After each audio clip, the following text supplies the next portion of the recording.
First order of business is to welcome our newest member to the House Oversight Committee, Representative Walkinshaw of Virginia, to the committee. Congressman Walkinshaw has recently joined the House, taking the seat of our dear friend, the former ranking member, Jerry Conley. Congressman Walkinshaw served Mr. Conley as his Chief of Staff for 10 years from 2009 to 2019. He then continued his public service as a member of the Fairfax County Board of Supervisors, which he served on from 2020 to 2025. Jerry Conley will always be remembered fondly by both sides of the aisle for his service, and I welcome Congressman Walkinshaw as he follows those footsteps. Welcome, sir. I now recognize Ranking Member Garcia for brief remarks on Walkinshaw. Thank you, Mr. Chairman. I also, of course, want to welcome our new congressman and, of course, our new representative here on Oversight Democrats, but also just for the people of Virginia. This is someone, of course, that has got great experience in the Congress, so having served as the Chief of Staff, of course, to the late Jerry Connolly, and we welcome him to Oversight and are excited about his work. So thank you, Mr. Chairman. Thank you. Next order of business is ratifying the new subcommittee roster. The clerks have distributed the roster electronically. I ask unanimous consent that the committee approve the appointments and assignments as shown on the roster. Without objection, the subcommittee roster is approved. I would also like to congratulate Mayor Bowser and the D.C. Council on yesterday's passage of the RFK Stadium deal to bring the Washington Commanders back home to Washington, D.C. Congratulations. That's a big deal. This historic private investment will bring crucial jobs and opportunities to the district. I look forward to working with the district on other issues moving forward, including the critical crime crisis we are discussing here today. I now recognize myself for the purpose of making an opening statement. It's been 1 week since the conclusion of President Trump's historic crackdown on crime in our nation's capital, and the results are in. Since President Trump mobilized the National Guard and took control of the Metropolitan Police Department, violent crime has decreased 39%, robberies are down 57%, and carjackings are down 75%. Over 2,300 people have been arrested. Nearly 950 illegal aliens have been detained by ICE, including 20 gang members from violent terrorist organizations. Sex offenders have been taken off the streets. Major drug trafficking operations have been foiled. Authorities thwarted a planned school shooting, cleared 50 illegal tent encampments, and rescued 7 missing children. President Trump's operation was a resounding success and a shining example of how smart on crime policies can keep the residents of and visitors to our nation's capital safe. Prior to President Trump's crackdown on crime, Washington, D.C. was suffering from soaring crime rates as high as the violent 1990s. According to 2024 data, Washington, D.C. has the second highest homicide rate, behind only to Detroit among U.S. cities with under 1 million people. That rate is also higher than many capital cities across the globe. These high crime rates are largely driven by historically high rates of juvenile crime, which were enabled by ultra-progressive, soft-on-crime policies enacted by the D.C. Council and supported by the D.C. Attorney General. In 2018, the D.C. Council amended the Youth Rehabilitation Amendment Act of 1985, allowing for adults 24 years of age and under to be prosecuted as juveniles for many, even violent crimes, leading to more lenient sentences. The D.C. Council also passed laws in recent years that lowered statutory penalties for violent crimes, eliminated mandatory minimum sentences for all crimes except first-degree murder, and eliminated life sentences entirely. The D.C. Council recently passed laws that greatly hamper the ability of the Metropolitan Police to pursue and apprehend criminals. Officers cannot execute their duties as effectively, leaving morale, retention, and recruitment numbers at historic lows for the Metro Police Department. These actions send every signal to criminals, especially juveniles, that they can commit crimes in the district without accountability. D.C. residents overwhelmingly agree that juveniles who commit violent crimes should face sentences that are proportional to their crimes. Yet the D.C. Attorney General has far too often declined to prosecute juveniles who commit these crimes, justifying his dangerous decisions by saying, quote, "We cannot prosecute our way out of this," end quote. And that quote, "Kids are kids," end quote. Recently, when asked about out-of-control juvenile crime in D.C. and the Youth Rehabilitation Amendment Act, the D.C. Attorney General said, and I quote again, "Our laws are working and the prosecution is working," end quote. Victims of violent crimes and their families might disagree with that assessment. Congressional intern Eric Tarpinian-Jackum was viciously murdered in June while he was simply walking down the street, an innocent bystander caught in the crossfire. Two 17-year-olds were finally arrested just the other week for killing Eric, while a third suspect, an 18-year-old, is still at large. The U.S. Attorney for D.C. revealed that all three of these vicious murderers have prior violent juvenile records. Had they been accountable, Eric's murder might have been prevented. Members of Congress and staff have been assaulted, carjacked, and have witnessed violent and traumatic criminal acts. One member of Congress was assaulted in her residence. Another was carjacked at gunpoint. Congressional staff have been victims of armed robbery and carjackings, threatened at knife point, assaulted at gunpoint while walking home, and stabbed in the head while leaving dinner.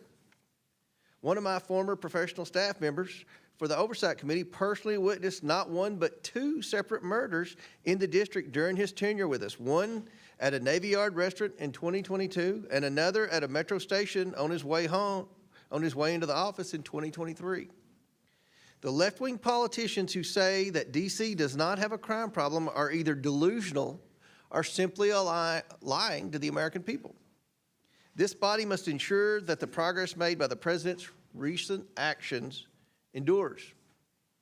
That's why last week, this committee passed 14 vital pieces of legislation to restore public safety to the residents and visitors of D.C. While we urge final passage of these bills, the committee also recognizes that the witnesses before us need to do their part to help ensure D.C. residents and visitors are safe. I look very forward to hearing from each of our witnesses as to how they plan to work with Congress and the Trump administration to do so. I now yield to the ranking member for his opening remarks. Thank you, Chairman Comer. Of course, Mayor Bowser, Mr. Chairman, Mr. AG, Mr. Jackson, thank you all for being here today, and of course, most importantly, for your service to Washington, D.C. and to the country. And I want to start just by setting the record straight. Washington, D.C. is a great American city of over 700,000 residents. D.C. has more residents than we know than 2 states. D.C. as a whole contributes more federal taxes than 12 states, and it pays more in federal income tax than 19 other states. More than 8,000 Washington, D.C. residents serve in our military, and we thank them for their service. But these servicemen and women also do not have full democratic representation. They deserve the right and the ability to govern themselves. Now, we also know that crime in D.C. has fallen for the last 2 years, and we all here support public safety. We all want cops to patrol our streets. We all want communities to feel safe. And we also know that flooding the city with troops is not sustainable. So look, and I've said this many times, President Trump is obsessed with trying to run Washington, D.C. And if President Trump wants to run Washington, D.C., he should resign as president and run for mayor. Now, I was the mayor of Long Beach, my hometown, before I came to Congress for 8 years. I love local government. We should, of course, all of us spend our time working with local elected officials. And Congress should not be undermining the elected representatives and the people of Washington, D.C. And if the majority today wants to talk about crime in D.C., in the district, we're happy to talk about crime in D.C. We know that some of the worst crime and corruption in D.C. is actually found at 1600 Pennsylvania Avenue. President Trump is profiting from his office more than anyone in history. Through his crypto grifts, he has profited $1.2 billion. He's denied the rights of American citizens and deported people illegally without due process. He has broken the law to deploy soldiers on the streets of Los Angeles. He's abused his power and canceled federal spending and intimidated Americans who disagree with him, whether you're a scientist, an elected official, or a late-night talk show host. And he's trying to illegally grab control of the Federal Reserve. He's illegally imposed tariffs. He's ripping away health care from 17 million Americans. All the while, he pretends to be tough on crime. And we know that in his first days in office, Donald Trump pardoned hundreds of his followers who beat, tased, and attacked brave D.C. and U.S. Capitol Police. And right now, since we're talking about crime and corruption in D.C., as we speak, Trump is leading a White House cover-up of the Epstein files. Now, just yesterday, Trump's FBI director falsely claimed that he could not release the files, which we know is false. And let's review the facts. Epstein told the reporter that Trump was his closest friend for 10 years. One survivor also said that Epstein's biggest brag was he was very good friends with Donald Trump. In fact, there was an 8x10 picture framed of Trump on his desk. We know the two are very close. Just last week, our committee released the birthday note that Trump personally wrote to Epstein. It's right here. The note said, by the way, and I'll read it, "May every day be another wonderful secret." That's a disgusting message to send to a sex trafficker. Now, the cover-up of this note might be just as bad as the crime, since we're talking about crime in Washington, D.C. today. Trump filed a $10 billion lawsuit to punish the Wall Street Journal for reporting on the birthday book, which he claimed didn't exist. Now, of course, we've verified that to the world. Now, experts have looked at this. Of course, this is Donald Trump's signature. It certainly looks like the signature to me. At the same time, his administration is cutting deals with a criminal, Ghislaine Maxwell. We know who she is exactly. She's a monster who participated in crimes against up to over possibly 1,000 women. Now, Trump and our Attorney General have not turned over the full Epstein files to our committee, despite a bipartisan subpoena signed by our chairman and this committee. If we want to get tough on crime, if we want to talk about crime in D.C., we need to stand up to where the crime and corruption is happening, and that is at 1600 Pennsylvania Avenue, and hold Donald Trump accountable for his record and his actions. It's time for the House majority and Republicans to stand up for the Constitution and take on the biggest crime happening in this country. It's time to release the Epstein files. And with that, I yield back. Gentleman yields back. Our witnesses today include 3 current District of Columbia government officials and 1 former official from the Biden administration. First of all, we're very honored to have Washington, D.C. Mayor Muriel Bowser here. Mayor Bowser was sworn into office on January 2nd, 2015, and began her 3rd term on January 2nd, 2023. Welcome, Mayor Bowser. Next, we have Phil Mendelson, Chairman, Council of the District of Columbia. He was sworn into office as chair on June 13th, 2012. His 5th term as chair began on January 2nd, 2023. Mr. Mendelson has been a member of the D.C. Council since 1999. Welcome. Next, we have Brian Schwalb, Attorney General of the District of Columbia. He was sworn into office on January 2nd, 2023. Welcome, sir. And finally, we have Gregory Jackson. Mr. Jackson served as the Deputy Director of the White House of Gun Violence and Prevention and Special Assistant to the President during the Biden administration. Again, thank you all for joining us. I look forward to this discussion today. I'll say again, the purpose of this hearing is to try to determine solutions to the crime crisis in Washington, D.C., and how we can work together to make sure that the district is safe for all the residents and all the visitors who come here on a daily basis from all over the world. Pursuant to Committee Rule 9G, the witnesses will please stand and raise the right hand. Do you solemnly swear or affirm that the testimony you are about to give is the truth, the whole truth, and nothing but the truth, so help you God? Let the record show that the witness has answered in the affirmative, and thank you all. You may take a seat. We appreciate you being here today and look forward to your testimony. Let me remind the witnesses that we have read your written statement and they will appear in full in the hearing record. Please limit your oral statement to 5 minutes. As a reminder, please press the button on the microphone in front of you so that it is on and the members can hear you. When you begin to speak, the light in front of you will turn green. After 4 minutes, the light will turn yellow. When the red light comes on, your 5 minutes have expired, and we would ask that you please wrap up. I now ask Mayor Bowser to begin the opening statement segment of this hearing. And Mayor Bowser, the floor is yours. Thank you, Mr. Chairman. Chairman Comer, Ranking Member Garcia, and members of the committee. I'm Muriel Bowser. I'm Mayor of Washington, D.C., and I'm joined by the Chairman of the D.C. Council, Phil Mendelson, and the Attorney General for the district, Brian Schwalb.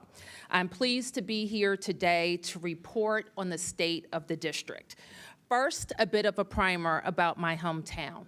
As you know, in 1973, Congress passed the District of Columbia Home Rule Act, creating a local government with an elected mayor and elected city council. We are represented in this body by a mighty warrior, Eleanor Holmes Norton, but she does not have a vote, and we have no representation in the Senate. DC residents are full-blooded, tax-paying Americans. We are a donor state. We give more to the federal government than we get back.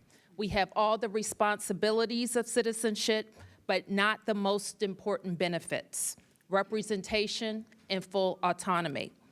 I'm proud to report that the state of the district is strong, and while we face macroeconomic headwinds, with our continued sound financial management and your help, our economic growth outlook can improve. I recently sent to the council our 30th consecutive balanced budget with no new taxes or fees, a budget that reflects the sober reality of our time: declining revenues due to the unfortunate continuation of remote work, the reduction and relocation of DC-based federal workers, and other macroeconomic shifts. In 2024, we had the fastest growing population in the nations. Our schools grew in enrollment and achievement. Our parks system was rated #1. Over 27 million people visited our city, besting our previous record. Our metro system rebounded faster than other transit systems in the nation, and we drove down violent crime by 35%. Let me say something about our public safety ecosystem. It is unique. Like what happened in most jurisdictions across the country post-COVID, we experienced a violent crime spike in 2023. When I was last here, I explained how we would drive down those trends, and it is working. Today, compared to 2023, burglaries are down 34%, theft, motor vehicle theft, 37%, homicide down 44%, robberies down 60%, and carjackings are down 71%. Overall, violent crime is down 53% compared to 2023. And in the recent federal surge, we accelerated those gains, including a 1-month reduction in carjackings of 75%. In my last visit, I also explained the peculiarities of our system. We are very proud of the men and women of MPD who commit their lives to protecting the nation's capital, and they have my commitment to get back up to 4,000 officers with critical changes to our policy environment, a 13% raise, and enhanced recruitment efforts. MPD makes arrests. Most adult cases, however, are prosecuted by the U.S. Attorney for D.C., who is part of the United States Department of Justice.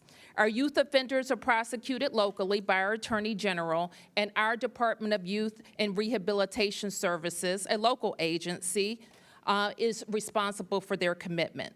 But our youth and adult offenders are supervised by federal agencies. DC Jail is local, but most of our residents who are committed to detention are in federal facilities across the nation. Our judges are appointed by the president and confirmed by the Senate. We currently have 13 vacancies. As I've told you, we are putting every resource necessary towards public safety. I've authorized the chief to use the overtime necessary to make sure we have adequate police on the streets.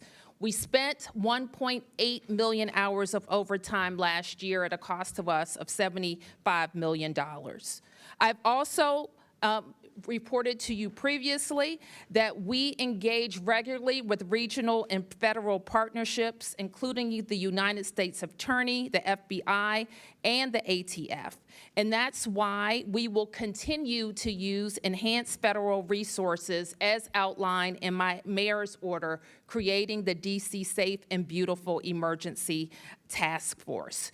In 2023 and in the years since, we pushed for legislation to rebalance our public safety ecosystem, including the Secure DC Omnibus. I'm out of time now, Mr. Chairman, but throughout the questions, I hope to also explain to you other ways that the Congress can be helpful, including helping us get back to 4,000 officers, fully funding the president's, when it comes, requests for beautification and safety efforts in D.C. to support America 250, helping with our homeless services, especially bridge housing that is working to get people off the streets. And finally, as we were able to do, Mr. Chairman, with the RFK legislation, their finance and economic resilience opportunities, like creating an opportunity zone, or DC's Act 60, like Puerto Rico's, to ensure the economic resilience of the nation's capital. Thank you. Very good. I now recognize Chairman Mendelson for his opening statement. Thank you, Chairman Comer, Ranking Member Garcia, Congresswoman Norton, members of the committee. I'm Chairman of the Council of the District of Columbia.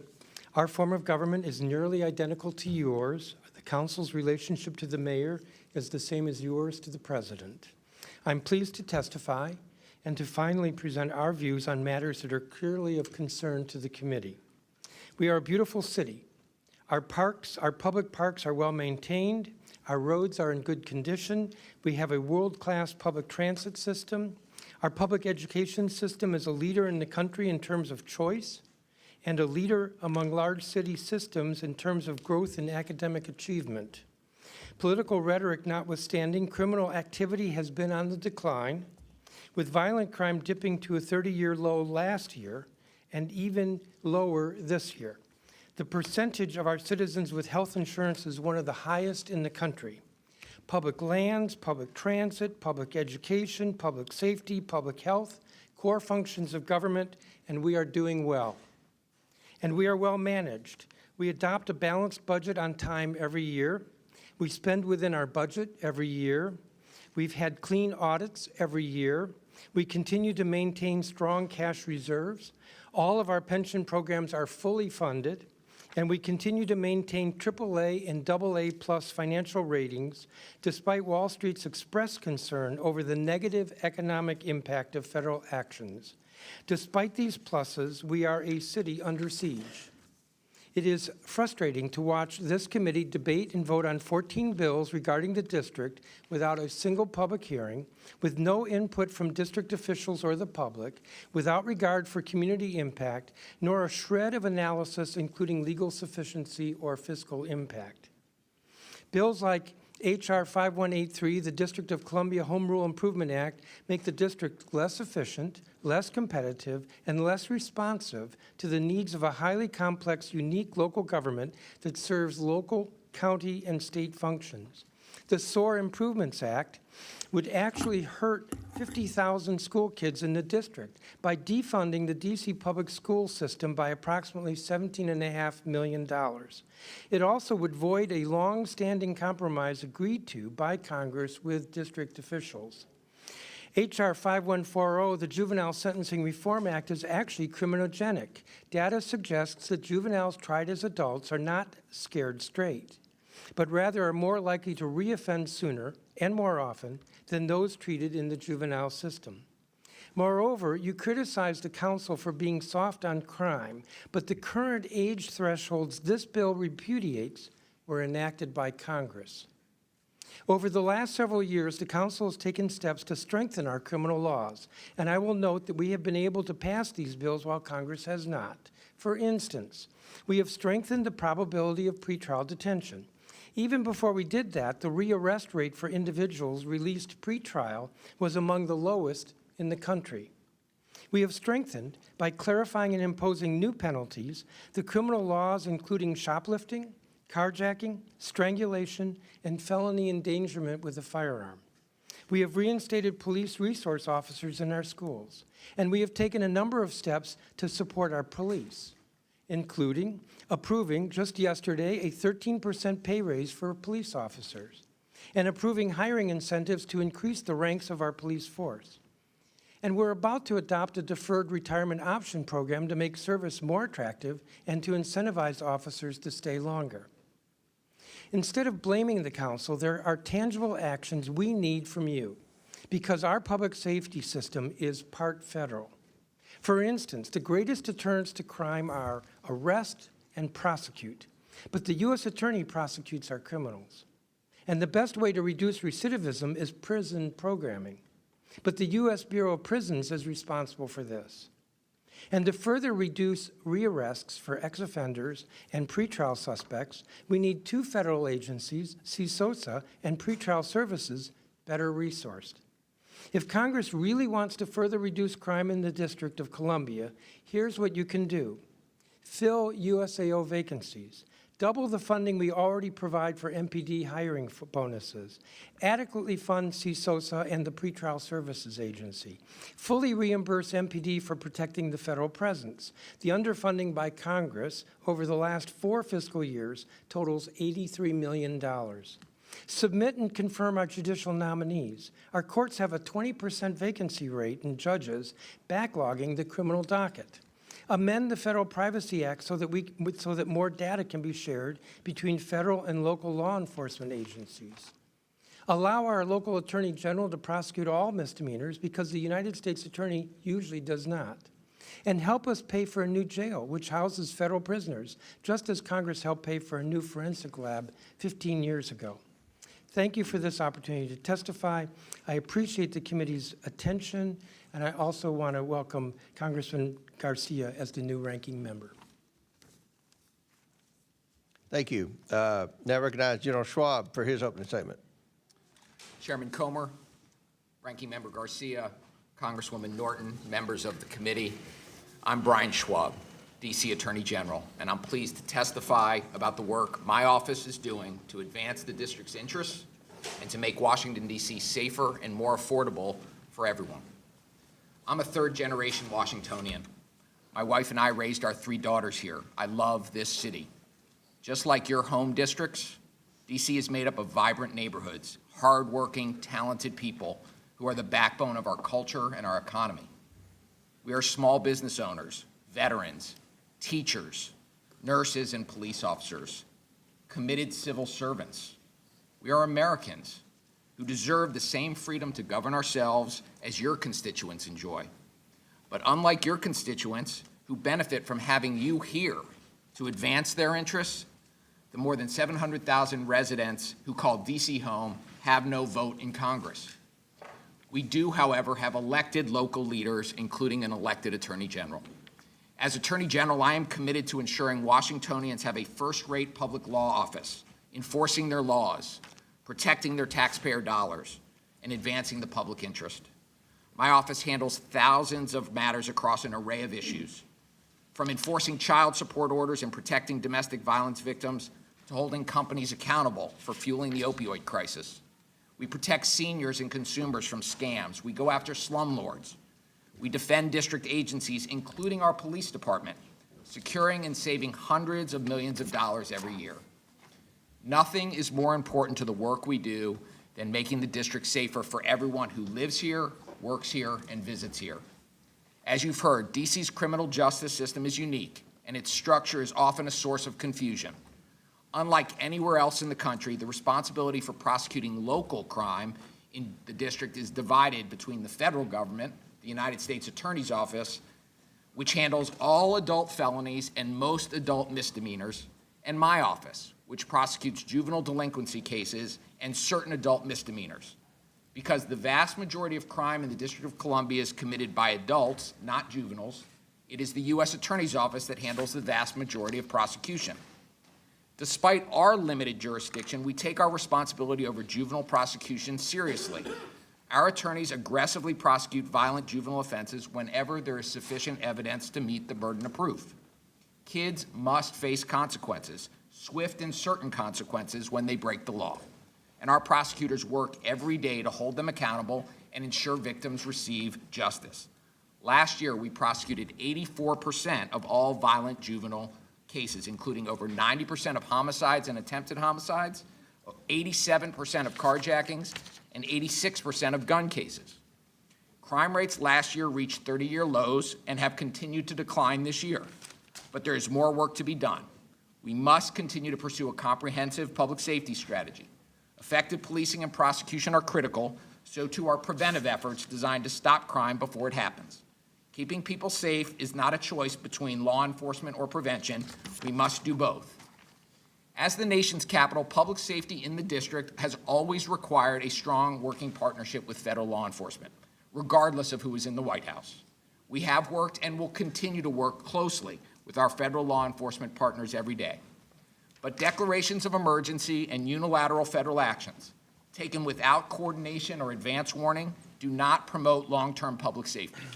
Sending masked agents in unmarked cars to pick people off the streets, flooding our neighborhoods with National Guardsmen who are untrained in local policing, attempting a federal takeover of our police force, none of these are durable, long-lasting solutions for driving crime down. In fact, they threaten to destroy critical trust between local communities and the police, trust which is essential to effective, efficient policing and prosecution. There are constructive ways the federal government can work with us to continue driving crime down. For example, Congress can help combat the flood of illegal guns pouring into our city. 95% of illegal guns that end up on our streets come from outside the district. We also need help filling longstanding judicial vacancies, confirming our highly qualified nominees. The vacancy crisis has led to severe case backlogs, with felony cases being scheduled into 2027, resulting in delayed justice for crime victims and the community.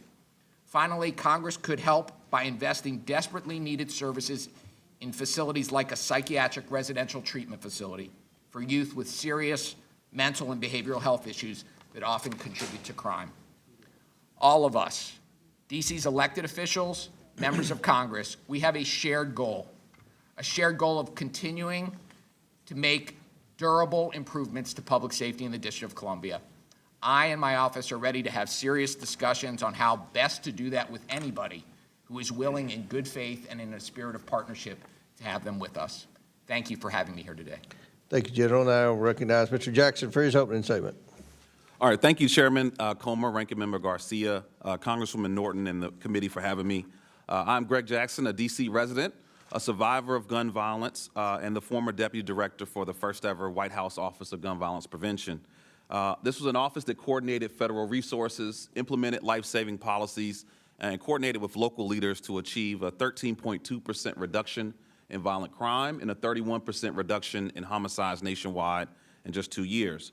I spent the last decade of my life working to address this crisis, from consoling a mother who lost her 10-year-old who was buying ice cream in D.C. to walking the hallways in Parkland with families that have lost their loved ones to school shootings.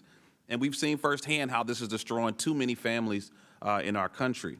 This is now the leading cause of death for youth in America, the leading cause of death for pregnant women in America, and now the leading cause of newly disabled Americans. With 1 in 5 Americans being impacted by this violence, this is also personal for me. I'm a survivor of gun violence. I was shot, the bullet hit 2 arteries. I've also lost my teenage mentee, DeMarcos, from a shooting. And I've also sat with families throughout this district. Despite this crisis we face, the last few years have shown us that we do have solutions that work. In the previous 2 years, D.C. and cities across the country have seen historic reductions in gun violence without the deployment of masked agents or the military. We did this by investing in prevention and intervention efforts to communities at risk and strategically investing in law enforcement to keep illegal guns off of our streets and to close homicides. Recently, even the current FBI director, Kash Patel, celebrated historic levels or historic reductions in violent crime. But we know that's not the product of a few months of troops or FBI actions. They are the result of billions in prevention resources, law enforcement, and community leaders risking their lives every day, as well as the transformative policies implemented over the last few years. Without masked agents and troop deployments, we've seen homicides drop 54% in Baltimore, 20% in Atlanta, 41% in Phoenix, 27% in Los Angeles, and as shared by district leadership, violent crime in D.C. is down by 53%. We got here in major part because Republicans and Democrats came together to enact a bipartisan law that provided historic resources for violence prevention, law enforcement strategies, as well as enhanced our background check system for those under 21, preventing domestic abusers from accessing guns, making the largest investment in youth mental health in history, as well as community violence intervention, and making gun trafficking a federal crime, prosecuting those who are flooding guns into our communities. These strategies, in partnership with local leaders, reduced homicides again by 31% and mass shootings by 20% in our country. As our communities have been fighting our way out of this crisis, we find ourselves at a dangerous crossroad. Instead of adding more federal resources to solutions that work, the Trump administration has dismantled and defunded bipartisan strategies passed into law to reduce violence. They shut down the White House Office of Gun Violence Prevention. They defunded law enforcement, including the ATF. They cut over $1 billion in mental health resources for our schools, terminated $812 million in funding for community violence intervention programs, defunded gun violence research, shut down the CDC Firearm Injury Center, dismantled important regulations like the zero-tolerance policy for gun dealers, and now plans to further defund critical resources to address the root causes of violence like housing, employment, and health care. And here in D.C., the administration and Congress's actions have been extremely harmful, withholding over $1 billion of D.C. local tax dollars, undermining our leadership, and flooding our neighborhoods with military to instill fear in everyday Americans. Look, I live in Ward 8, a community that the White House has called a slum. But for us, this is a neighborhood where we walk our dogs, we listen to jazz on Sundays, we grill out during the summers, and most importantly, like any neighborhood, we support each other. But since this D.C. Trump takeover, we hear sirens nightly. We've seen buildings raided daily, like the building of young Mackay, who's sitting behind me. We've seen elderly harassed on their porch, and now even traffic jams from the flood of police and military on our streets. This deployment of federal troops that's essentially making us feel hostage in our own homes is not the federal support we need. And most importantly, it's costly, costing our country an estimated $200 million for one city alone. To be tough on crime, we need a different approach. We need a federal law enforcement that focuses on keeping guns out of our communities in the first place. We need to be tough on crime by fully funding the ATF to catch gun traffickers, to shut down rogue gun dealers, to disrupt dangerous black markets of firearms. To be tough on crime, we need to protect and fund the bipartisan Safer Communities Act that was passed and is working. To be tough on crime, we must hold the billionaires accountable that have put weapons from the battlefield into our backyards. And to be tough on crime, we must fund resources for communities that are most at risk to prevent violence before it happens. We have real solutions to save lives from gun violence and reduce violent crime, and now is the time to protect that progress and continue to build on that momentum. Thank you. And Chairman, if you will, I do want to request, we had a really terrible tragedy last night where 5 officers were shot and 3 were lost, and I would kindly like to request we honor them with a moment of silence, if you will. Absolutely.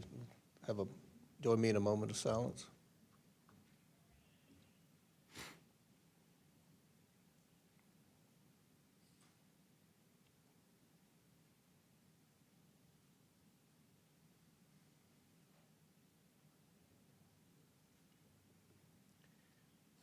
Thank you. Thank you. Thank you for your statement, Mr. Jackson. That concludes our opening statements. We're now going to proceed with questions. The chair recognizes the gentleman from Arizona, Dr. Gosar, for 5 minutes. Thank you, Mr. Chairman, and welcome, Mayor Bowser. I often say that trust is a series of promises kept, and it's been made clear that Congress can't trust the swamp to enforce the rule of law. Last week, this committee passed my bill, the District of Columbia's Home Rule Improvement Act, to ensure our nation's capital is safe, stable, and governed responsibly. Congressional oversight is vital to rehabilitate the District of Columbia from its chronic crime epidemic and restore law and order.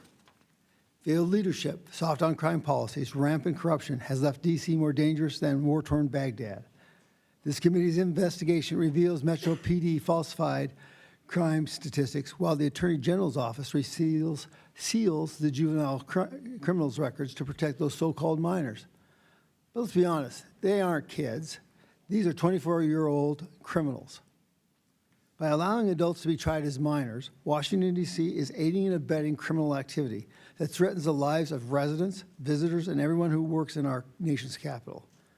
Washington, D.C. must earn back the trust of President Trump and Congress, but it does not happen just by blatantly manipulating crime statistics, seeking politically motivated litigation, and spending irresponsibly. Mayor Bowser, I must tell you, I've never felt safer in D.C.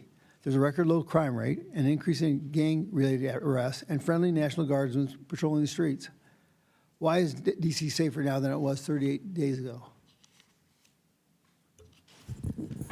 Thank you for the question, Congressman. And as I explained when we were here 2 years ago, it is true that we experienced, like many places, a spike in 2023. I can say unequivocally, this is not 2023. In each of the past 2 years, we have driven down crime. In 2023, we finished the year 35% down. Last year, we finished the year, I believe, 24% down. And all throughout this year, we were driving down to more than a 20% decrease in violent crime. I have also testified that during the surge, we experienced many hundreds of federal officers and agencies that we typically work with, and we did experience further decreases in all categories. The most substantial was in carjackings. Gotcha. Now, Chairman Mendelson, you voted in favor of the Youth Rehabilitation Amendment Act of 2013, right? Correct. Okay. Now, if this bill allows adults under 25 years old to be prosecuted as minors. In 2023, you testified before this committee that there was no crime crisis in D.C. Now, if there's no crime crisis, then why did you establish the D.C. Violence Fatality Review Committee back in 2018, right before passing the Youth Rehabilitation Amendment Act? In fact, hold on, I'm not done yet. Sure. In fact, this review committee, according to the D.C. Code, Chapter 14A, is tasked with examining crimes against adults 19 years old and older. This makes no sense. So, Chairman, are 19-year-olds only considered adults when they're victims, not the criminals creating more and more violent crimes? Your juvenile curfew emergency declaration resolution of 2025 states, since 2023, the district has seen a rise in unruly behavior by juveniles. Which is it? Yes or no? Do you admit that there has been a rise in juvenile crime here in D.C. under President Trump's declared public safety emergency? That there's been a increase in juvenile crime in the last month? I've not seen the data. I don't think so, though. Okay. But let me just say that the Youth Rehabilitation Act doesn't allow adults to be prosecuted as minors. They're still prosecuted as adults. Well, I mean, it's very confusing when you have the definition of a minor is 25 and under.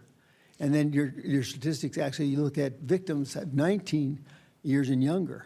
So it has to be statistically, you can make anything work with statistics. Well, So it's got to be one way or the other. as you know, each law sometimes has its own definition. So for purposes of YRA sentencing, we define younger adults under 24, but that's not the same as they're being prosecuted as juveniles. Our criminal code is quite clear that anyone who's under 18 is prosecuted as a juvenile unless they are, for the most serious crimes, murder and sexual crimes, they are, by the U.S. Attorney, chosen to be prosecuted as adults. Thank you. Thank I you, yield Chair. back, Mr. Chairman. Thank you. Chair recognizes Mr. Garcia from California. Thank you, Chairman Comer. I want to just also say this clearly, and I know that we all believe this. Violent crime, we know, has no place in our communities. People absolutely have a right to be concerned about crime. As a former mayor, and a lot of us have been in local government, we know that those concerns are real on the ground. Now, Democrats believe in investing in solutions that actually make people safer. Now, Mayor Bowser, Chairman Mendelson, Attorney General Schwalb, now, can each of you just confirm with a yes or a no that you agree with me that, one, we need to make sure that we have local officers on the beat, that two, that we're investing in community partnerships and organizations on the ground, and three, that we're building trust with law enforcement. Are those things important, Mayor Bowser? Yes. Mr. Chairman? Yes. A.G. Schwab? Yes. Thank you. Now, Mr. Jackson, is it also true that President Trump has actually destroyed and eliminated many of the programs which fight gun violence and save lives? Yes, sir. And did President Trump also not eliminate the Office of Gun Violence Prevention, of which, of course, you were very involved in leading? Yes. Thank you. And also, Mr. Jackson, is it not true that the the Office of Gun Violence Prevention, and the other work in the administration was literally focused on making this country safer. That's correct. Now, Mayor Bowser, as a former mayor, I know how hard, of course, you are working to keep people safe. You have said that mass ICE agents on the streets of D.C. are not helping, which I appreciate, and all of us appreciate. And of course, today we could be talking about more community policing. We could be talking about illegal guns. We could be talking about real partnerships and fully funding Washington, D.C. But we can't do that, of course, because the majority continues to ignore the crimes and corruption at 1600 Pennsylvania and the corruption of this administration. Now, we can't pull out a full map of Washington, D.C., but there are other corruption hotspots across the district. Now, let's look right next door to the White House. Here is the headquarters of the Office of Management and Budget. Just next door, OMB ordered the unlawful freezing of more than $425 billion in congressionally authorized funds. This ovulates the law. It's corruption. It's a crime. This has hurt communities in D.C. and across the country. They're blocking funds for energy, education, law enforcement, and much more. Now, let's go down the map a few miles south. Here is the Department of Homeland Security, where Secretary Noam has ordered unlawful deportations and unleashed masked federal agents to harm innocent people across the country. And we have no idea, by the way, of who's following that and who's not. Who's following what rule, who is not. What we do know is that the legal rights of people and due process is being ignored. If we go up the map back to the north on Maryland Avenue, we have the Department of Education, also in D.C., more crimes and corruption. Here, the Trump administration illegally froze billions of dollars of K-12 and adult education funding. They even froze funding for mental health. And they're trying to illegally dissolve the agency in violation of the law. Again, more crimes and corruption in Washington, D.C. This would devastate children across the country, especially those with disabilities. Now, if we go back downtown, here's the Department of Commerce, where Trump and the Secretary are breaking the law by illegally imposing tariffs without congressional approval. And all is being done in violation of the law, according to the U.S. Court of Appeals. And finally, if we go across the river, another part of D.C., to the Pentagon, Secretary Hegseth is politicizing the military. He leaked classified information, putting Americans in uniform at risk, and he's illegally seized control of the National Guard and ordered soldiers to illegally engage in law enforcement activities. And so we can map D.C., we can map where crimes is happening, we can map where corruption is happening. This, of course, is all we know, just the tip of the iceberg. Now, we could list nearly every agency across the government and every federal building on a map at where crimes and corruption are happening in the district. But we will not, in this process, be silent where this crime and corruption is happening. I want to thank, again, all of our witnesses for your work to lower crime in the district and to lower the temperature across your population. I thank you all very much. With that, I yield back. Chair recognizes Mr. Groffman from Wisconsin. Thank you very much. I'll point out this idea of crime going up or down. Crime, it depends what year you take as your base year. I guess in Washington, D.C., the all-time high was in 1992, where we had 482 murders. That's just almost beyond belief. Last year, we had 187. If you go back 10 years to 2014, we had 105. So you could say the murder rate almost doubled, or you could look at what we were at 220 and say it fell dramatically. But in any event, I think the number of murders in Washington, D.C. is an embarrassment. The amount of crime is an embarrassment. I guess the thing is what we're doing to solve it, and we just heard 4 experts apparently on the topic give their opinion. I sometimes, when I'm back in my district, which is not Washington, D.C., do ride-alongs with local police, local sheriffs, local police, what have you.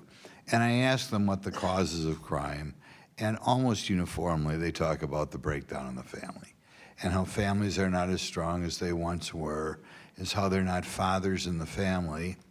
And I think if you look at statistics, which are hard to find on the background of people committing crimes, you frequently look at what I would describe as weak families and fatherless families. Nevertheless, 4 of you in your prepared statements and talked about what we're doing to reduce crime. Not one of you mentioned the decline of the role in the decline of the role of the father in the family it's been just getting worse over the last 60 years. I'd like to ask you, are any of you doing anything to try to keep more fathers at home and being mentors for these kids? The vast majority of murders are committed by males. Are you doing anything along the line to get the fathers back in the home? Congressman, let me answer that by saying and I know that I focused a lot on our law enforcement efforts, but we commit to and invest in a lot of prevention efforts as well, from incredible and effective funding of our public schools to our... Yeah, I only got 5 minutes. We Yes, got to to address our- the topic. What are we Yes. doing to get fathers in the home?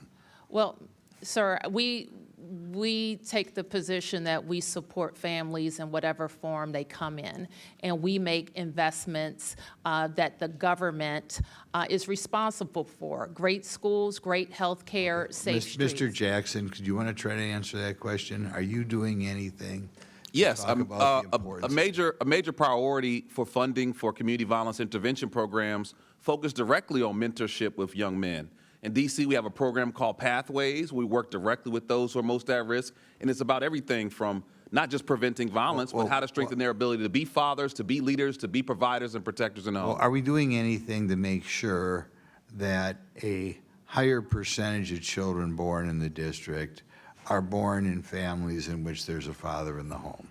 Are we doing something to address that problem, which to me is the big problem? And again, we have these hearings on crime, and none of the witnesses seem to be addressing the root cause of the whole problem. If I can, that $812 million that was terminated by the Trump administration cut community violence intervention programs. Many of them do precisely that. So if that's a priority, we should be funding, doubling down, and scaling out that work. I'm not sure that's true, but any of you other guys, Mr. Schwalb, are you aware of anybody doing anything to talk about the importance with Washington's youth of having a dad at home when that child is born? Is anybody addressing that problem in the city? Every day, all day, sir, people are talking about how do we strengthen the family, how do we strengthen communities for young people, how do we make sure that young people have role models, family members, and others. Let me mention one other thing that's important from the work that my office does that doesn't make a lot of press. But one of the things we have a responsibility to do is do child support enforcement. And we know No, that that's not the problem. The problem non-custodial- is we don't need a guy paying child support or having his wages garnished. We- The problem is we need a guy in the home. So what are we doing about getting the guy in the home? We're trying to make sure in the enforcement of our child support rules that we are lowering the friction between non-custodial parents and custodial parents Okay, so that so- kids raised in the home have So we're both not parents addressing the engaged. problem. Okay, thank you. Well, I don't agree that we're not addressing the problem at all. We are trying to increase family stability. No government can force a couple to be together but we are, for instance, we have vigorous programs with regard to reducing teenage pregnancy. Judge, We are gentlemen- trying to reduce the Gentlemen, cycle time's of poverty. expired. Chair recognizes Ms. Norton from Washington, D.C. Thank you, Mr. Chairman. I ask unanimous consent to enter into the record a letter from 60 groups led by D.C. Vote, a letter from 150 groups led by the Leadership Conference on Civil and Human Rights, and a letter from the National Urban League and the Greater Washington Urban League. Without objection, so ordered. District of Columbia residents have all the obligations of American citizenship, including paying federal taxes, serving on juries, and registering with Selective Service. Yet Congress denies them full self-government and voting representation in Congress. The only solution to this undemocratic treatment is to grant D.C. statehood.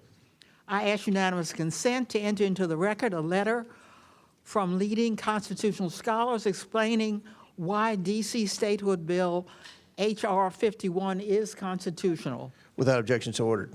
The admissions clause of the Constitution gives Congress authority to admit new states. All 37 new states were admitted by Congress. The District Clause of the Constitution gives Congress authority to reduce the size of the federal district, which Congress did by 30% in 1846. H.R. 51 reduces the size of the federal district from 68 square miles to 2 square miles, consisting of the White House, the Capitol, the Supreme Court, and the National Mall, and remaining under the control of Congress, under control of Congress. The new state consists of residential and commercial areas of D.C. The admissions clause does not establish any prerequisites for the admission of new states, but Congress generally has considered 3 factors: support for statehood, commitment to democracy, and resources and population. 86% of D.C. residents voted for statehood in 2016. D.C. residents have demanded democratic rights for more than 220 years. D.C. has a larger gross domestic population than 16 states and a higher per capita gross domestic product than any state. D.C. has the higher per capita personal income than any state. D.C. has a larger population than 2 states. Republicans do not like that D.C. votes for Democrats, so they deny D.C. statehood. Mayor Bowser, Chairman Mendelson, and Attorney General Schwalb, my question for you is, why should D.C. be a state? Representative Norton, across the globe, Washington, D.C. symbolizes the power and the virtue of a representative democracy, a government that is of the people, by the people, and for the people. And yet, the 700,000 of us that live here in the District of Columbia are the only residents of the capital of a democratic country that do not have a voice in our national legislature. That's wrong. That's un-American. D.C. residents are Americans too. The lack of voting representation harms the District of Columbia. We, at this moment in our country, should be expanding democracy, not constraining it.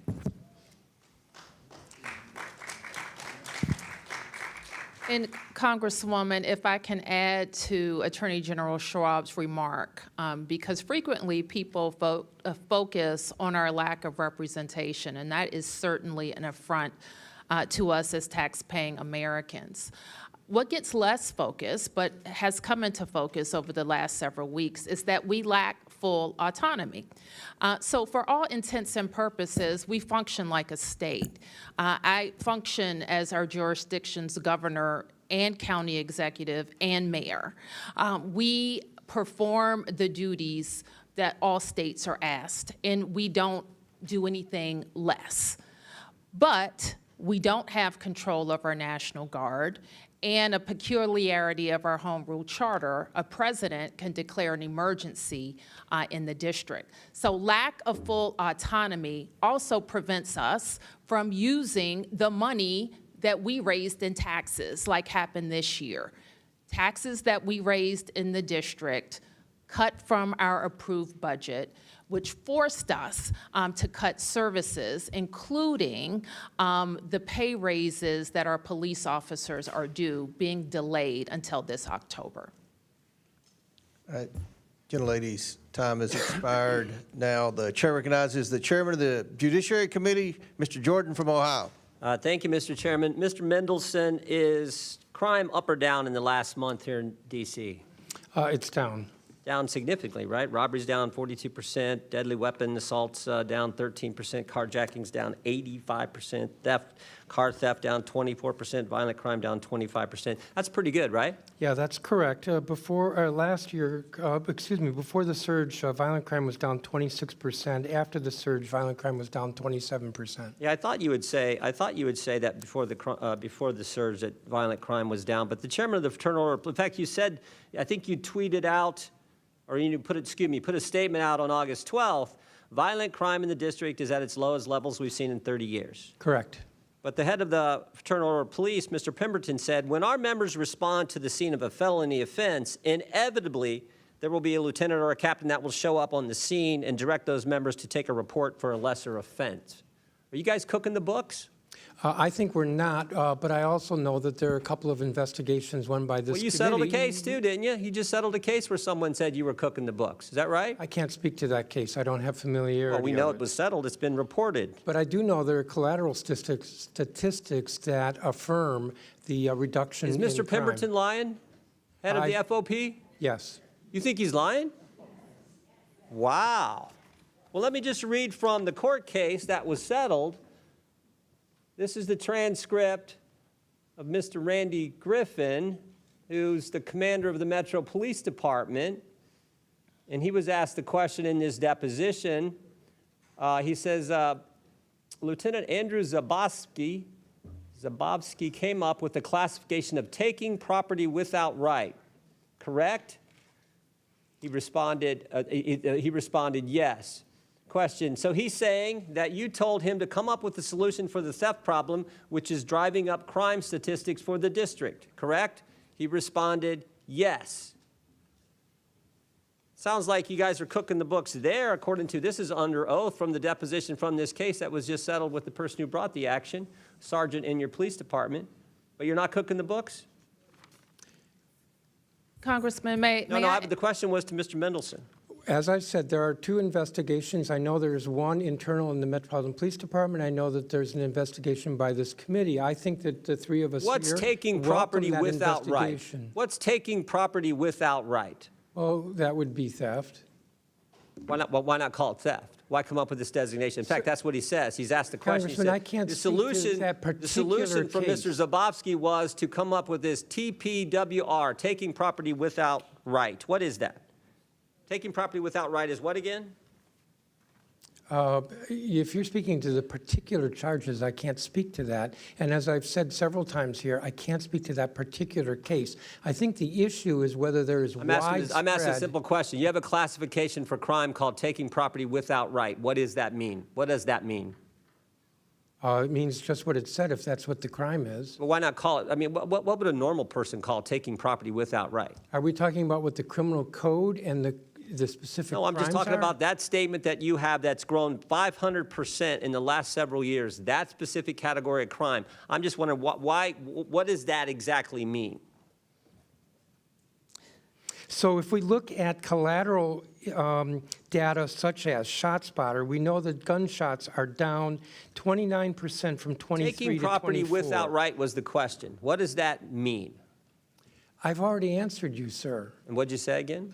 I said that if you're speaking to a particular offense in our criminal code, I cannot speak to that particular offense. Well, why not just call it stealing? That's what we would all, someone comes and takes something that belongs to me, or someone comes and takes something that belongs to you, we call it stealing. Why well, create this new sir, category that grows 500% that I think allows you to cook the books Sir, as the head of the FOP in your city said As you so? know, as the chair of the Judiciary Committee, there are for many offenses a range of possible charges from misdemeanor to felony and different shades of felony.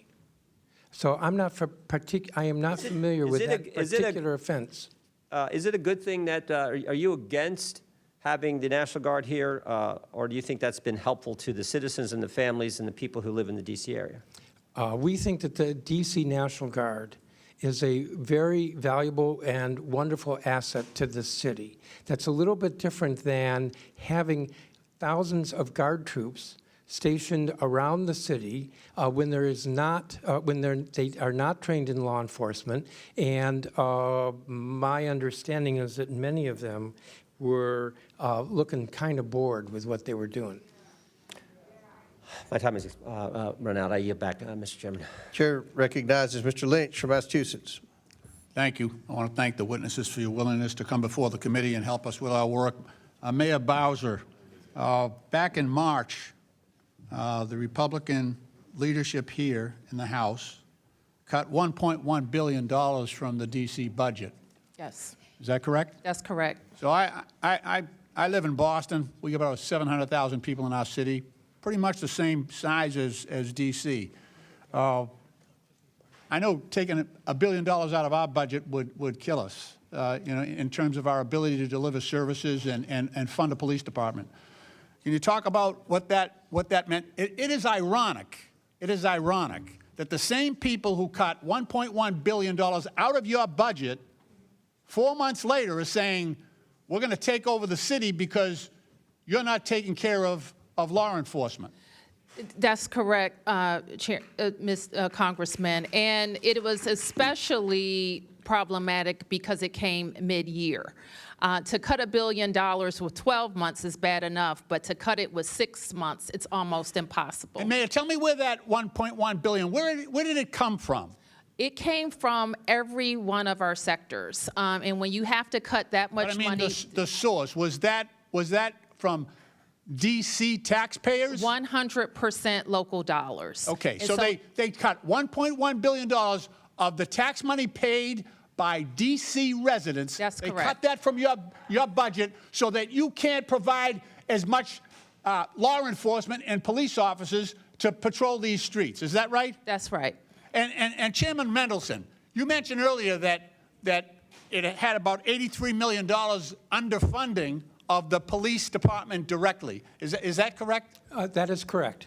There's an emergency planning and security fund that Congress appropriates every year for. It is supposed to fully reimburse our MPD for its work in connection with the federal presence, whether Okay. it's demonstrations or escorts for the. I get it. There's a protest down here every week, every couple of days. So Yes. I And it's been compliment you on underfunded. your ability to try to deal with that. And that's not D.C.'s problem. That's the country, because this is the place we come to exercise our First Amendment rights to petition our government. So that's a lot of your problem, is the fact that you are our nation's capital, and this is where we come to complain, right? We complain to our federal government, and you have to deal with that. Attorney General Schwalb, are you familiar with the Posse Comitatus Act? I am, sir. Your mic is not on. Yes, the Posse Comitatus Act is a law, long-standing law in our country that makes clear that in our country, military are not engaged in policing American citizens on American soil. Absolutely, but isn't that what President Trump is doing right now, bringing in the military to police the civilian population in this district? That's exactly what he's doing. Is that your view as well? Well, sir, I filed a lawsuit that involves that very issue in terms of the legality. I read that. That's why I asked you the question. And so while a lawsuit is pending, I'm not going to talk about the specifics of the lawsuit or the merits of it, but I am very concerned about the law of our country being followed, especially when it puts the district and district residents in harm's way. Fair enough. Fair enough. Look, so now we have armed military on the streets here in D.C. because they cut your budget so you can't hire more police, and also to recruit more police officers. That's suffering as well. And yet I see that not only is the military being politicized, coming in here and supporting one president's agenda, but they're also suffering the humiliation of having to go pick up trash and do landscaping and spreading mulch, things like that. That is not what we ask of our sons and daughters when they put on that uniform. We should treat them with more respect than this president is treating them right now.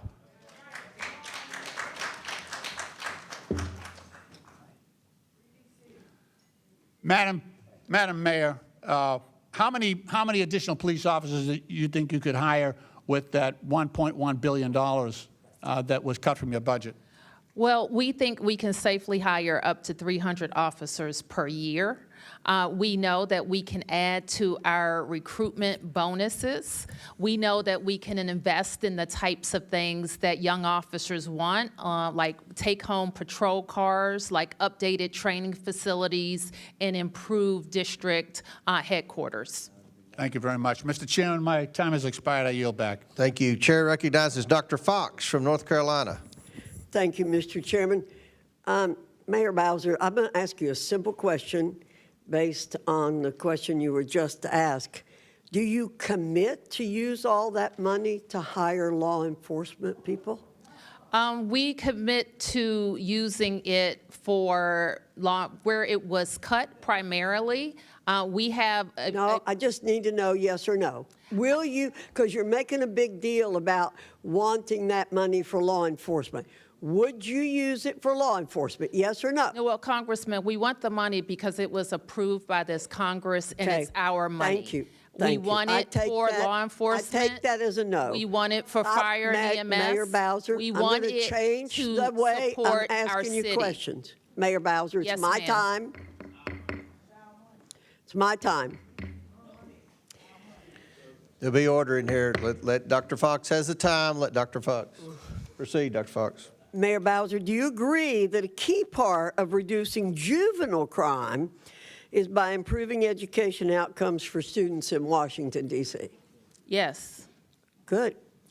So you believe that education is important for reducing juvenile crime. Do you also agree that the D.C. Opportunity Scholarship Program, or D.C. OSP, which expands educational opportunities for low-income families, plays a part of helping us reach that goal? We have a system of choice here that includes opportunity scholarships, public charter schools, and traditional public schools. Yes, ma'am. All I'm three. quite familiar with that. Yep. So we know students in the D.C. OSP can receive a high-quality education while they may be otherwise left behind in the horribly underperforming schools in D.C. This program provides real school choices for families, been repeatedly studied and evaluated. The results show that participants in the program thrive and see higher rates of high school graduation and the pursuit of higher education. Mayor Bowser, given the recent spike in juvenile crime in the city, I hope we can agree it's more important now than ever that school children have pathways to succeed and learn in safe, high-performing schools. What is your administration doing to ensure students have access to alternative education programs, including the DC OSP, to keep them engaged and on track? Well, we have been very supportive of the SOAR Act, and we encourage this Congress to continue to support SOAR, where we invest in all sectors, including the Opportunity Scholarship Fund. We're also very proud that when we look back over 15 years in our investments in school reform with mayoral control of the schools and council oversight of the schools, we've seen enrollment in our schools nearly reach 100,000. We've seen achievement outpace our peer schools across the nation, and our children have rebounded from COVID learning loss faster than most. Thank you. And Thank our you. residents are responding. Thank you, Mayor. Thank you. Okay, I just was going to add that our residents are responding by sending their children to their neighborhood schools. And that is a marker of success. Thank you. Chairman Mendelson, given that better educational opportunities are strongly correlated with reductions in juvenile crime, what immediate steps is the City Council taking to ensure that DC youth have the best educational opportunities and are not left behind in failing schools? Well, Congresswoman, thank you for that question. The council has actually taken a number of steps to ensure that funding is not cut to our local schools, that the individual schools in DCPS and in the charter schools are fully funded. We have been very aggressive about assuring that. But I want to note that the legislation that was passed would have the effect of cutting DCPS by $17.5 million a year. That is hurting kids, hurting 50,000 kids in our DCPS system because they will get $17.5 million less, and that is substantial. Thank you. A.G. Schwalb, what evidence does your office have that designated juvenile curfew zones have successfully reduced incidents of teenagers roaming or causing disturbances in residential neighborhoods, and how are those results measured? We have seen, and I support the chief's use of curfew with respect to juveniles. The way the curfew has been used here in the district is a tool for the MPD to ask young people to disperse if there are large groups of them. That has been largely successful. If youth have not dispersed in response to the MPD request, MPD will occasionally pick those youth up and bring them to what's called our Youth Services Center, where their parents are called and they're brought home. We have not seen an increase in prosecution related to curfew, but we know anecdotally that the curfew, at least as a short-term measure, has been effective in dispersing large crowds of young people. Thank you. I yield back, Mr. Chairman. Thank you. Before I Mr. Chairman, recognize- I would like to ask for unanimous consent. Yes. Mr. Chairman, I would like to ask for unanimous consent to enter into the record a article from Vox News entitled "Laboratories of Democracy, Washington, D.C. showed how to do universal pre-K right. D.C. offers free pre-K for toddlers. The ripple effects have helped K through 12 schools." This is the first without city in objections the ordered. United States Without to have objections universal ordered. pre-K in the country. Chair recognizes They Mr. are Kristamorte. innovating and leading the Ms. way. Stansbury, no tryouts for MSNBC. Chair recognizes, and before I recognize Mr. Kristamorte, if I may, that $1 billion is restored in the continuing resolution that we're going to vote on tomorrow. It hasn't been taken up. The Senate took it up a long time ago, and this House has I've been refused a to take that proponent up. for that, and So let's not I've talk about what we're going to do. Let's talk about what we've done. Well, are you going to vote for the CR, Mr. Lynch? Are the Democrats going to vote for the CR that restores that $1 billion funded one? I haven't read it yet. Okay. Let me know what it says. All right, we'll send you the text. Chair recognizes Mr. Kristamorte. Thank you, Mr. Chair. Though we're here today to discuss President Trump's takeover of D.C. law enforcement, Chicago, which I represent, is also on Trump's hit list. President Trump has demonized and called Chicago a, quote, hellhole. Attorney General Schwalb, in August, the president called D.C. a hellhole as well, right?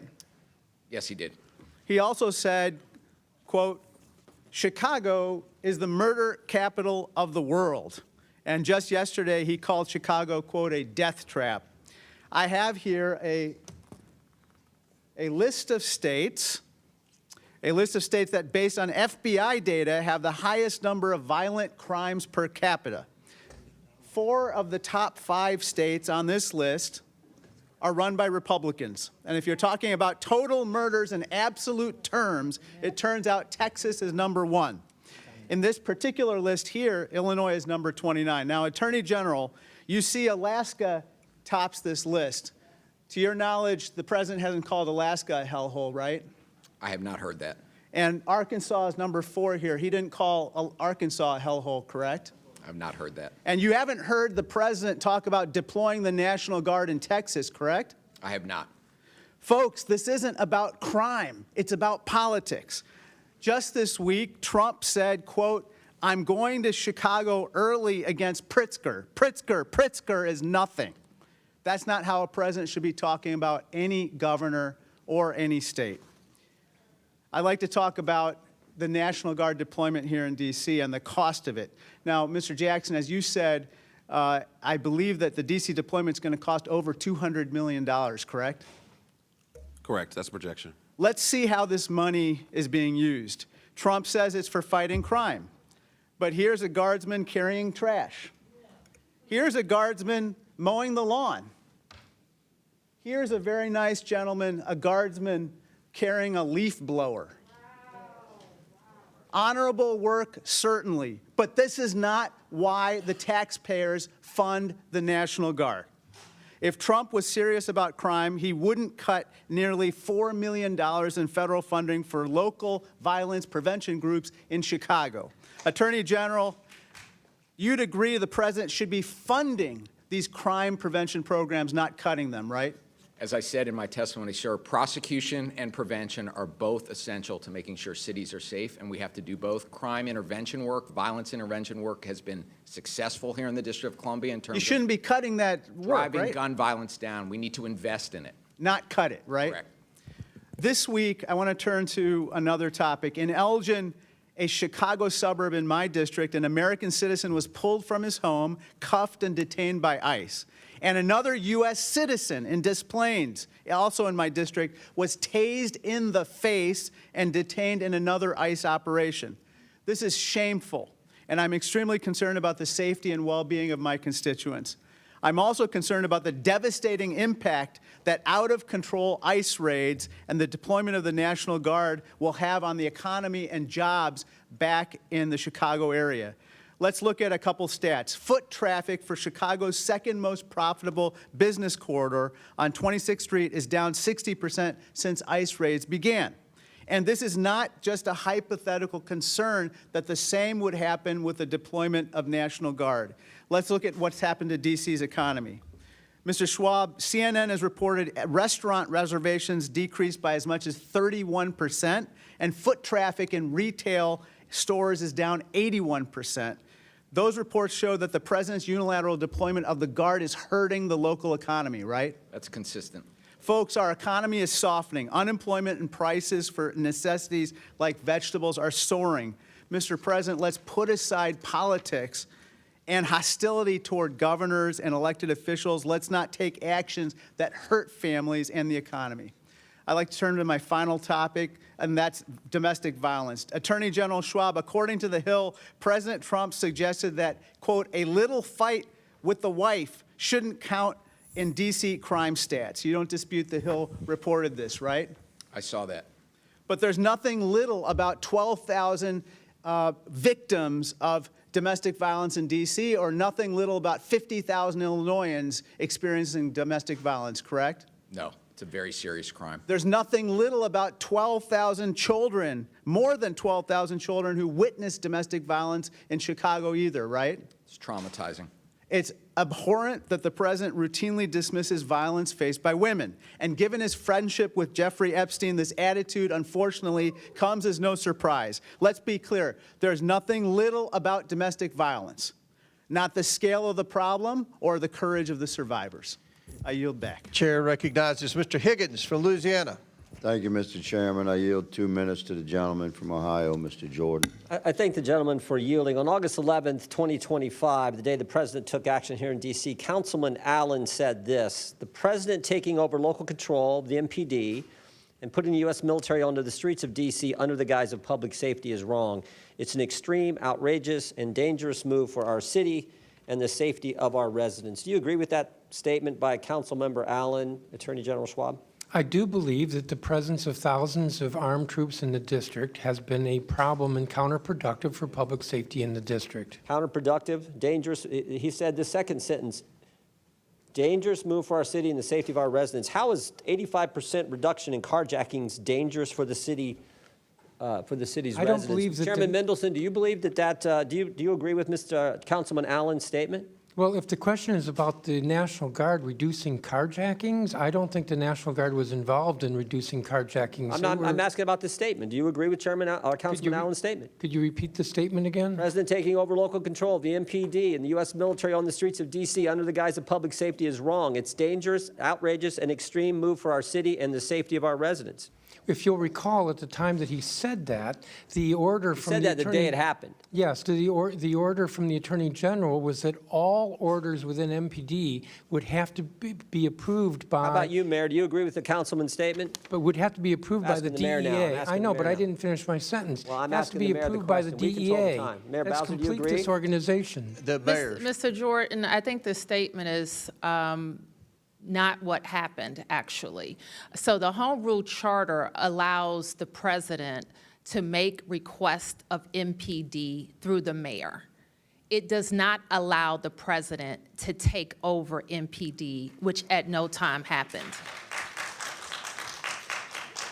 Well, I'll just point out that it seems to me you disagree because you said just 2 weeks ago, we greatly appreciate the surge of officers that enhance what MPD has been able to do with the city. We know that when carjackings go down, when gun use goes down, when homicide or robbery go down, neighborhoods feel safer. So it's like Councilman Allen doesn't know what he's talking about. Looks like you definitely disagree with him. We, having more officers enhance the effectiveness of MPD allowed us to accelerate crime reduction. Representative Higgins. Go ahead. Thank you, Mr. Chairman, and I thank the gentleman from Ohio. We are constantly at odds with the leadership of D.C. as a body, Congress, from the Republican side of the aisle, because there's a fundamental difference between the ideological perspective of the elected officials of D.C. and the majority of Americans across the country. And this is their nation's capital. And we have, I mean, we can admit that. It's okay to have ideological variances. The city of D.C. plays a special role, and it's our nation's capital. So there needn't be this level of friction when we're discussing variances of political and social opinion that exist within our own family. But this battle about the authority of Congress within our nation's capital and over our nation's capital that doesn't have to be a fight. The Congress shall have the power to exercise exclusive legislation in all cases whatsoever over such district. The indispensable necessity of complete authority at the seat of government carries its own evidence with it. This is baked into the birth of our country. And I have respect for the process that has elected you, good lady, and you, gentlemen. And I very much respect you, Sir Mr. Jackson. Of everybody here, you're plugged into the reality of the street. And I would like to talk to you further about some of the programs that you embrace. That's a different conversation. That's not elected guys with scripted answers scrubbed by attorneys. You're for real, and I'd like to talk to you more. I was happy to yield much of my time to the gentleman from Ohio. And, Mr. Chairman, thank you for convening this hearing, and I yield my time. Thank you, Mr. Higgins. Mr. Chair, I request unanimous consent. Okay. I request unanimous consent to enter into the record this August 22nd, 2025 article from CNN titled "GOP Governors Are Sending Troops to D.C. Their states have 10 cities with higher crime rates," which shows the blatant hypocrisy of the GOP when their states have higher crime rates. Without than objection, DC, so ordered. and yet choose to pretend. Chair otherwise. recognizes. Thank you very much, Mr. Chairman, and I want to thank you and the Vice Chair for convening us, the ranking member, I should say. Madam Mayor, good to see you again. Good to see you. And you have a very tough job, and it goes without saying that the 800-pound gorilla in this room is a realization that you're fighting with one hand tied behind your back, and you're strapped in as a result of policies and rulings and law that prevent you in many instances from being the mayor that you want to be every day without being constrained. So I just want to say that on the record. It's easy for a lot of people to point fingers, but until you sat in that seat and had to make those decisions, it's very difficult. And one of your arms have been tied behind your back. Let's make no mistake about that. I want to thank all of you who are here, but one thing that I want to do is to go back and underscore the comments of Delegate Eleanor Holmes Norton. I brought this up at the last meeting that we had here on the District of Columbia, and that is the fact that at the end of the day, so much of this can be traced back to the imposition of policy on a governed people without their participation. Let me repeat that. The imposition of policy without participation by the citizens, the Americans.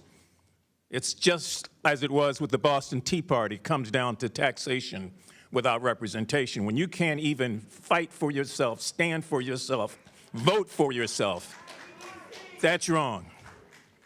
That's wrong.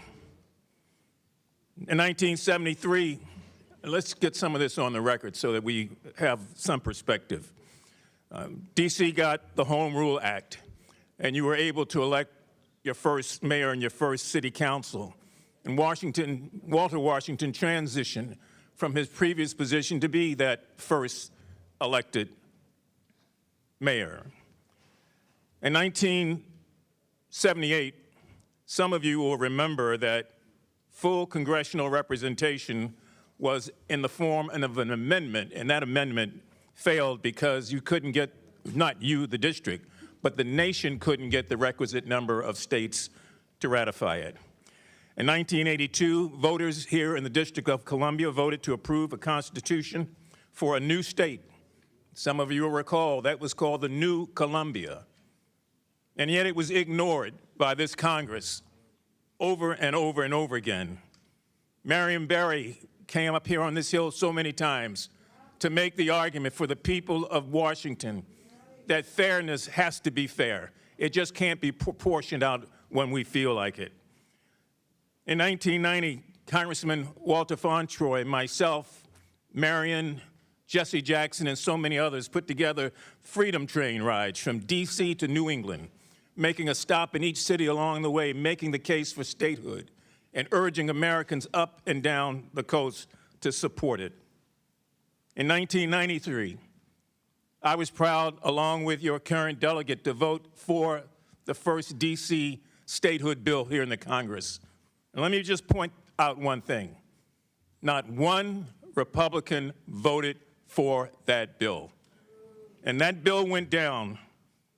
It went down after a great deal of fight by a vote of 153 to 277. 2016, D.C. voters voted to approve a statehood referendum. The people voted 86% to approve that. This Congress ignored it. In 2020, the 116th Congress, H.R. 51 became the next statehood bill. It was defeated. And the following year, in the 117th Congress, we came back with the same bill. It was defeated again without any votes or representation from the other side. So at some point in time, you have to ask yourself, if this is so partisan, what is the issue? Now, some people argue the issue is racial. I know I shouldn't say that, but I'm going to say it because people feel that way. They think that if this was any other population, majority population, that this would not be taking place. We all know that it's partisan, even though some people will say it's not partisan, because the district tends to vote Democratic. So let's not play games here. Let's be honest and true. And if we are true about making sure that Americans, no matter where they are, but especially here in this district, have rights that others don't have. Stop treating the District of Columbia like a donor state. They donate their taxes, they donate their military officers, they donate their brain trusts, and they give of themselves. And at some point in time, we as a body have to give back. Taxation without representation is as wrong today as it was when the Boston Tea Party exploded over the same issue. Thank you. Gentlemen's time's expired. Thank you, Mr. Mfume. Chair recognizes Mr. Biggs from Arizona. Thank you, Mr. Chairman, and thank you, all of the witnesses, for coming in today. Attorney General Schwalb, do you remember the case State of Maryland and District of Columbia versus Engage Armament, LC, et cetera? I do. And in that case, just for anybody who's not aware of it, the district joined Maryland and sued 3 Maryland firearm retailers for allegedly making straw purchases. In your lawsuit, you engaged 2 outside counsel. One firm, I think it's called Every Town Law, and another was Perkins Coie. Do you remember that? I do. And how much did you pay Perkins Coie, and how much did you pay Every Town lawsuit? Both of those outside firms are on a pro bono basis, so no money has been paid to them. You didn't pay him anything, okay. You know, you filed that lawsuit was baseless, right? You'd agree with that now after you've read the verdict of the district court, and I'm going to go through that with you pretty clearly. Well, Mr. Biggs, as you know, that case has been dismissed and is on appeal, and given the fact that it is still part of active litigation. You don't want to talk about it. I don't blame you. I'm not going to talk about the merits while it's in active litigation. Right. I don't blame you for not wanting to talk about it, because I go through here cases for bringing that lawsuit. So that's pretty damning. And not only that, under Maryland law, and basically Arizona's the same way. Most cases is is every bit of deference is going to be given to a party who's defending against a motion to dismiss or motion for summary judgment, right? I mean, that's normal. That's Maryland law, right? Yes, that's the standard. Yeah. And in this particular case, the judge made some very interesting comments. This is what he said. Ordinarily, leave to amend in Maryland is freely granted, particularly when a case is in an early stage, unless leave to amend would be futile or inappropriate for other reasons. This case presents such an occasion to deny the request, close quote. I don't know, I used to practice, I used to do a lot of trial work. I don't remember ever seeing something like that. That's pretty damning stuff from the court. And then it goes on, the judge goes on to say, at bottom, in the court's view, the plaintiffs hope to use the discovery process in order to construct a case. And the court correctly notes, through that discovery, the plaintiff wants to find sufficient facts to state a viable claim for relief. But right then, in the complaint, failed to state any claim for relief. And so, the question that's begged here is, why wasn't a Rule 11 sanction brought against you and the other plaintiffs' attorneys? Was a Rule 11 sanction brought? No, sir, and while we obviously disagree with that ruling, we are pursuing an appeal as the rules allow us to do, and I'm confident that we'll get it turned around at the Court of Appeals. Yeah, of course, you were confident you were going to win the case when you didn't have jack squat, but you went after 3 FFLs because you had a political agenda. There were no sanctions. Did you have to pay attorney's fees or costs? Were any of those ordered? I didn't see them ordered in here. I assume they weren't ordered. There were no sanctions. There were no costs. So, the important thing is we were working as hard as we can in this city to keep illegal guns out. No, the important thing is, and the no, way sir, in no, which listen to me guns for a come into second. our Listen to me for a district too second. often is The through straw important thing, purchasing. Mr. Attorney General Schwab, the important thing was that you were using your office to abuse gun FFLs because you don't like them, and that's the deal. Because, as the judge said, you basically didn't have a case whatsoever. But you decided to use your power and your authority and make the process the punishment. That's what you chose to do. That's what you chose to do, and there's no question before you. That is not true, sir. That's exactly what this says. And that's a shame, because that's an abuse of power right there. And so you come in here, sit here, and tell us all this righteousness about power. But I'm telling you, when you're using the process itself to go after political opponents, which is exactly what you're doing. This is a philosophical issue that you have. And you used them, and you and you used 2 firms that you know and I know that that's their motive. The law firm, every state, that is their job. That's what they want to do. They solicit funds to go out there and sue FFLs because they don't want the Second Amendment to even exist. Read their statements. And you joined with them. Mayor Bowser, it's good to see you again. I know you do have a tough job. I'm the first to admit it. Thank you. But it's good to see you again. Thank you. And I'm out of time, so I can't ask any questions. But I do have some things I want to, Mr. Chairman, I have some UCs. Yes, proceed. First of all, I wanted to introduce the memorandum decision and order from the case State of Maryland, D.C. versus Engage Armament et al. Without objection, so ordered. The letter from the committee to the Honorable Brian L. Schwab dated June 11, 2025. Without objection, so ordered. Which we're still waiting for answers for. This one, Mayor Muriel Bowser says Trump's surge of federal law enforcement has lowered crime in D.C. Without objection, so ordered.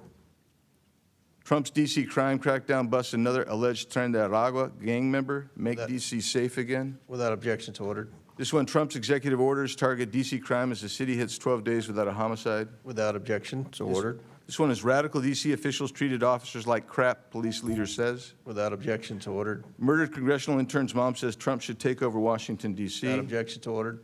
Yes, prosecuting and arresting criminals would have immediate impact on D.C.'s crime. Without objection, so ordered. Thank you, Mr. Chairman. Thank you. Chair recognizes Ms. Brown from Ohio. Thank you, Mr. Chairman, and thank you to our witnesses for being here today. So we want to talk about abuse of power, huh? Well, let me start here. President Trump's only expertise on crime is committing it, not preventing it, enabling it, not ending it, and covering it up, not cleaning it up. He is a convicted felon. He has illegally frozen federal funding. He has assaulted the rule of law at every turn. He has consistently violated constitutionally protected due process rights, and he has unleashed a corporate agenda to enrich himself and his wealthy donors. Right now, as we sit here, Trump is bending over backwards to protect Ghislaine Maxwell, a convicted sex trafficker who preyed on children, and blocking the release of the Epstein files to shield criminals from accountability. In the last 10 months alone, he has pardoned countless white-collar fraudsters who ripped off the American people, often conveniently after they cozied up to him. And let's not forget, Trump pardoned every single person charged or convicted in the January 6th insurrection. That included 172 people who pleaded guilty to assaulting law enforcement. It included dozens of repeat offenders, people with prior convictions for rape, manslaughter, and sexual abuse of a minor. And it included at least 10 individuals who have already been rearrested for new crimes. So spare us the talk of law and order, because under Trump, that only means lawlessness for his friends and punishment for everyone else. Now, let me be clear. I care deeply about public safety in my district, in every district across America. Every person deserves to feel safe in their neighborhood, at their job, and their school. And if I may, there is some good news. Violent crime has been consistently decreasing across America. And yes, we have more work to do, but we also know what works to keep it that way. So if you are really serious about public safety, let's increase funding for violence prevention programs. Let's pass common sense gun safety bills. And let's provide additional federal resources to our local partners to recruit and train local law enforcement. But what has this administration done instead? Rolled back gun safety reforms, gutted DOJ programs tasked with addressing violent crime, and blocked funding to local law enforcement and community violence prevention agencies like the one you served, Mr. Jackson. Earlier this year, Cleveland Peacemakers Alliance, a local violence prevention organization, had its community violence prevention grant funding frozen by this administration. Mr. Jackson, I know you cannot speak to this specific grant, but can you talk about the importance of grants funded through the Bipartisan Safer Communities Act and how freezes like this impact public safety? Well, we know from Cleveland Peacemakers to Advance Peace to Safe Streets Baltimore to Life Camp in New York City that these organizations that are doing violence intervention work are saving lives every day. And every study we've seen to focus on how impactful community violence intervention has been has shown promise. But this Trump administration hasn't stopped at terminating violence intervention programs. They also terminated $1 billion in youth mental health resources that we know can help our youth that are in crisis before a school shooting, before a suicide attempt, before any violent harm. They've also made major cuts to the ATF. And we know that the ATF now has lost 2/3 of its inspectors. So they don't even have the capacity to inspect gun stores to decide whether or not they're violating the law. He also reversed their zero tolerance policy for gun dealers, where they violate the law, they lose their license. And even if you go to the Department of Justice website, there's an invite for previous violating law gun stores to come back and get their licenses again. So he's not only defunding programs that we know are preventing violence, that are working with youth, that are working in schools and working with homes, he's also stripped and dismantled and defunded federal law enforcement to keep guns out of our communities. Thank you so much. Instead of funding proven public safety solutions, my Republican colleagues want to pull political stunts like weaponizing the National Guard against the American people. Let's be clear.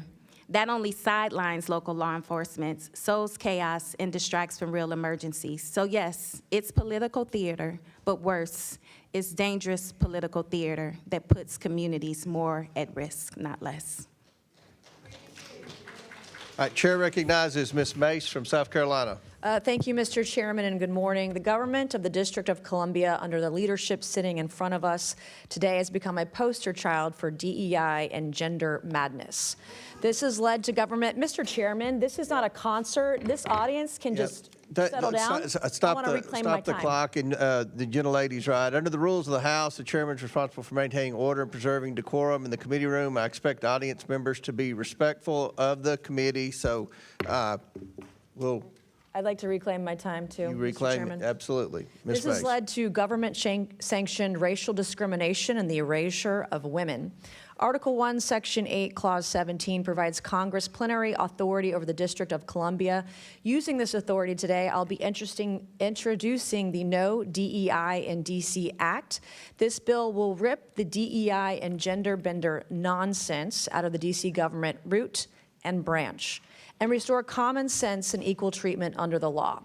As the individuals charged with writing D.C. laws, signing D.C. laws, and enforcing D.C.'s laws, we have some questions for you on the meanings of some of the curious terms we have found in the D.C. Code. My first question for Mayor Bowser, it's yes or no. The D.C. Code makes numerous references to, quote, structural or institutional racism. Do you believe the D.C. government is structurally or institutionally racist? Yes or no? Yes or no? Is D.C. government racist, institutionally racist? Yes or no? All right, you can't answer the question. So my next question for Mayor Bowser, since you're going to sit there and placate or just be quiet, in Section 7-1234.02 of D.C. Code, you use the phrase child welfare involved birthing people. Child welfare involved birthing people. Can you explain to me what this means?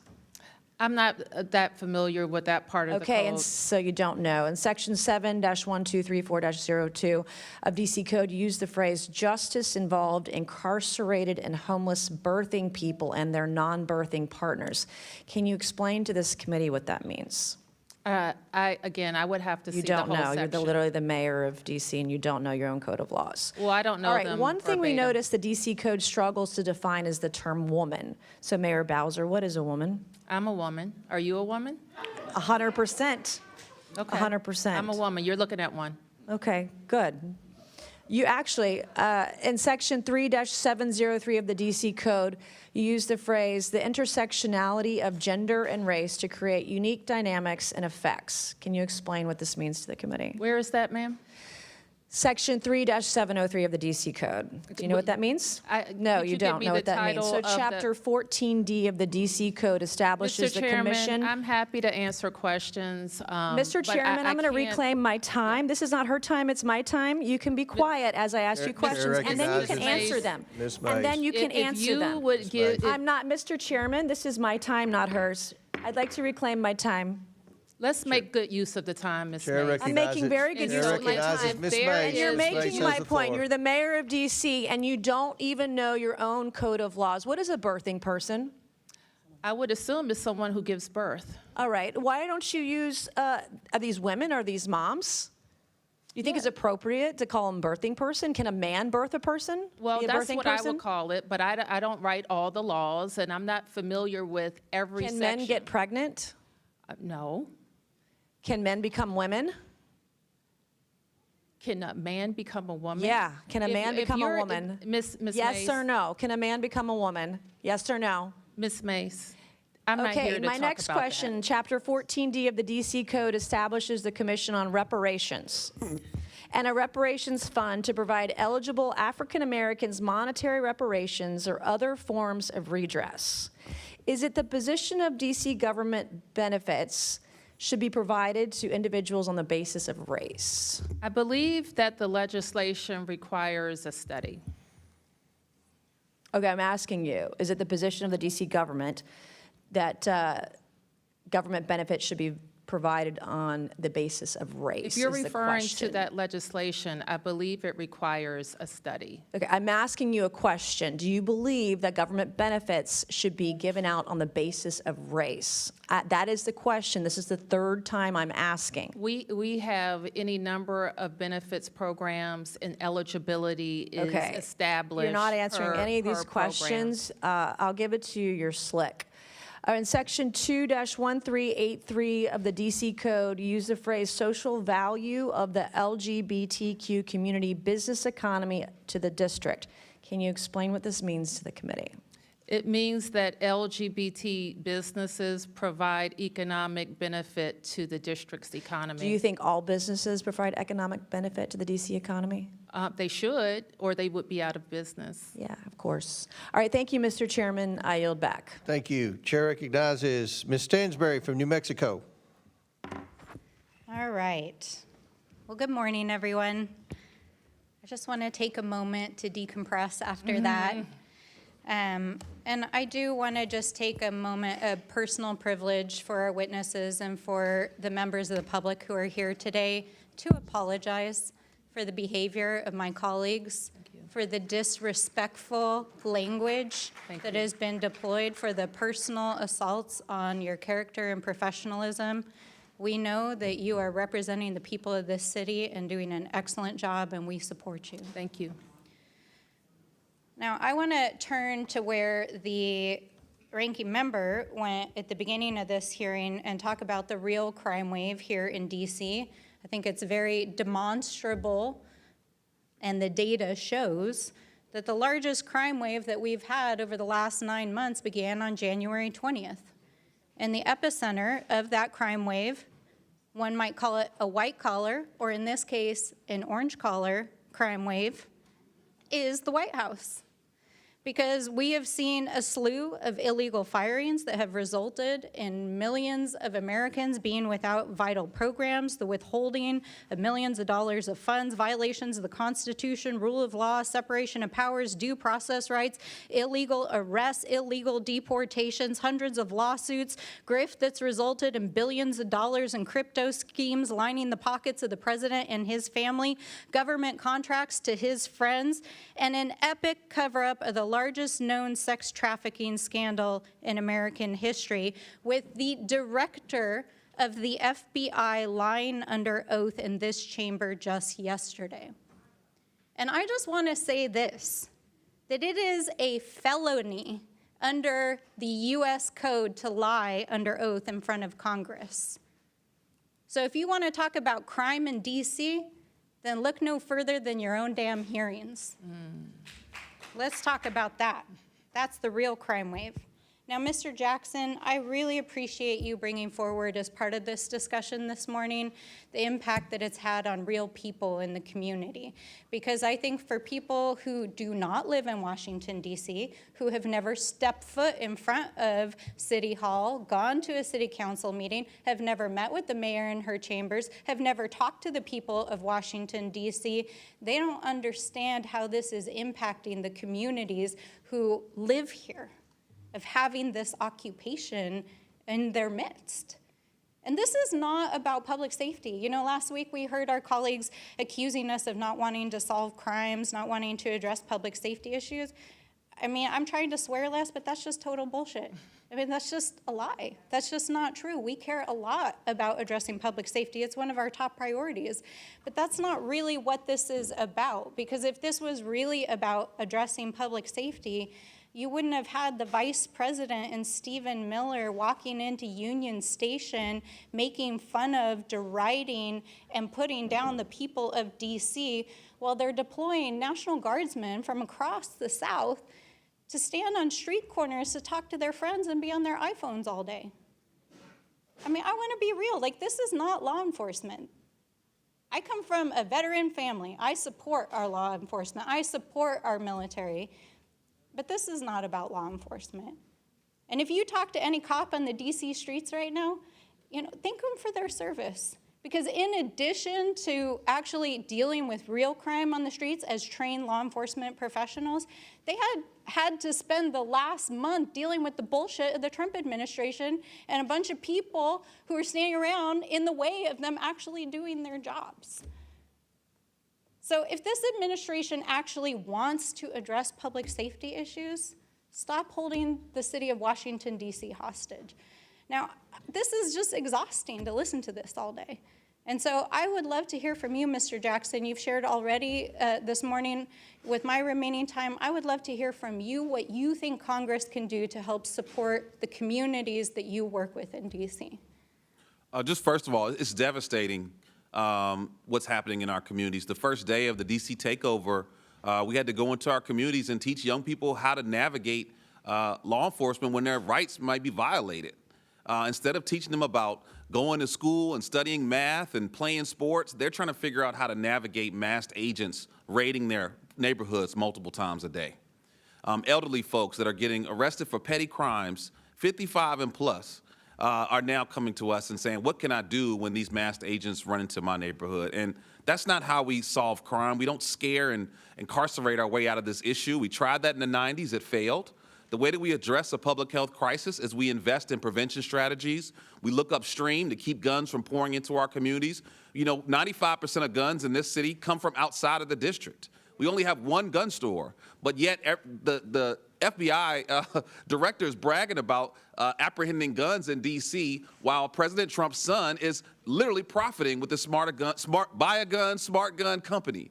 And so what we really need in this moment is for federal government to do its job to keep guns from getting into our communities by cutting down on gun traffickers, by going after rogue gun dealers, by holding the gun manufacturers accountable, and being tough on crime, specifically on those who are profiting off of the pain and death in our neighborhoods.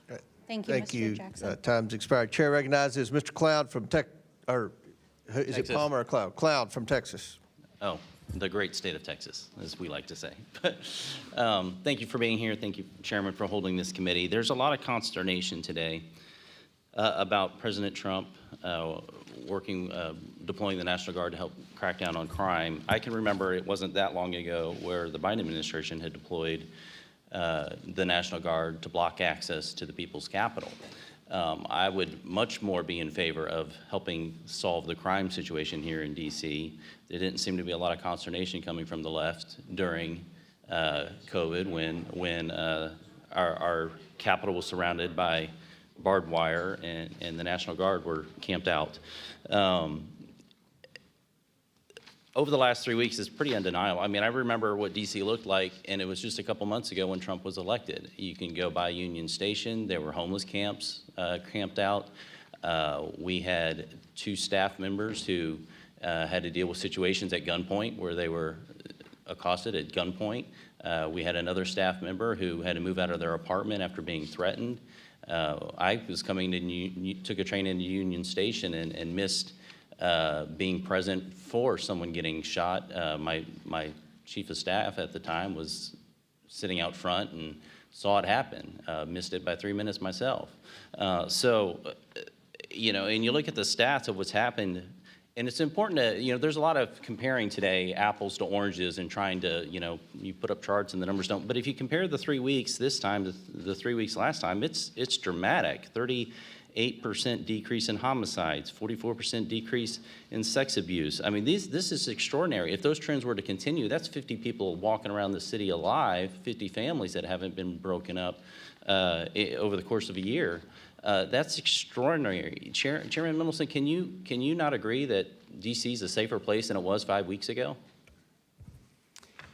There's no question, but that if you look at the data, the crime statistics, that there was a reduction in crime during the surge. Yeah, okay. But as we have said, if you want to add 500 officers working with our MPD, of course we're going to see a reduction in violence. That's not the same as ICE raids, masked men. Important. It's not the same as the National Guard who's landscaping on the mall. Do I need to go back to my National Guard point? You didn't have a problem when the National Guard was blocking access to the nation's capital, prohibiting people from coming here. And to that point, D.C. is different than other cities. D.C. is unique. Our founders, there was mention of the Boston Tea Party, the ones who were actually there, wrote the Constitution and said that D.C. should not be a state because it houses the federal government. And it would be important for a state not to give undue influence over the federal government. We If saw you read this the during Federalist COVID. Excuse me, Papers, I'm they say talking. nothing about Excuse me, denying sir. us the franchise. Sir.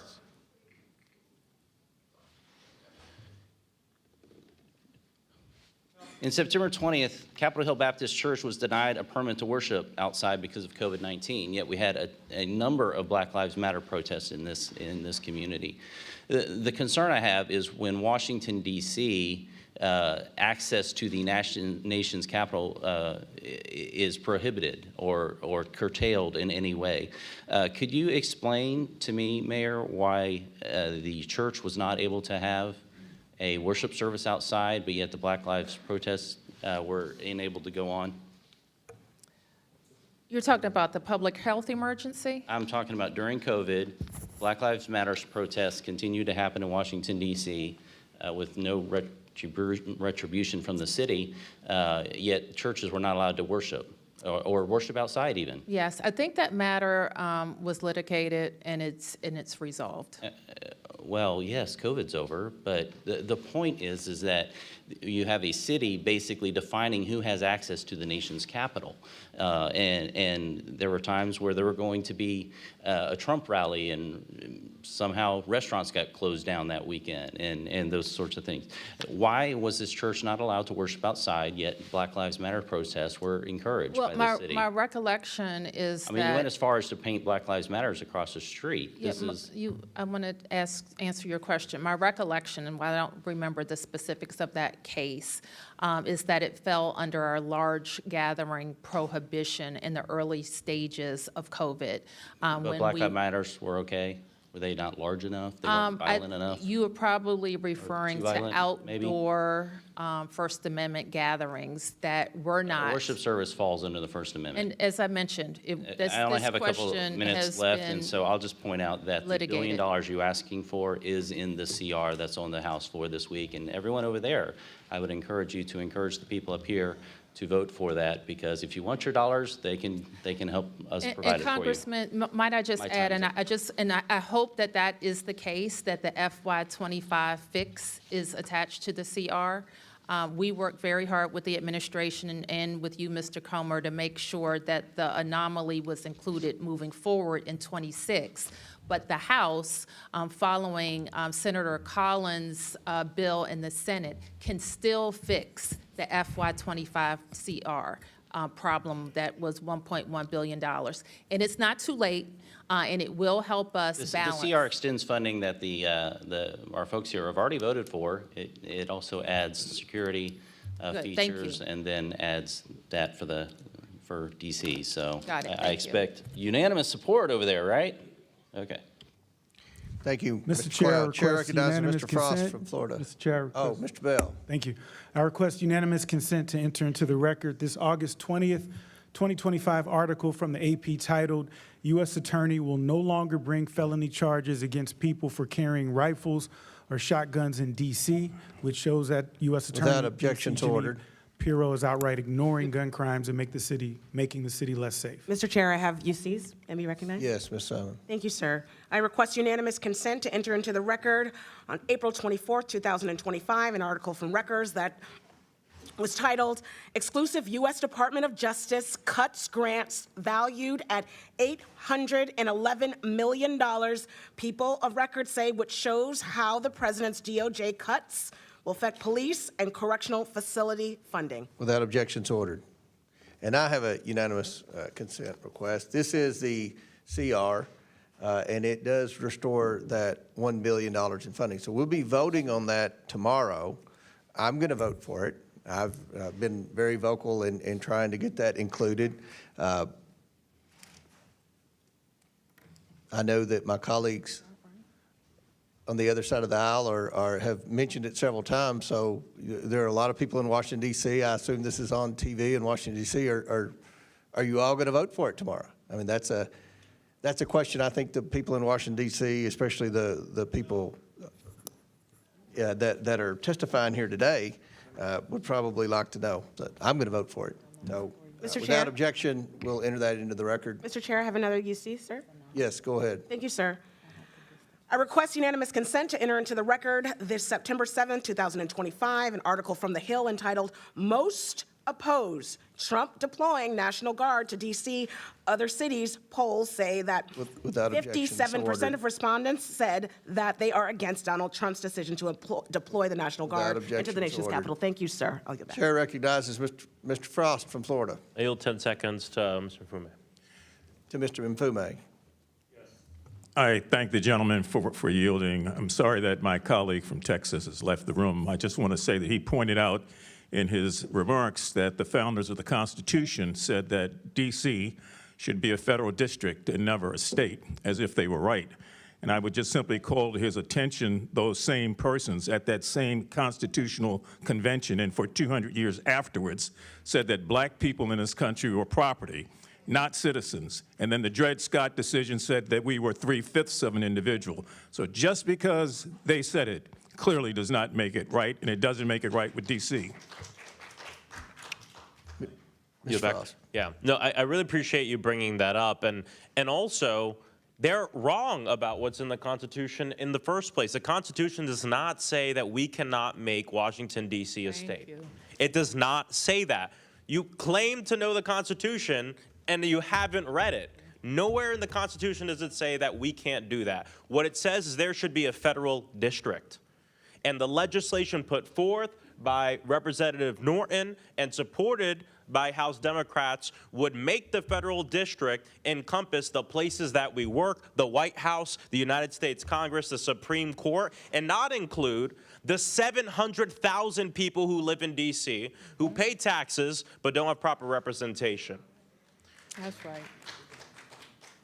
You know, usually when we're talking about D.C. in this committee, it's, you know, usually we have just folks who can watch in the audience. But I'm happy that today's different because we have representatives from the district's local government and Mr. Greg Jackson Jr. here to give voice to what's going on in Washington, D.C.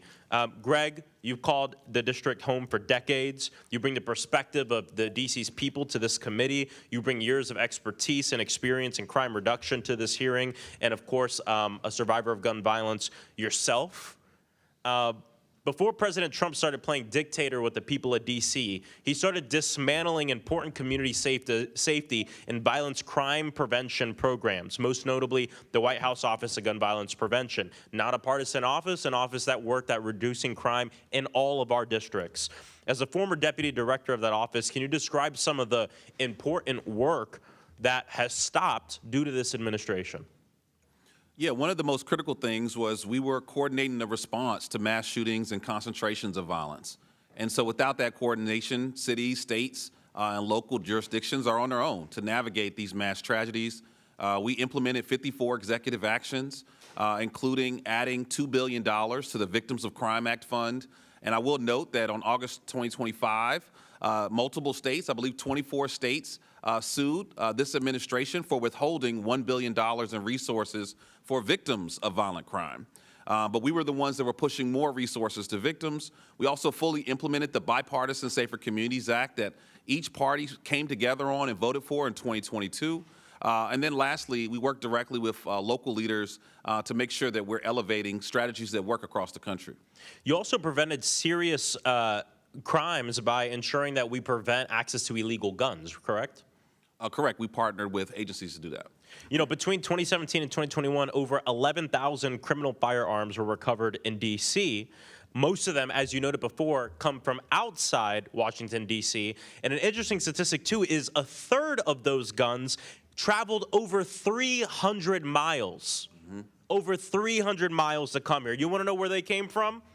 South Carolina, North Carolina, Georgia, Mississippi, Louisiana, Tennessee, Ohio. These are the states where these guns are coming from. States that don't have good gun laws. States that aren't keeping their people safe, and as a result and byproduct have wreaked havoc on the people of Washington, D.C. Trump's total disregard for American safety is obvious from his current budget requests. Having already fired a majority of the federal gun dealers inspectors, now he wants to slash another $1 billion that could be used to crack down on these guns. Congressional Republicans are also doing their part to make us less safe. They're trying to remove restrictions on silencers, trying to remove restrictions on rifles, even on firearms designed to look like everyday objects. And we even know that they're insincere in this because I just listed states that have some of the highest murder rates in the nation. I asked this question last time and asked it again. Where's their bill? If this is the way to end crime, and this is the thing everybody wants, why don't they have a bill to invite the military to occupy their states, which have the highest crime rates in this nation? They're not going to do it because they don't want the military to occupy their communities in their states because they know it's a load of crap and they're insincere about it. I yield back. Chair recognizes Mr. Palmer from Alabama. Mr. Chair, I have a unanimous consent request.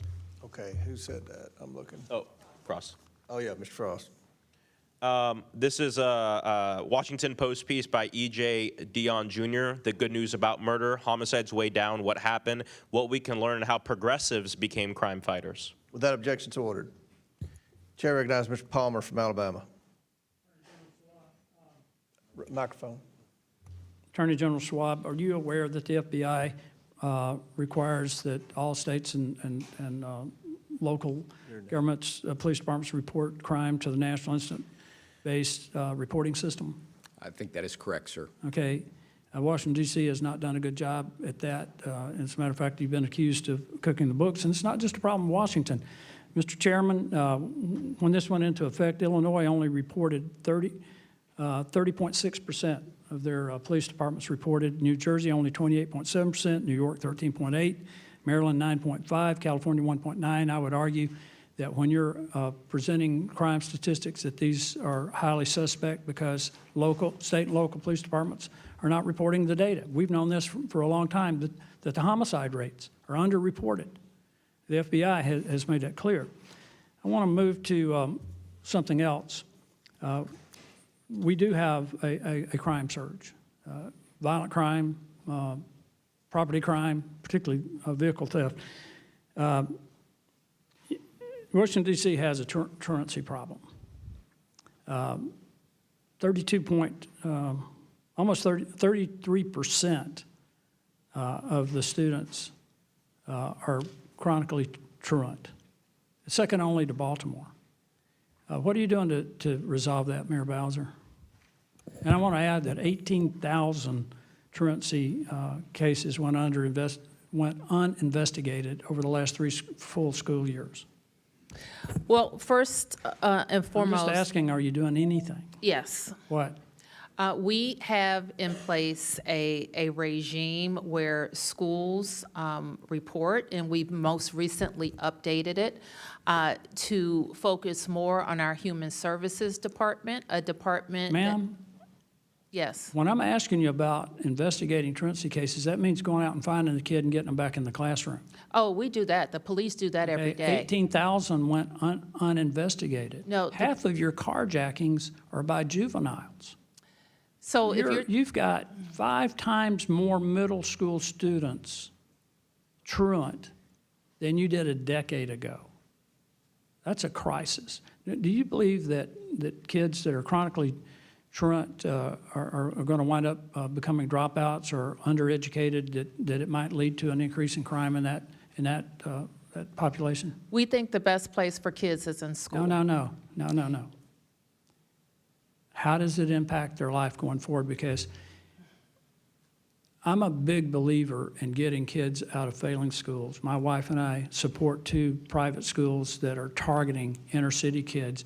These kids don't show up truant. They come to class, they graduate, they get jobs, they go to college. What are you doing to find these kids? And I'm not talking about giving them a free lunch. I'm talking about getting them back in the classroom. I mean, you said something about the National Guard mowing lawn, maybe the National Guard ought to be helping you find these kids and get them to Congressman, school. if I may, the council has had hearings at least once a year. We have a hearing scheduled it's not doing next any month good. with regard to attendance and what we're doing to Yeah. reduce truancy. Yeah. I agree Well, with what you. about all that these kids that are- you've already I lost agree because you with sat on your butt and didn't do anything about it? Well, 18,000 went uninvestigated. I agree with you that attendance is important and truancy is a problem. Truancy is actually down. It's down 22% since school year 21-22. And serious still absenteeism, almost which is 30% of 33%. days, is down 43% since It's school down year 5%. 21-22. Baltimore from 54% to 49%. That's half your kids. So it's down below that at this point. We get a report every fall. I don't know if you've seen the reports from the Attorney General, from Child and Family. Let me ask the mayor from- this. Do you plan to take full advantage of the $1,700 tax credit scholarship program that can go to scholarship granting organizations to help kids get into schools where they're safe and where they can learn? We do take advantage of the Opportunity Scholarship Program. That was in the One Big Beautiful Bill, by the way. We are committed to trying to help kids get a good education. So are we. Well, I appreciate that, Mr. Chairman. I yield back. Gentleman yields back. Chair recognizes Ms. Lee from Pennsylvania. Thank you, Mr. Chair. Every single time the Republicans call one of these overseer hearings on the district, we get the same paternalistic, infantilizing, just racially coded drivel. We are hearing the same old fear-mongering, the same misdirection and misinformation today, off-topic claims, including getting rid of DEI in D.C. And it's crazy to say because you can introduce DEI laws, but at the end of the day, you are not going to erase black people from the District of Columbia or any other place. And I just wanted to start with that. And let's be real, that's what's at the heart of all of these same conversations that we keep having about crime and underfunded and under-resourced black communities while they ignore crime in the White House and in their own houses. So I just wanted to establish that as we go through this. But Washington, D.C., we know is in a unique situation, especially, you are especially vulnerable to Trump's power-hungry overreach. Their elected officials don't have the same resources and also don't get the same respect, incidentally, from members of this panel that they would give to their own elected officials. But you don't have the same protections, congressional voting power or representation as other states. That's why Trump is using D.C. as a test kitchen for all of the horrible policies that they're cooking up. As members of Congress representing those other states and cities, we need to be concerned about where he's going to target next, and we cannot roll over, shrug our shoulders, and say that at least the National Guardsmen are gardening, are picking up trash. We have to push back on this right now, in this moment, before he comes for all of our districts. To be clear, none of Trump's actions have made D.C. any safer. And just as a reminder, crime had already been dropping in the district without his involvement. He's been terrorizing D.C. residents with these mass and unaccountable federal agents and armed National Guardsmen. He's completely broken any small amount of trust these communities have with local law enforcement. Many of the National Guard troops are from out of state. They don't know D.C. any more than you all do, and they don't know the community. Accountable to them, who uniquely understand D.C.'s needs and their concerns, but instead, Republicans want to micromanage people who didn't vote for them and do not support their policies. Chairman Mendelson, we marked up 14 bills on D.C. last week, 13 of which you opposed. Was the D.C. Council consulted on any of those 13 bills? We were not. Have you taken any of the members on this committee on a full tour of a D.C. neighborhoods? I have tried to meet with different members without success. Yeah, because we all know they talk a lot about D.C. and they pretend to know D.C., but the reality is that very few of them have ever left any of the communities that are in walking distance of the Capitol itself, and I bet they've probably never even been. I remember you all get access to every member of Congress, but I've never seen a member of Congress in any of the carryouts in D.C. I ain't seen them at any of the Ethiopian restaurants or at a Caribbean joint. But that's neither here nor there. Do you think it's necessary to work with local officials to improve public safety? Absolutely. Has the Trump administration reached out to the council to ask you all what you need to help keep D.C. safe? They have not. Crime is especially easy to exploit and use as a political tool. Everyone, regardless of how they vote, cares about safety. We care about community safety. That's why I launched the Community Safety Agenda and Caucus, because we have community-based, evidence-backed solutions that we know work. But instead of offering real solutions to prevent crime, to respond to people in crisis and stop violence, which DC and many other cities have invested in, Trump's scare tactics and political theater only makes these communities safe. These proactive investments in communities that actually bring down crime. The data could not be any clearer. It's the programs that work to stop crime before it can happen, rather than just responding afterwards. Yet DC is struggling to fund these types of programs because y'all have not restored and passed the $1 billion that Congress owes them. Attorney General Schwalb, you've made stable housing for DC a priority, correct? I have. You've implemented programs that improve nuisance properties, after-school programs for kids, victims of domestic violence, and the goal to make DC safer, correct? I have. Mayor Muriel Bowser, we know that these litany of proactive investments actually drive down crime. Has Trump promised you any funding for any of these things? No, not yet. Great. The cost of having a National Guard is about $1.8 billion a day. We're up to about $40 billion. They say about $200 billion. A bunch of that these out-of-state guards in the Rome Ministry is not a sustainable solution. That is not more sustainable than actually investing in these things, investing in our communities. We know that if you really want lifelong safe communities, then we need to invest the same way that these people invest in their people, and their communities, and their loved ones. Invest in these folks the same way, and stop talking about crime and fear-mongering these people. With that, I yield back. Chair recognizes Mr. Perry from Pennsylvania. Mr. Chairman, I have a unanimous consent request. Okay, yes.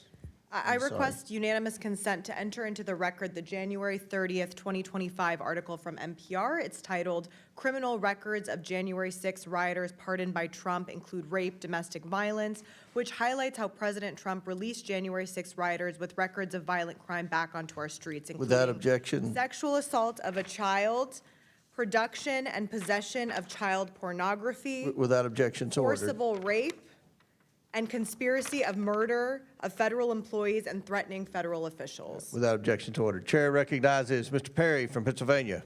Thanks, Mr. Chairman. Mayor, thanks for being here. Thanks for being in the arena. We know it's difficult. I think the case that we're trying to make today is that there's a crime problem, and when you prioritize solutions, you can actually make a difference. And I'm just going to quantify that statement because I think that Washington, D.C. has a crime problem. Shouldn't just say that, but if it's true, it'd be evidence. And the House Budget Committee reported in early 2024 that crime surged by nearly 40% last year, which is 2023, with over 270 murders, 950 carjackings, and 106 children shot, reminiscent of the 1990s crack epidemic. And of course, you know, you've heard the stories of staff members here. We all kind of, believe it or not, know somebody that has been a victim of crime right in the nation's capital, right? As of October 2023, the violent crime rate in D.C. hit 664.2 per 100,000 people. For comparison, New York City had a violent crime rate of 184.4 per 100,000 people. So that's dramatic, right? 184.4 versus 664.2 for D.C. Dramatic. In 2024 in Washington, D.C., 72% of all property crimes were larceny, theft, and motor vehicle theft, burglaries, et cetera. Washington, D.C. had 3,693 offenses per 100,000 people, which would rank it first among all states in terms of highest property crime rates per USA Facts, and that's if it were a state. So that's what I'm saying. I think D.C. does have a crime problem. And look, there's been a lot of complaining here, not necessarily by you, about, you know, what the president's actions are. The Guard being in D.C. In one case, they're, you know, claiming that they're policing D.C. In the next case, they're, you know, blowing the leaves away. It's one or the other, but it's not both. But let me ask you this: you got a problem. You're the mayor. You probably know. You're living here too. Did you ever reach out to the president, to any president, and say, "Look, we've got a problem here. Will you deploy the Guard? Will you help us with police? We're not handling it. We can't fill our ranks. We can't afford to." Have you ever done that? I have called on the National Guard in D.C. I called on them during COVID. I've called on them in other weather emergencies, But yes. what about as a general, look, the crime stats I just related to you are ongoing, right? This is not just a surge. This is just not a momentary COVID thing. Yes, This is a daily thing for the people of Washington, D.C. to endure, and the people of the country that want to come to their nation's capital who are afraid to come to endure. So have you ever done it on a consistent basis, saying to the President of the United States, this is the nation's capital, you reside here, can you send me the Guard to help assist with law enforcement or assist with policing? Have you ever done that other than episodically? No, I described to you the times that we have done it. And it's we just have, episodic, and so my point is that the problem has to be focused on, and it has to be Mr. fixed. Perry, can I answer you a different way? Yes, ma'am. Because we don't regard the Guard as a law enforcement agency. It's not a law enforcement agency. It And can so assist in law enforcement. we wouldn't call on them to But police you our would neighborhoods. agree that right now crime has But dropped dramatically finish, since Mr. Perry. they've been present. Mr. Perry, what Yes, ma'am. has worked is not the National Guard in helping enhance MPD services. What has worked is more DEA, more FBI. So you're saying the Guard law has had no impact in Well, D.C.? No, what I'm saying is the Guard is not, has How do been you, described can you to us, quantify has that? not Can been. you quantify that? I can't quantify a causal Okay, relationship. you can't quantify it, so you can't make the claim. But I can quantify something. Listen, I want to talk to you about something else, which is. But I do want to make the point. I want to ask you this question. I'm Yeah, running out of time, and I okay. want to be respectful of everybody But I don't here. think the Guard has made any arrests. I want to ask you. So you've employed a bunch of traffic cameras. Can you, a whole pile of them, hundreds and hundreds of them, are traffic cameras for safety or for revenue generation? They're for safety. But it says here that you plan to fill a $580 million revenue hole in your budget shortfalls using traffic cameras, right? No. You said that. No, what we said is that our budget includes revenue generated from traffic Expected cams. 580. We don't- You said this, ma'am. We want to It's drive. per the Fines and Fees Justice Center. Let me just, because I want to Yes. quantify this as well. In '06, you had 43 fatalities, traffic fatalities. But in '23 and '24, you had 52 each of those 2 years. The traffic cameras are not making your people safer, and particularly in Wards 7 and 8, where it's predominantly a black population, 20% below the poverty line, these fines are imposed on them, hurt the worst for people. So traffic cameras and automatic traffic enforcement, it should be about safety, but it's unfortunately about revenue generation, and it's imposed on the people that can least afford it in the District of Columbia, the people that you represent. Well, Mr. Mr. Chairman, I Perry, yield the balance. I wish that you had also pointed to this year's traffic fatality and collision information. So in Ma'am, this addition, year's not done yet. well, it's trending in the right direction. Yeah. Yes, but the trend is so that we would be at well below those numbers. And our traffic cameras are a part of that equation. The traffic cameras, engineering ma'am, with all due fixes- respect, you have the worst traffic in the country by city as regarding according to Consumer Reports, and that includes LA. And not allowing people to turn right on red is a contributor to that, and then fining them, especially in the places where people can least afford it, is grifting on the people that support your city, and it shouldn't be done. It should be about safety only. The fourth most populated city in the country, Hoboken, has 0 cameras and 0 fatalities, ma'am. I yield. Thank you. Chair recognizes Ms. Simon. Thank you, Mr. Chair, and thank you, Ranking Member. Before my remarks, I just have a couple of questions. My first question is to the elected AG of the District of Columbia. Can you talk very briefly and educate all of us on the victim services that your office provides to victims? In virtually every case where we have a victim that's been harmed by a violent crime, their specialists in our office are working with them not just to make sure they're available to be witnesses in prosecution, but to make sure they access the services they need, both economic and financial support, as well as emotional and counseling support to make sure they're taken care of. And AG, would you say that your Victim Services Division is equitably funded? We can always use more money to make sure that we're providing that critical service, but the team I have is doing an extraordinary job with what we have. And what you all provide is not only protection for witnesses, is that correct? We certainly do more than just protecting the witnesses, yes. Is it also making sure that victims of domestic violence have opportunities to leave their abusers and save their own lives? One of the things that we do every day is making sure victims of domestic violence are getting protective orders and making sure that they are protected from people who may be putting them in a dangerous place. Isn't it true that you work with mothers of murdered children? We do. Isn't it true that you provide burial and counseling assistance for folks in our communities who have been victimized by violence? We do. And I want to thank you for that work. AG, would you also say that in the District of Columbia, the young people that you are prosecuting do not have readable access to mental health supports in the District of Columbia?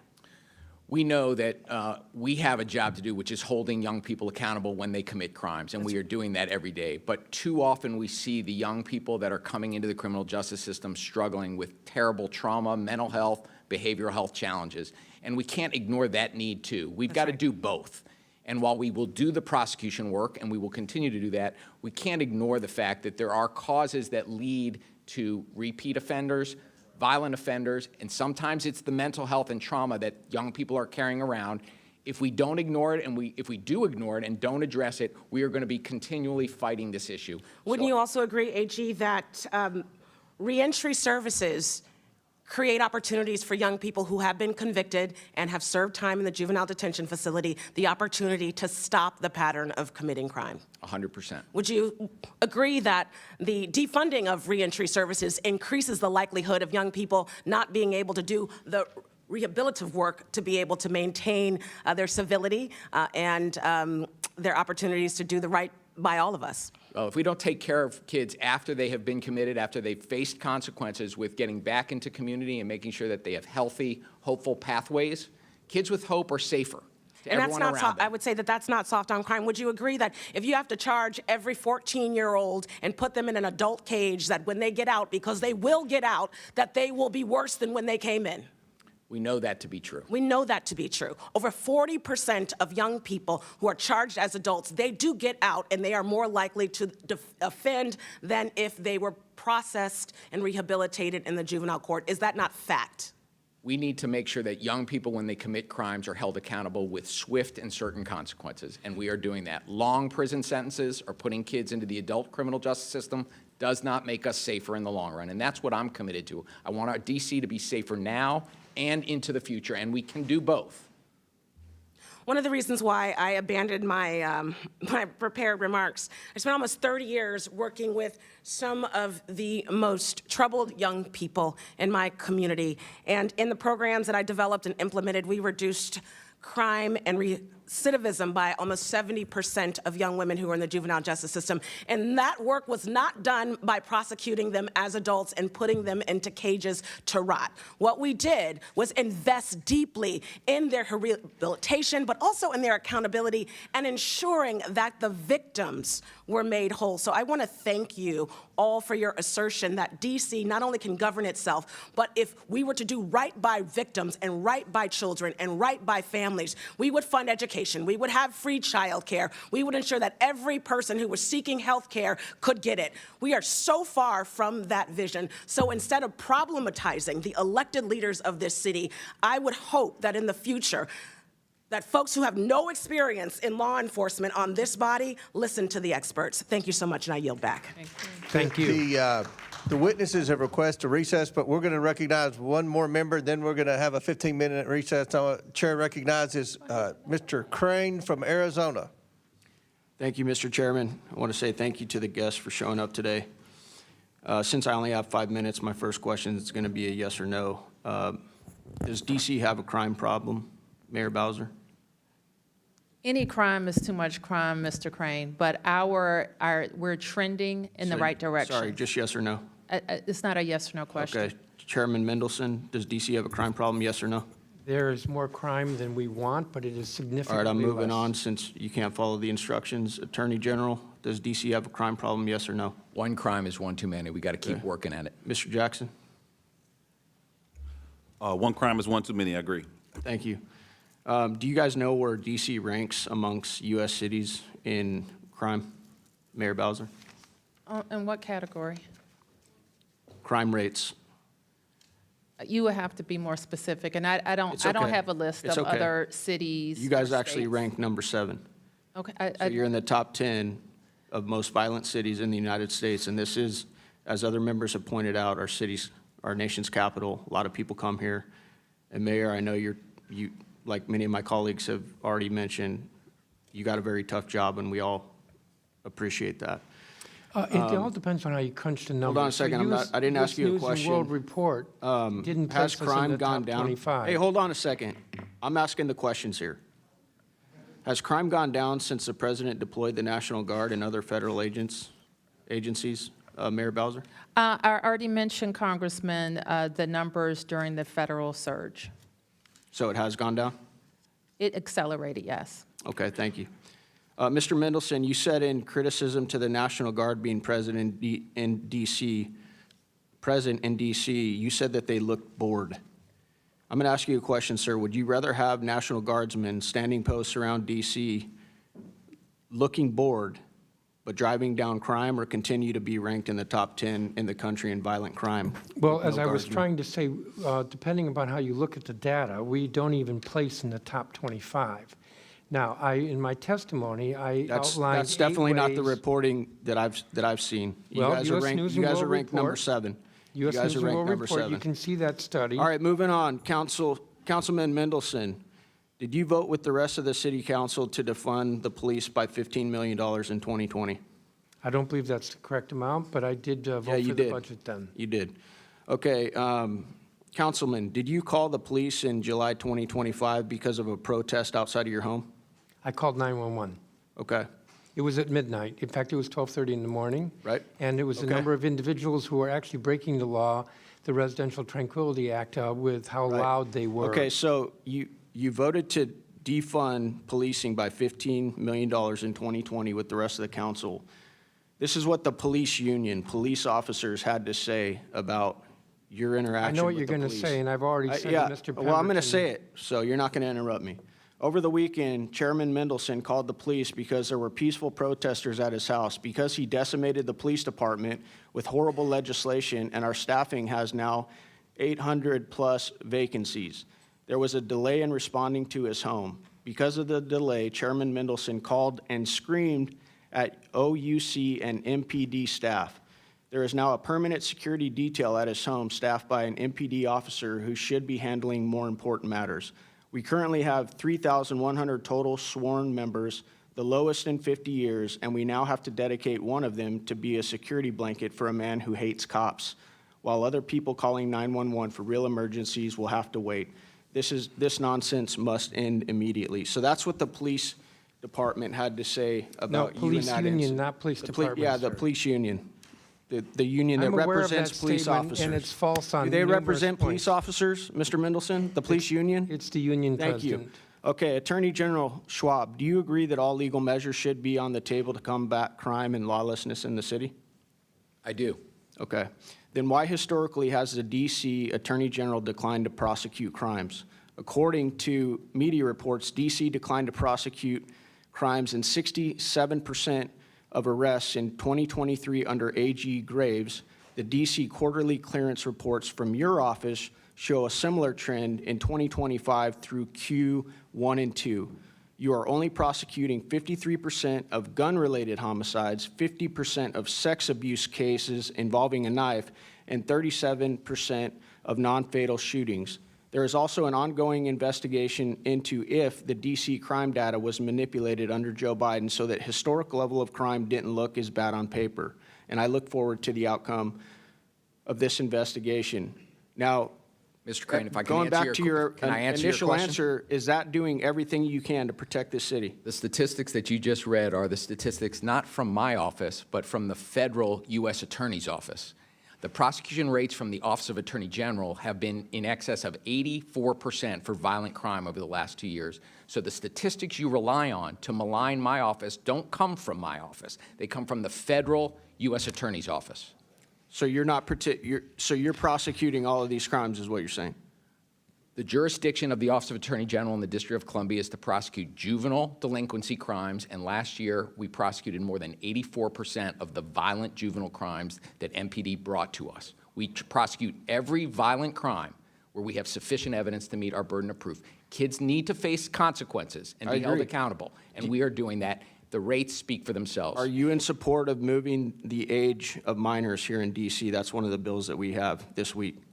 The residents of the District of Columbia, the 700,000 of us who live here, know more and care more about how we're going to make our city safe than anybody else.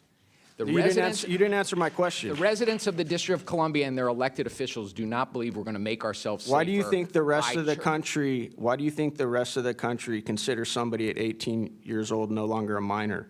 Yeah, what is it here in D.C.? The age of anyone younger than 18 is a juvenile in the District of Columbia, just like the rest of the country. Don't you guys consider people that are 20, 25 and below minors? I think you misunderstand the gentleman's time's the law, expired, sir. but feel free to answer that, General. Well, I think you're misunderstanding the law, and I think you're referring to the Youth Rehabilitation Act. But in our city, youth younger than 18 are treated as juveniles.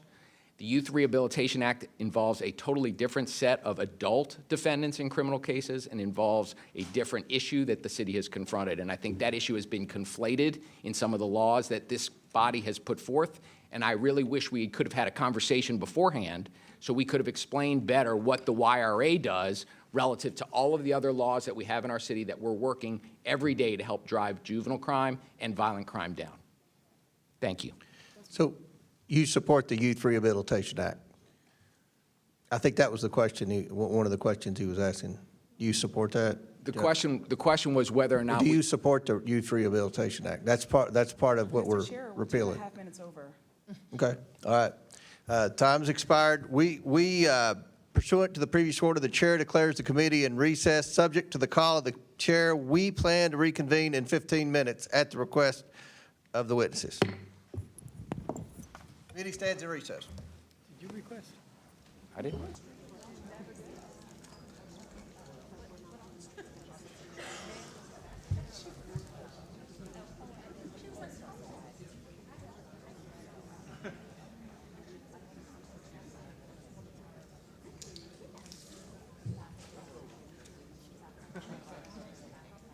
The committee will come to order.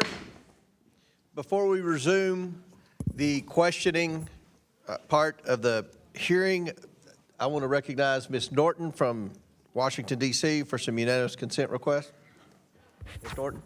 Thank you, Mr. Chairman. I have a unanimous consent request to enter into the record a statement from Donald Sherman from Crew regarding the D.C. takeover of D.C. local law enforcement, a letter from Brady on restricting the autonomy of the District of Columbia, and a statement from the project on government oversight regarding the militarization of law enforcement in the District of Columbia, Mr. Chairman. Without objection, so ordered. All right, I'll recognize myself for 5 minutes. I want to touch up on something that Mr. Frost said. He kept asking, where's your bill? Where's your bill? And, there are two schools of thought up here as we try to address the crime crisis in Washington, D.C. and try to come to solutions. And I feel like one thing that my colleagues on the other side of the aisle constantly say, you have to have a bill to do this. They said you had to have a bill to secure the border. Well, President Trump secured the border within days of assuming the presidency. It wasn't the lack of a bill, and their bill, by the way, had a lot of amnesty in there, which made it a toxic bill, and that was a poison pill, as we say often about bills. So there's also a school of thought that to alleviate poverty or to control poverty, you have to have a bill, you have to have government programs, you have to hire a bunch of government bureaucrats, you have to have government funding, and it has to increase by 10% every year, for every year, year after year, year after year, year after year. Many of us, myself included, believe that the best way to end poverty is to try to help grant access to a good paying job, And we don't think you get good paying jobs through government bureaucracies, through government agencies, through never-ending creation of new government programs. And with respect to alleviating crime in Washington, D.C., we had, as we all know, an aggressive markup last week. And, you know, the bills addressed, many of them, juvenile crime. So, General Schwalb, do you agree or disagree that there's a juvenile crime problem in Washington, D.C.? I think we need to make sure that when kids commit crimes, particularly violent but crime. is there, I mean, it seems like looking out the window at night from Barry, there were a lot of kids running around. You know, a lot of the carjackings were committed by juveniles, an excessively high juvenile crime rate, if you define juvenile as, you know, the way your definition under 24 is. Well, here in the district, Mr. Chairman, juveniles defined as younger than 18. My office is addressing every violent juvenile crime that we have. So there's no crime. There's no juvenile crime crisis in Washington. Is that what you want to say? One crime from a young person Okay, is you one said too many. Chairman Mendelson, is there a juvenile crime problem in Washington, D.C.?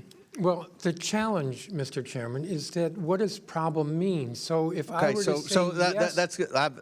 no, there's too much. No, there I is mean, too if much. you can't say there's a juvenile crime problem in Washington, D.C., that's why we have to come in Well, I'm trying to and give help you an out a honest, little bit. I'm trying to give you And many of us believe that the juvenile crime problems were created by excessive criminal justice reform. Now, I supported criminal justice reform back when it first became a thing in Kentucky. So did another Republican, Rand Paul. At that time, it dealt with incarcerating young people because of possession of marijuana. And I believed then, and I still believe that you know, that was an excessive penalty to pay for what is now legal in most states, marijuana, and it did appear to me by the numbers to have a trace of racism in it. That it seemed like many times white kids that got possession of marijuana somehow got out of it over black kids. I believe that. I said that publicly in Kentucky. But over time, the activists, you know, continued to expand that to you know, no bail, cashless bail, to raise the age of what is a juvenile, and you know, treat juveniles to where they got a slap on the wrist even if they committed a serious crime.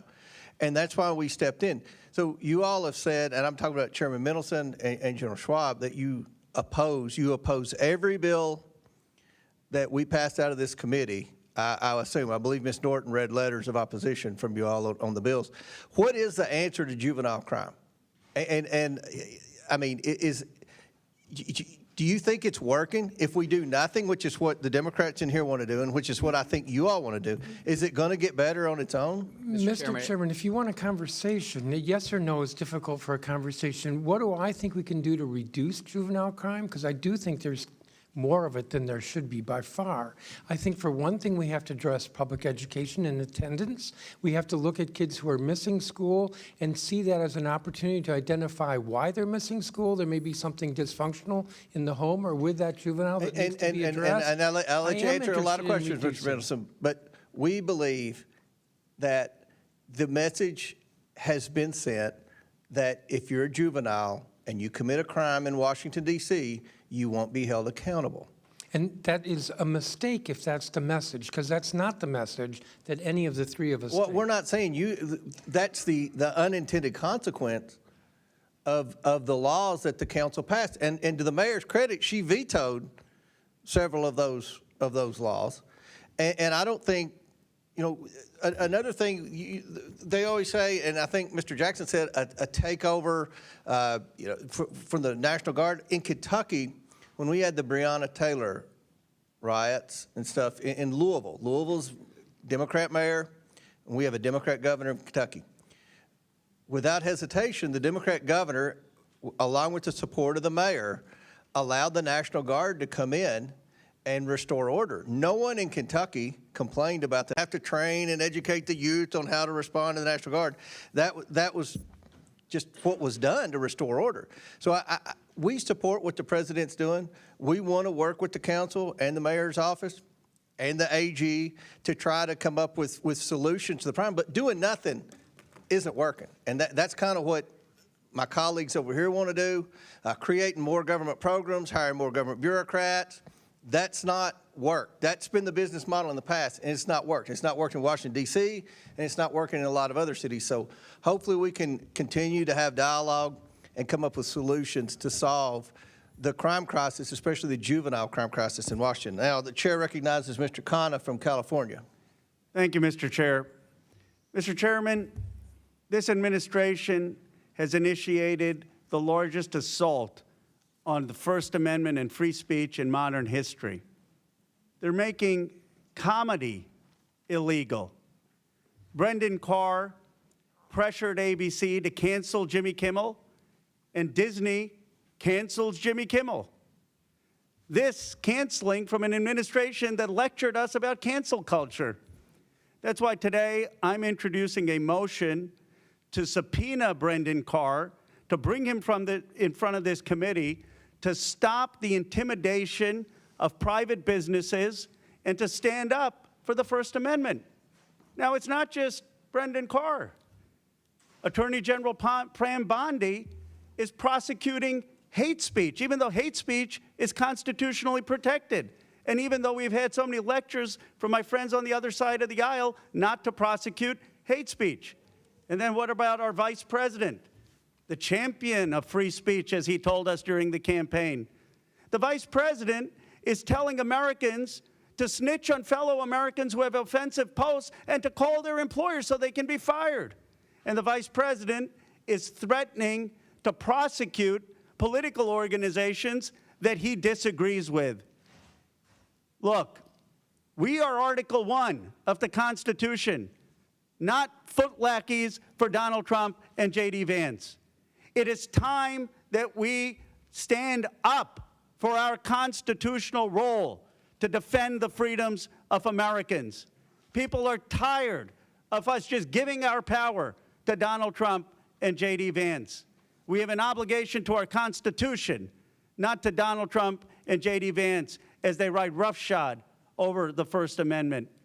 So in the name of all those who are being censored in Washington, D.C. and around the country, in the name of all those who are being intimidated in Washington, D.C. and around the country, in the name of Americans, Republicans, Independents, and Democrats who believe in the First Amendment and free speech, I motion today to subpoena Brendan Carr and to have him explain to the American people why he's bullying private individuals and private businesses.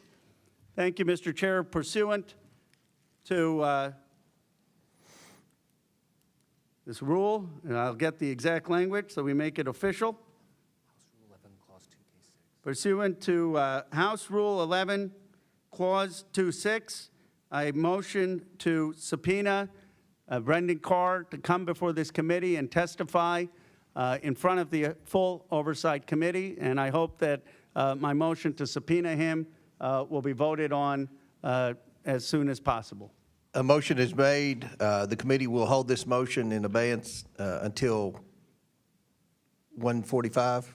Give everybody time to get back in here. Thank you. And if I might say, Yes, sir. I know Brendan Carr well, and Mr. Chair, I hope you'll have him come in. I think we could do that. I think I we appreciate that, sir. We could. I don't think the motion's necessary, but I think he would. I'm pretty confident he would be willing to come in to testify. So Well, thank I'll just you. say that. I don't think the motion's necessary. You want to withdraw the motion?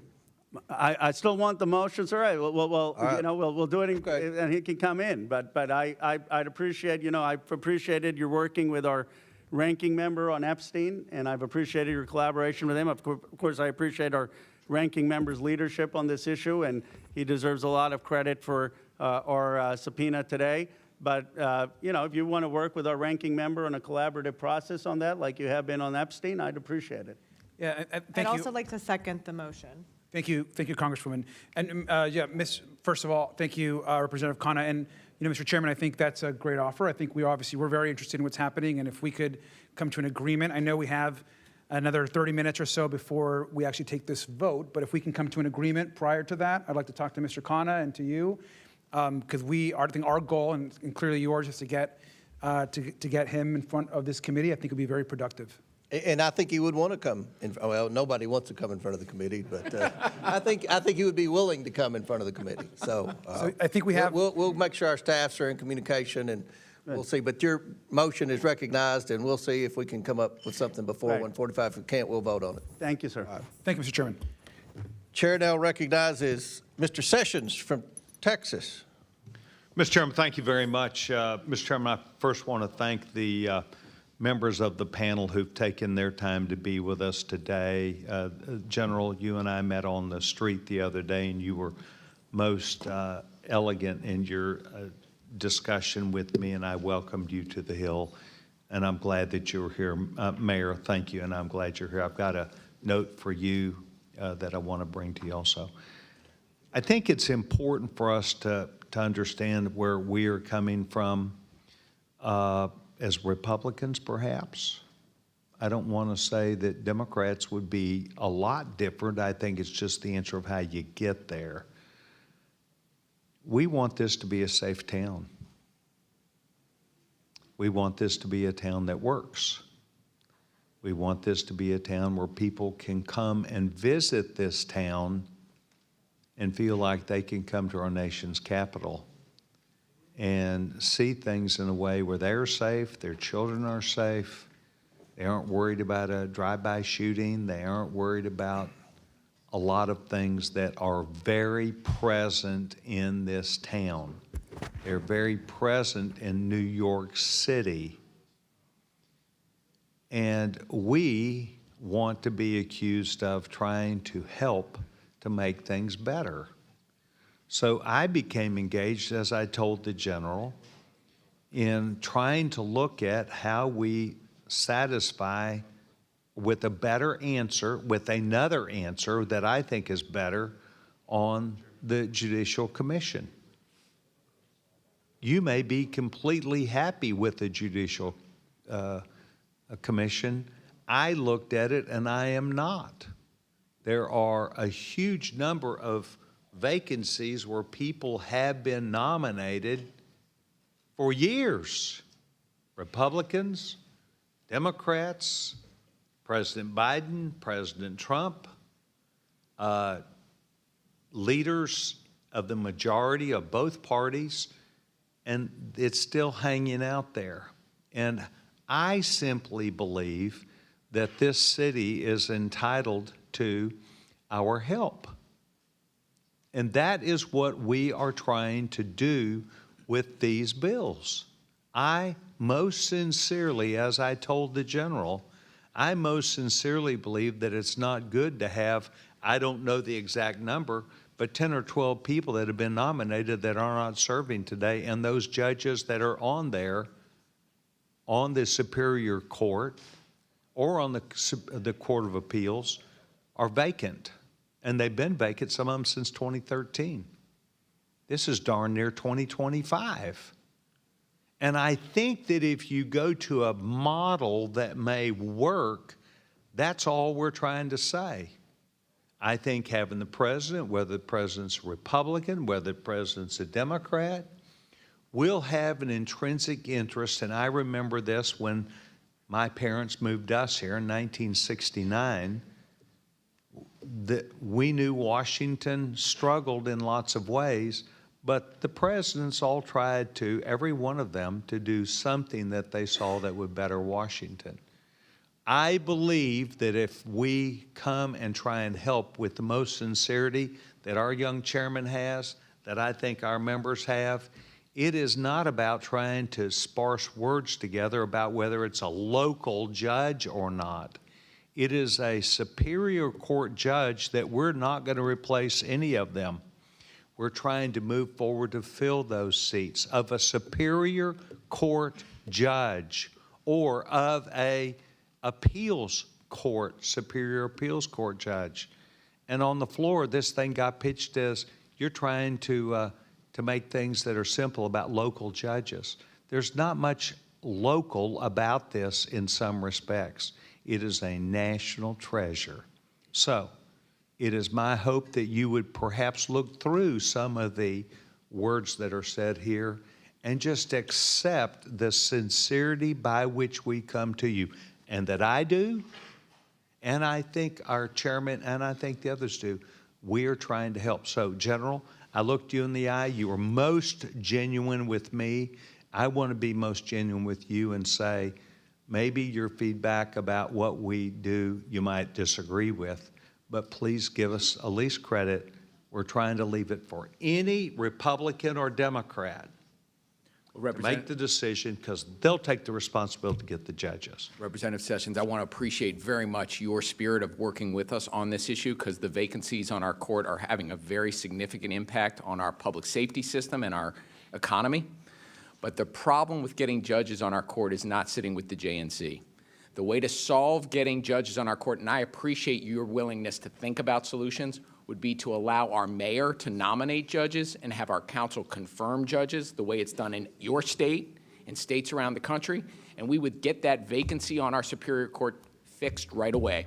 So there are multiple ways of getting it solved. I don't think the JNC is the problem. I think the problem has been in the White House and in the Senate, and we could solve this problem together if you would be open and your colleagues open to changing the law to allow the mayor to nominate, the council to confirm, just like states around the country do. And I appreciate your spirit of cooperation. Yes, sir. And my only counter to you is, like a lot of things here, they have been in control of the council or the mayor, and we slightly disagree. We slightly disagree about the crime bill. We slightly disagree about a lot of things. I'm trying to fix it. Lastly, Mr. Chairman, I thank you. We believe that if a president has some skin in the game in this town, Republican or Democrat, they will follow through and get those judges confirmed. I want to thank each of you, Mayor. I'm going to walk down and give you something, just a note. General, could I answer for just a second? I think the problem is, if Mr. Chairman, may I just? Go ahead. Thank you. This is part of good dialogue, sir. I agree.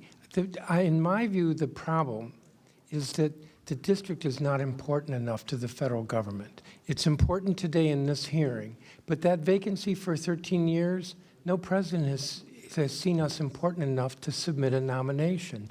Last December, it's been nominated. Last December, the pending. Senate didn't think it was important enough to confirm the judges that were pending that had been reported out of committee, because there are always other issues, there are national issues that are more important to you. But the president nominated them. All right. Okay. The president could have worked it. Y'all can have good conversation. And the ranking after. member, Right. thank you for allowing me this time. I appreciate it. Thank you. Thank you. Chair recognizes Ms. Randall from Washington State. Thank you, Mr. Chair, and thank you to our witnesses for being here today as your city goes through these difficult circumstances.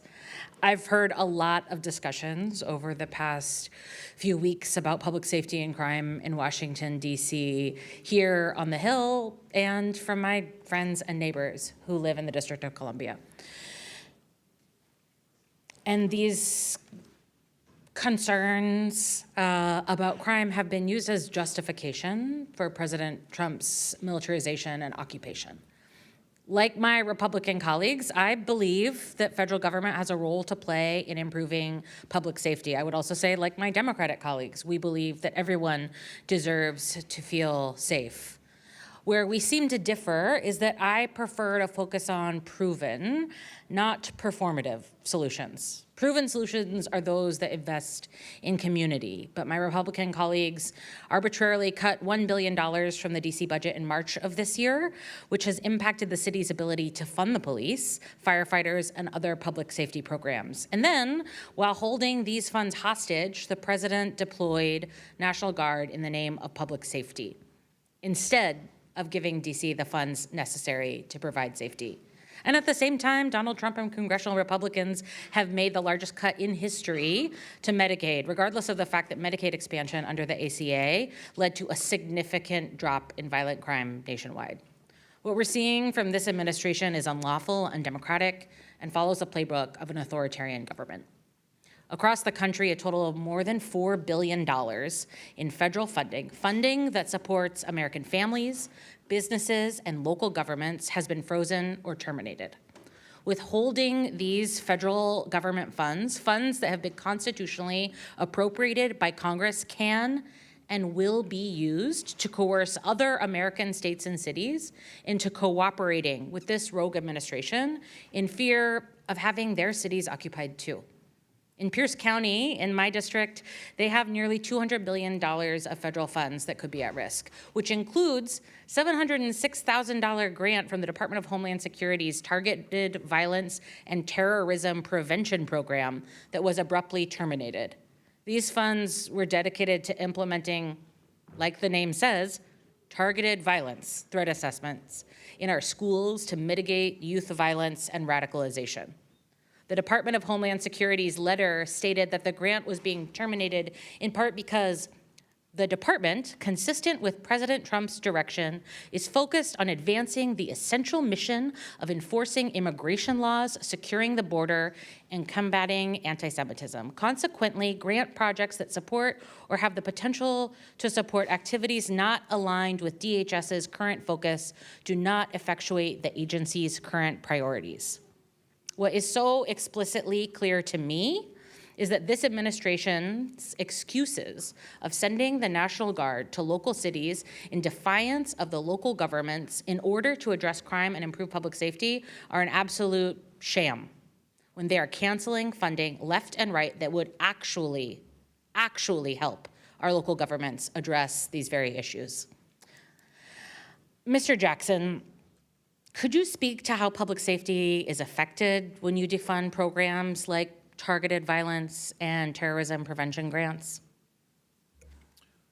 Yeah, I mean, a critical resource of our federal government has been helping states prepare to identify and intercept targeted violence across the country. In fact, the Department of Homeland Security was required to work with state government on that. But those resources through CISA and other preparatory agencies or departments are under siege. But what we're also concerned about is just the direct federal law enforcement resources for agencies like the ATF that are specifically focused on intercepting guns from getting into our communities. And again, with cities like DC, where 95% of the guns are coming from outside the state, that federal law enforcement is crucial, but are now experiencing over 40% cut. Would you say, in your experience, that local investments, like funding for local law enforcement, funding for targeted violence and terrorism prevention, funding for ATF programs, would have a greater effect on public safety than the militarization of our cities?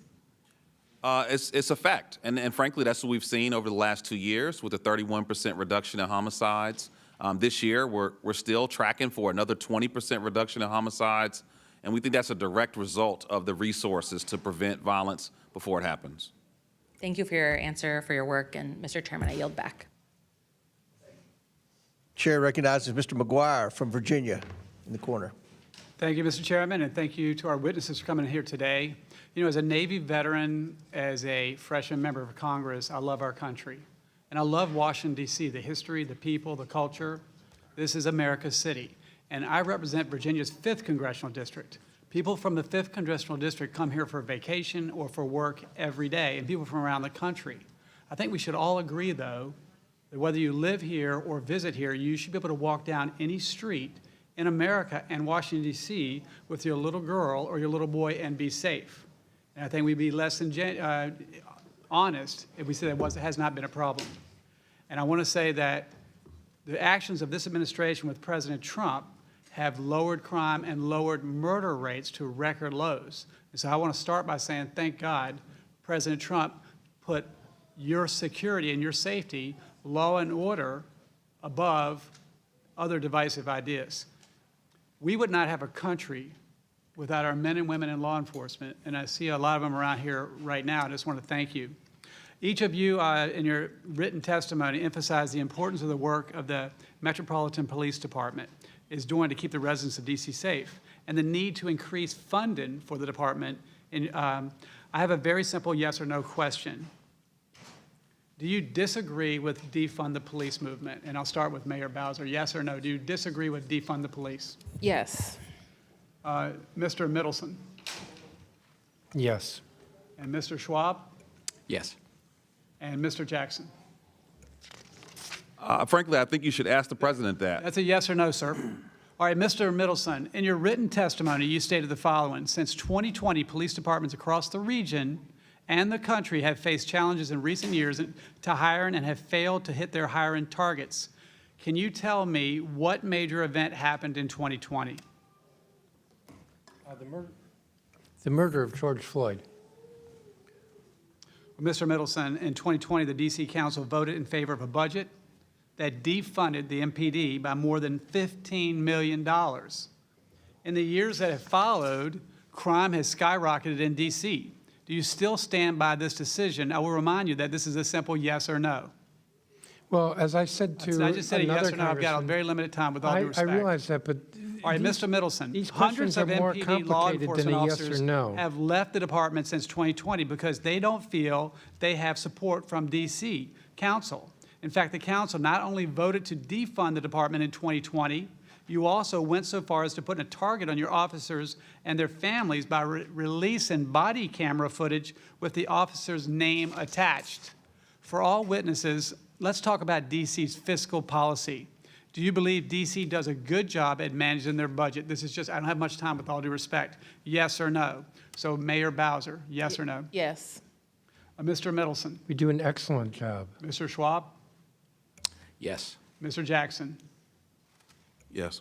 I find that interesting. I'm going to list a few of the programs funded by the city's approved fiscal year 2025 budget.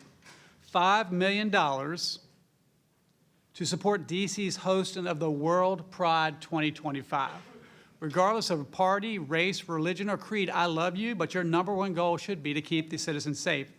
Not that. $1 million to support the construction of an LGBTQ+ community center in Shaw. $250,000 to support Black LGBTQ+ history program. $434,000 in fiscal year 25 and $1.3 million across the financial plan to establish a reparations task force. $600,000 to provide workforce development services for transgender and gender non-conforming residents who are experiencing homelessness and housing instability. $40 million to ensure migrants in D.C. are treated humanely. $868,000 for a cost of living adjustment for council staff. And yes or no, do you stand by these funding initiatives? Yes or no? I don't have much time. Mayor Bowser. I do. Mr. Mendelson. Mr. Schwab. We have a $20 billion Jackson? budget, and I stand by what we Instead of funding appropriated. these programs that promote the far-left radical woke agenda, this $48 million could have been used to hire approximately 685 additional MPD officers. If you had put this money towards supporting policies instead of woke agendas, we would have had less murders and safer streets. So I'll go back to what I said. By the grace of God, President Trump loves the American people, regardless of party, race, religion, or creed, and you are safer today. Thank you. Congressman, we have fully funded the MPD budget request. Every year, we have fully funded the MPD budget request. The challenge is that there are not enough applicants for big city police departments across the country and in the region. Chair now recognizes Mr. Suberman. Thank you, Mr. Chair. I appreciate the conversation today. I mean, Mr. Jackson, you just mentioned you should ask the president the question. I want to tackle that a little bit because the question was, about defunding the police. Yet this Congress and this president has not fully funded the police and fully funded D.C. with its own taxpayer money, correct? And what we are seeing is that we're hundreds of police officers and law enforcement officials short in D.C. So could you explain that a little bit more? I was referencing a little bit broader than D.C., but this Congress has made the largest defunding of law enforcement, I believe, in American history. Under Republican leadership and under Trump's advisement to cut ATF, to cut DEA, to cut FBI, and then the remaining officers that are left, as opposed to putting them to their jobs to intercept guns that are being trafficked into our communities, they are now patrolling impoverished communities like Ward 8. And so when we talk about defunding the police, we should look right into the eyes of President Trump and ask him, why are you defunding the federal law enforcement that is supposed to protect our communities from the flow of illegal guns? Mayor Bowser, would you agree with that? With defunding the federal law enforcement Let me apparatus? just say that this administration and this Congress has not fully funded law enforcement. I would agree with that. Exactly, I would as well, because in the end, we're spending millions of dollars a day on law enforcement, on National Guard, instead of spending that money on law enforcement that should be a more sustainable long-term solution. And we are underfunding crime prevention programs in DC.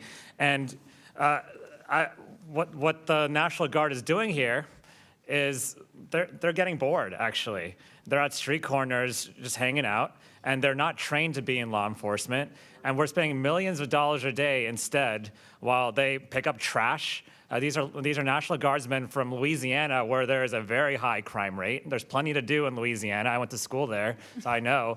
And from other states that have their own crime problem and have their own problems back home, but instead they're being sent here for photo ops, essentially. And they deserve better, their families deserve better, and the people of DC deserve better instead. And so I think what a better solution that's better for taxpayers and better for the American people, and certainly the people of DC, is why don't we just fund law enforcement and crime prevention programs in DC instead of continually underfunding them? Why don't we actually do what Chairman Mendelson just said and try to do more initiatives to find more law enforcement officers, because that is a problem. Recruiting is a big problem.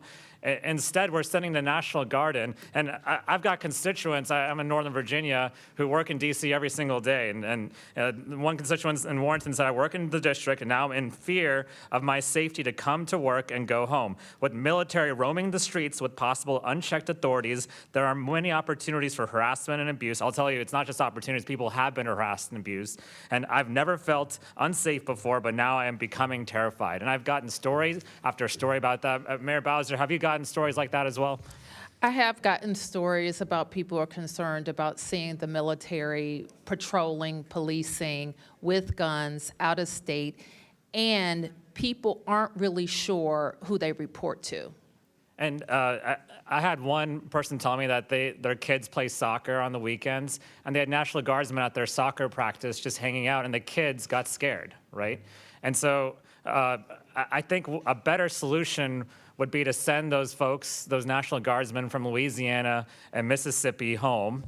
And instead, why don't we fully fund DC's crime prevention programs and its budget instead, and actually move forward with these programs that have been working because crime was going down. And then my constituents can come and work in DC, make that long commute that I make every morning, and we can actually get to work and not be fearing that at every street corner we might get harassed. One more constituent said that they worked in DC for over 30 years and still go frequently.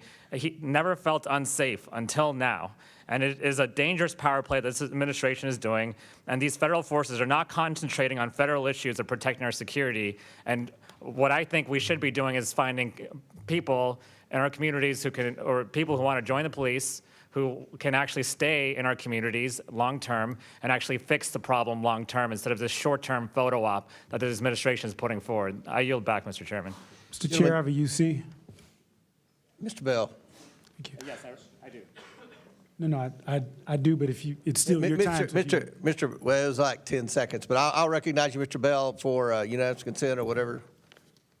I request unanimous consent to enter into the record this May 1st, 2025 article from the Washington Post titled, Trump Administration Cuts School Mental Health Grants Created After School Shootings, which show the complete disregard this administration shows toward proven solutions to reduce violent crime. Without objection, so ordered. And Mr. Silberman, I'd like to remind you that the CR we're going to all have an opportunity to vote on tomorrow restores that $1 billion in funding. So you'll have an opportunity to vote to give the money to the DC Council that you just Mr. Chair, mentioned. how did it get out in the first place? Was that? I don't know, but I've been a very vocal advocate to get the money restored. So it's I don't know. No one has ever explained that to me. That does not include funding. But you'll have an opportunity to you all will all have an opportunity to vote to restore that funding tomorrow. So, all right, Chair recognizes Ms. Green from Georgia. Thank you, Mr. Chairman. I would like to move to table the motion to subpoena. Jimmy Kimmel was fired because he lied on ABC about the identity of the man that Tyler Robinson that murdered, assassinated, martyred Charlie Kirk. He lied and said he was MAGA. Tyler Robinson was not MAGA, not one bit. He was part of Antifa. He was in a relationship. He was in a relationship with someone who identified as furry and trans, and this is an absurd lie, and so I move to table the motion to subpoena. So, Mr. Chair, since typically this is non-debatable, I do have a point of inquiry because it seems like what we just heard from the gentlelady out of Georgia was her debating why we should table it. So I feel like we should engage, we should all be given an opportunity to engage in debate about whether or not it's... You know parliamentary procedure. It's not debatable. But the issue was that the gentlelady from Georgia decided to go on a tirade. Well, so at a very minimum... Let Mr. Bell, he did more than announce the title of the UC and the Well, my publisher. question is about this motion to table, the motion that was on the table. So I would, at a very minimum, ask that the minority be given equal time We'll to just try. How about we respond. just hold off on the motion to table and let's get back to asking questions. Everybody good with that? Can we or what? Was there no motion submitted then?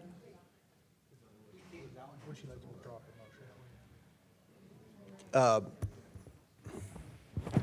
On a point of order. withdraw the motion for a little bit or not? It's up to you. I'll withdraw it until Okay. time needed All to right, bring it back. Okay, all right. Are you satisfied, Ms. Crockett? As long as the minority gets equal time as Ms. Green. All right, okay. All right. When she brings it back. Chair recognizes Mr. Bell from Missouri. Thank you, Mr. Chair, Ranking Member, Mayor, good to see you again. Attorney General Schwalb, I want to extend my gratitude to your office when I was prosecutor. We had a very tough case that actually involved a police officer defendant, and you all helped us work with the victim in that case to a resolution that both parties were happy with, particularly our victims, and I appreciate that.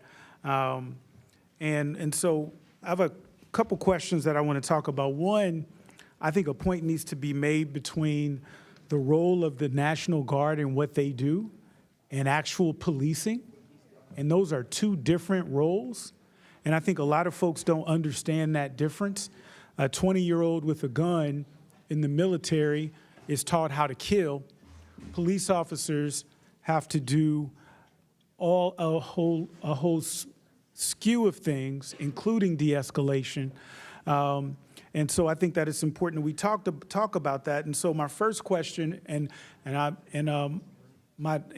short on time, Mayor, you were asked a question about the resources and what you would do with those resources, and you were cut off. Could you quickly finish that answer? That was earlier. The resources with regard to our budget? Yes. Yes. So in order to close the $1 billion gap, we looked across our government. So we had to cut citywide contracts related to everything from mental health services to the contracts to give our employees raises, most notably MPD and fire and EMS. And so law enforcement would be included in that, obviously, and is Yes. a priority, but there's also other things that a mayor is responsible for. Absolutely, including shifting spending that should have happened in '25 related to affordable housing. Thank you, Mayor. And Attorney General, can you speak to how over-policing and temporary enforcement tactics have addressed or failed to address the root causes of crime in D.C.? Well, as anybody in law enforcement knows, and anybody prosecuting cases knows, the level of trust the community has with law enforcement is essential. We need witnesses to feel comfortable coming forward. We need victims to recognize that they can come forward. And that trust between law enforcement, our MPD, and communities all around our city is something that we have worked very hard as a city to build over time. But like so much, it can be broken very quickly. And I worry very much about the distrust that has been caused by the recent events to communities who worked very hard to trust their MPD and vice versa. And I think people also have to understand the cost of sustaining the National Guard in a major city like D.C., or now we're hearing even in my hometown of St. Louis, is astronomical. To send our troops who are trained, who are supposed to be protecting the homeland, to be coming in and doing the policing work, when we could take a fraction of that cost, pennies on the dollar, invest that in local law enforcement who is actually trained, and give them the resources that they need and keep people safe for fractions of the cost. And so it's just interesting to me that my colleague would talk about defunding the police when the big ugly bill actually defunded the police. It cut funding for local law enforcement, and I don't hear my colleagues saying anything about that.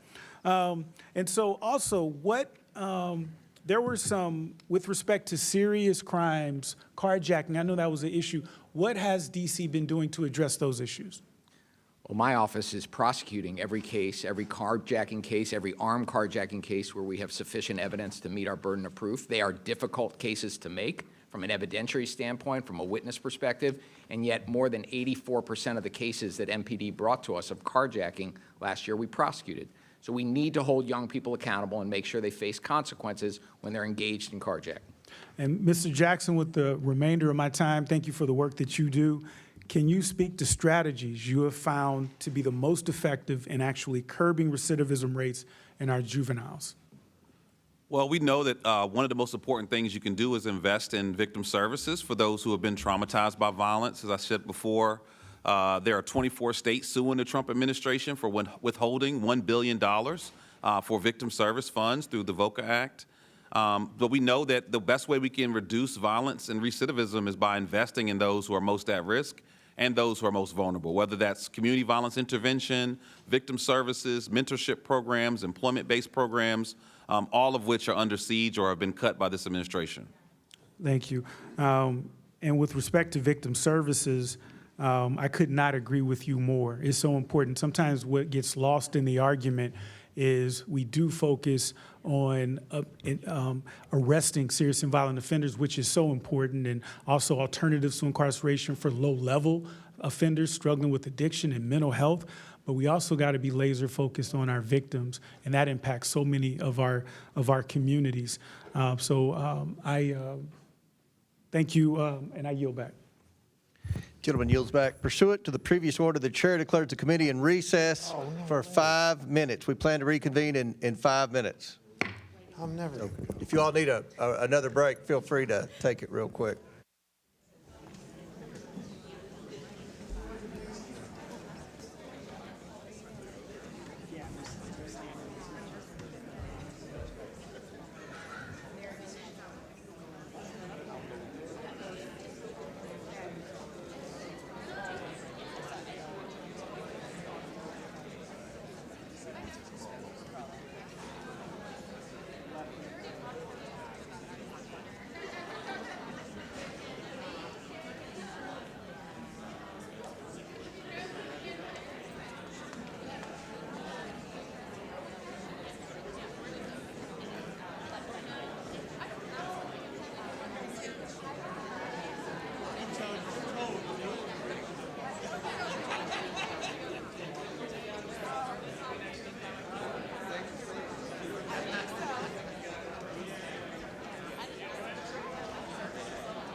The committee will now take up Mr. Khanna from California's motion to subpoena. I recognize Ms. Green. Mr. Chairman, I move to table the motion to subpoena. Okay, the motion is not debatable. As many as are in favor of tabling signify by saying aye. Aye. All those opposed signify by saying no. No. In the opinion of the chair, the ayes have it. The table is agreed to. The committee will now resume. Mr. Chairman. Please. A recorded vote is ordered. The clerk will call the vote. Mr. Jordan? Yes. Mr. Jordan votes yes. Mr. Turner? Mr. Gosar? Yes. Mr. Gosar votes yes. Ms. Fox? Yes. Ms. Fox votes yes. Mr. Grothman? Yes. Mr. Grothman votes yes. Mr. Cloud? Yes. Mr. Cloud votes yes. Mr. Palmer? Mr. Palmer votes aye. Mr. Higgins? Mr. Sessions? Aye. Mr. Sessions votes aye. Mr. Biggs? Aye. Mr. Biggs votes aye. Ms. Mace? Aye. Ms. Mace votes aye. Mr. Fallon? Aye. Mr. Fallon votes aye. Mr. Donalds? Mr. Perry? Aye. Mr. Perry votes aye. Mr. Timmons? Mr. Burchett? Aye. Mr. Burchett votes aye. Ms. Green? Aye. Ms. Green votes aye. Ms. Boebert? Aye. Ms. Boebert votes aye. Ms. Luna? Aye. Ms. Luna votes aye. Mr. Langworthy? Aye. Mr. Langworthy votes aye. Mr. Burleson? Aye. Mr. Burleson votes aye. Mr. Crane. Aye. Mr. Crane votes aye. Mr. Jack. Aye. Mr. Jack votes aye. Mr. McGuire. Aye. Mr. McGuire votes aye. Mr. Gill. Mr. Gill votes aye. Mr. Garcia. No. Mr. Garcia votes no. Ms. Norton. Ms. Norton votes no. Mr. Lynch. No. Mr. Lynch votes no. Mr. Krishnamurthy. No. Mr. Krishnamurthy votes no. Mr. Khanna. No. Mr. Khanna votes no. Mr. Mfume. No. Mr. Mfume votes no. Ms. Brown. No. Ms. Brown votes no. Ms. Stansbury. Ms. Stansbury votes no. Mr. Frost. No. Mr. Frost votes no. Ms. Lee. No. Ms. Lee votes no. Mr. Kassar. No. Mr. Kassar votes no. Ms. Crockett. No. Ms. Crockett votes no. Ms. Randall. No. Ms. Randall votes no. Mr. Subramaniam. No. Mr. Subramaniam votes no. Ms. Ansari. No. Ms. Ansari votes no. Mr. Bell. No. Mr. Bell votes no. Ms. Simon. No. Ms. Simon votes no. Mr. Min. No. Mr. Min votes no. Mr. Walkinshaw. No. Mr. Walkinshaw votes no. Ms. Presley. No to table, yes to subpoena. Ms. Presley votes no. Ms. Tlaib. Ms. Tlaib votes no. Mr. Chairman. I vote aye. And how has Mr. Timmons been recorded? Mr. Chairman votes aye. Mr. Timmons is not recorded. Mr. Timmons votes aye. And how has Mr. Higgins been recorded? Mr. Higgins is not recorded. Mr. Higgins votes aye. Will the clerk please add the total?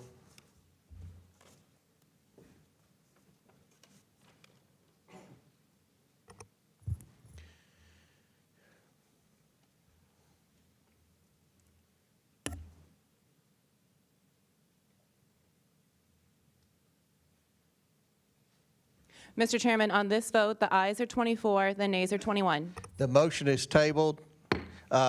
Before I recognize Ms. Green, I'm going to recognize the ranking member. Thank you, Mr. Chairman. Obviously, I want to thank Representative Khanna for the motion, but I also just want to just say that the chairman and I have been talking throughout the last 30 minutes or so, and we're both going to try to work together on an effort to bring in Mr. Carr in front of the Oversight Committee.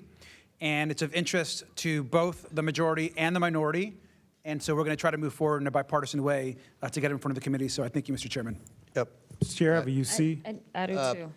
I'm going to recognize Ms. Norton for unanimous consent. Mr. Chairman, I have a unanimous consent request. I ask unanimous consent to enter into the record an article on the cut to DC's local budget, Mr. Chairman. Without objection, so ordered. Mr. Chairman, while I know you oppose the cut, Republicans keep saying today that their fiscal year 2026 continuing resolution fixes the $1.1 billion cut they made to DC's local budget, which consists entirely of local funds in the March CR. They are misleading the public. The Senate passed Senator Collins' bill to restore that funding in March. It has been sitting on the Speaker's desk since then. Republicans can never undo the last several months. We'll enter into the record that statement. So it's without objection, it's entered. I recognize Ms. Crockett for unanimous consent. Yes, Mr. Chair, since I wasn't allowed equal time to debate, I have a UC. It is from, it looks like Yahoo News.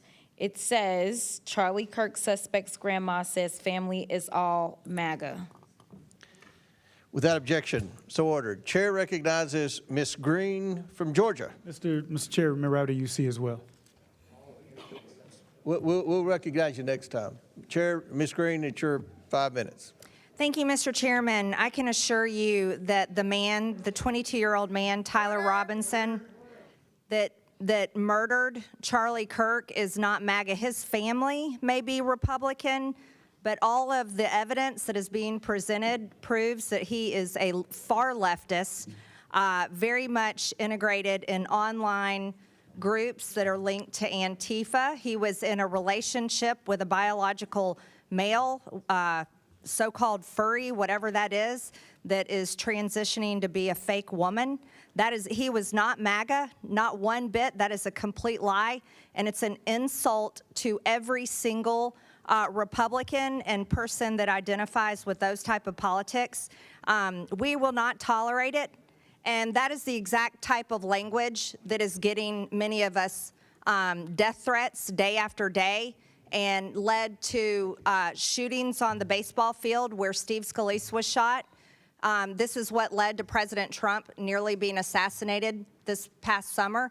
This is what has led to Charlie Kirk being assassinated. And so I just want to give a warning there. We're not going to tolerate that anymore. You know, something else we're not going to tolerate is crime. On August 11th, President Trump announced major steps to address the out-of-control crime in the district. Thank God, because this is my 5th year in Congress, and living in D.C. and working here has been a nightmare. It is. The crime is ridiculous, absolutely ridiculous. And let's talk about some of that. Since President Trump thankfully brought in the National Guard, carjackings have decreased by 87%. Nearly 1,200 people have been arrested, including known members of MS-13 and Tren de Aragua. Those are both foreign terrorist organizations. By the way, many of them came across the border while Democrats controlled this country in the past 4 years. Federal law enforcement seized nearly 120 firearms and busted a drug trafficking ring attempting to smuggle fentanyl, PCP, and cocaine into D.C. A joint effort by ICE and MPD arrested an illegal alien previously charged with sex crimes against a child. D.C. went 12 days without a single homicide. Can you imagine that that's something that the National Guard had to be here to do? It's unbelievable to anybody that is right-minded. U.S. Attorney Pirro reported that 88% of arrests made between the start of the federal deployment on August 11th and August 25th resulted in charges being filed. This is substantially higher than in 2024, where the Biden-appointed U.S. Attorney Matthew Graves charged suspects only 57% of the time. That's because he was busy chasing down MAGA grandmas that went into the Capitol. So I've got a simple question for you.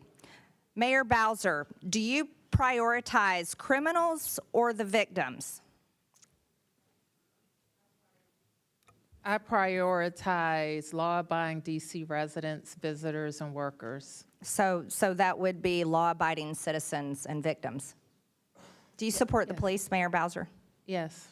Mr. Mendelson, do you prioritize criminals or victims of criminals? I believe in swift and certain justice. And No, if I asked you somebody has committed either a one. crime- Victims of criminals, of crime, or the criminals themselves. Which one do you prioritize? As I understand the question, victims.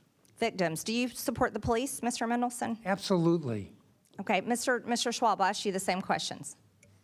Unfortunately, hurt people. So sometimes victims are victims one day and So are you perpetrators prioritize next the day. criminals, is that what you're saying, over victims of crime? I prioritize making up my city as safe as it can possibly be. I'll take that as criminals. Do you support police, Mr. Schwab? Of course, we work very closely with MPD every day. Mr. Jackson, the same questions for you. Definitely prioritize victims, and I stand with the 24 states that are suing the Trump administration for withholding $1 billion in victim service funds. Okay, so you're against cleaning up crime in D.C. Thank you for that. I've got an article here. The D.C. police union head is the biggest cheerleader of Trump's D.C. police takeover. So the police here in the district support the efforts and the help from the president. However, I've got a quote here from Mr.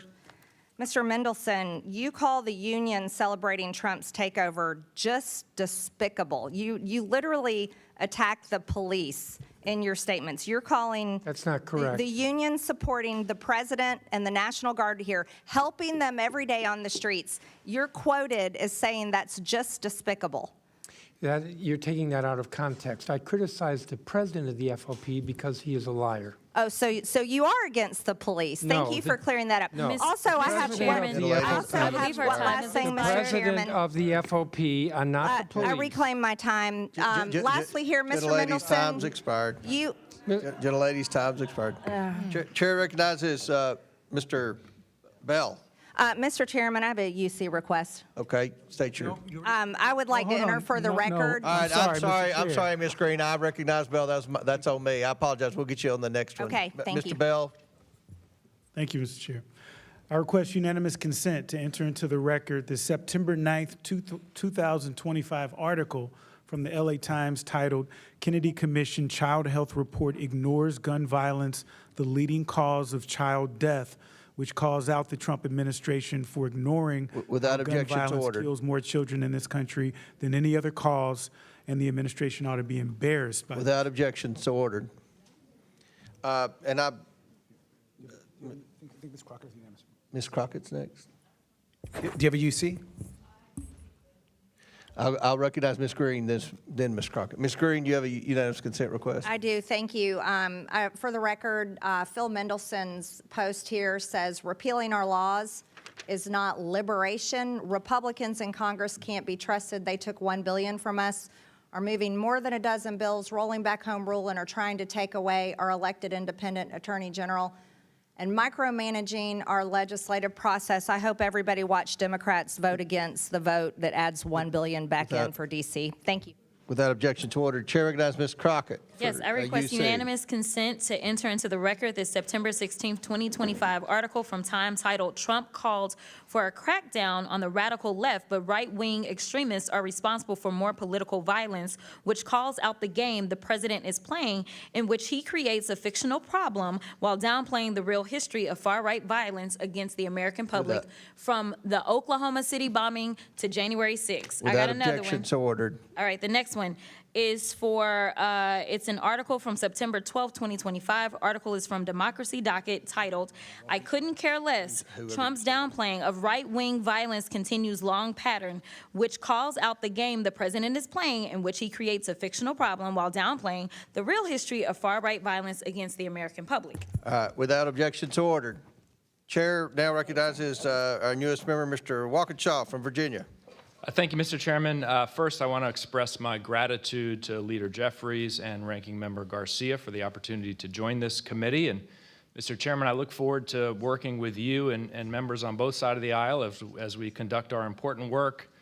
My role here gives my constituents in Virginia's 11th District, which is home to one of the largest concentrations of federal employees in the nation, a voice in conducting oversight of the federal government at a time when the Trump administration's reckless DOGE cuts have undermined the effectiveness, accountability, and integrity of federal operations and threatened the livelihoods of the federal employees, contractors, and small businesses that I represent.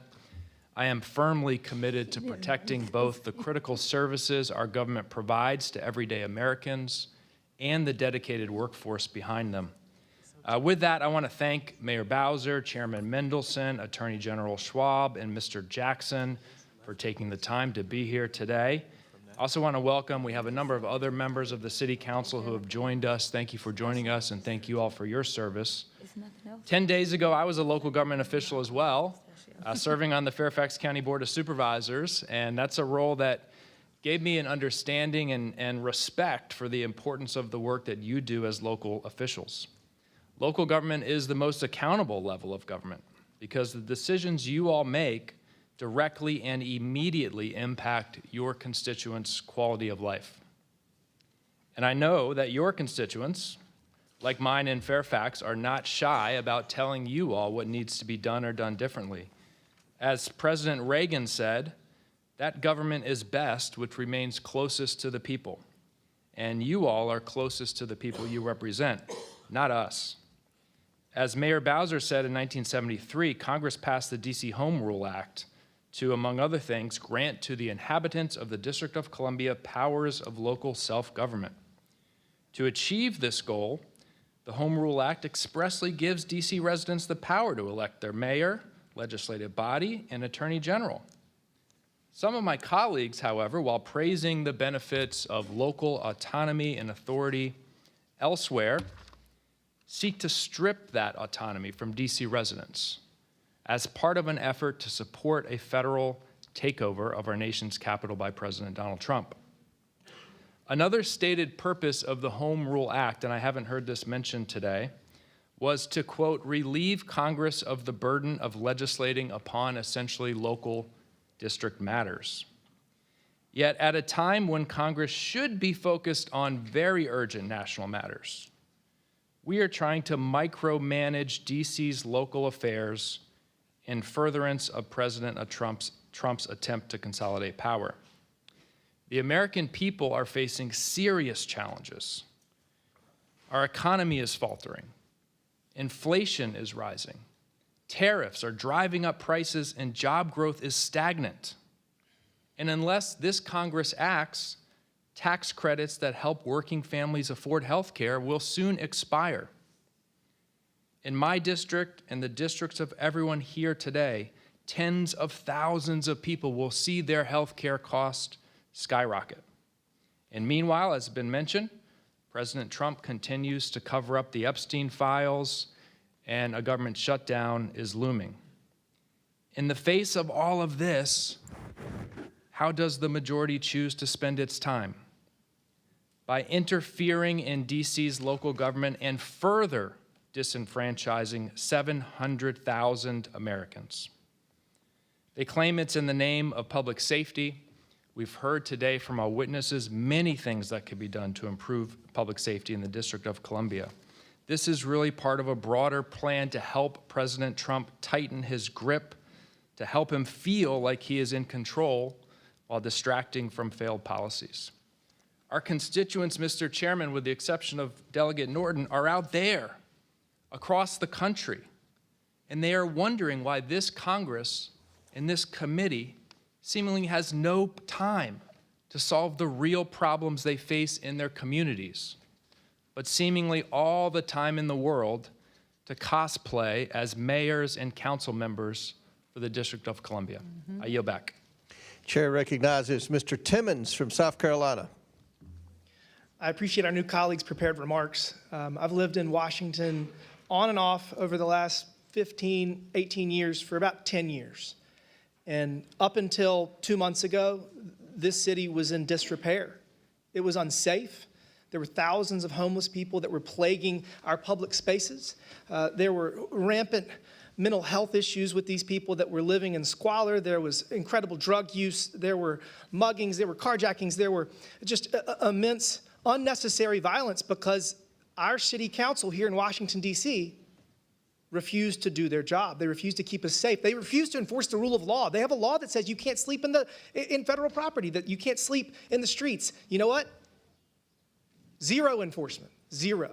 So yes, President Trump took extraordinary measures which were necessary to keep this city safe because this is our nation's capital. And yes, we will delegate responsibility to local government, but when they violate the very premise that we delegate their authority for, which is keeping us safe and running the city in a safe and efficient manner, they have violated their obligation to us. And I have been working on this for the last 6 years. I've worked with the mayor. I've worked with many members of city council to try to solve this problem because a lot of it is complicated. But you know what's not? What's not complicated is enforcing the rule of law. And I hate to pick on the Attorney General, but we're going to have a little conversation. You remember criminal law. Back in the day, you went to law school, I went to law school. The two principles of justice are deterrence, which is you have a criminal justice system that says if you do this, this is the consequence. Hopefully that will deter you from doing it. Whether that's carjacking, whether it's going into CVS and stealing something, whether it's killing somebody. Deterrence is one of the principles of justice. The second principle of justice is retribution, meaning if a loved one of mine is hurt, killed, I do not take matters into my own hands because I know that the government, that those that we have elected in positions of authority will hold them accountable to whatever degree that our society deems appropriate. I was a prosecutor for 5 years. You're the chief prosecutor now in D.C. Do you believe that the DC criminal justice system meets the two principles of justice that we learned week one in law school, deterrence and retribution? Well, thank you for the question. Apparently, I also learned incapacitation and rehabilitation are other things that we think about our criminal justice system delivering. When you talk about homelessness, which we all need to continue to work as hard as we can to drive down, we have to separate out conduct from status. And I know this is something you also learned in law school. All right, we're going to do specific examples. So in 2021, two teenage girls brutally murdered their Uber driver. They literally called the Uber, they lured him in, they ran over him with his own car, and when they turn 21, they will be let out. So they're going to get 3, 4, 5 years for murdering someone intentionally. Do you believe that 3, 4, 5 years for murdering someone intentionally, and by the way, I think they won't have a criminal record when they age out. Do you think that that is justice, and do you think that the victim and his family have gotten retribution?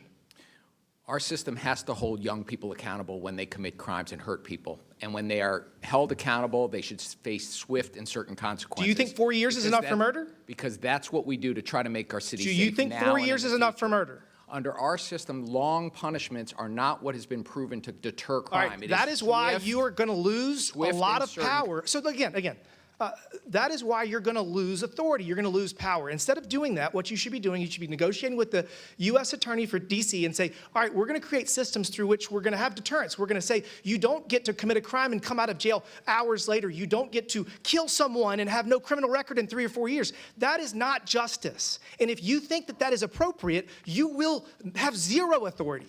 And I'm telling you right now, you got to change your ways. I mean, the intern that was shot and killed in the midst of, I guess, gang violence, you think that when they age out, I mean, because they're being federally prosecuted, they're going to get tried as an adult. Had that not been occurred, what would happen? They would get what, 3, 4 years for killing a random 21-year-old? Mr. Timmons, nobody cares more about public safety in our city than the 700,000 of us who live here. Yeah, and you know what? For the last 45 days, for the first time, they have been 700,000 safe people for who the have last elected 45 local days. officials and an attorney general who reflect For the their first views time? on how to Oh, keep no. our city safe. Again, you're going to lose power, you're going to lose authority because the views that you have are wrong. They're wrong, and we free D.C. Yeah, D.C.'s been free for 45 days. I yield back. Mr. Chairman, I'd like to ask for unanimous consent. Go ahead.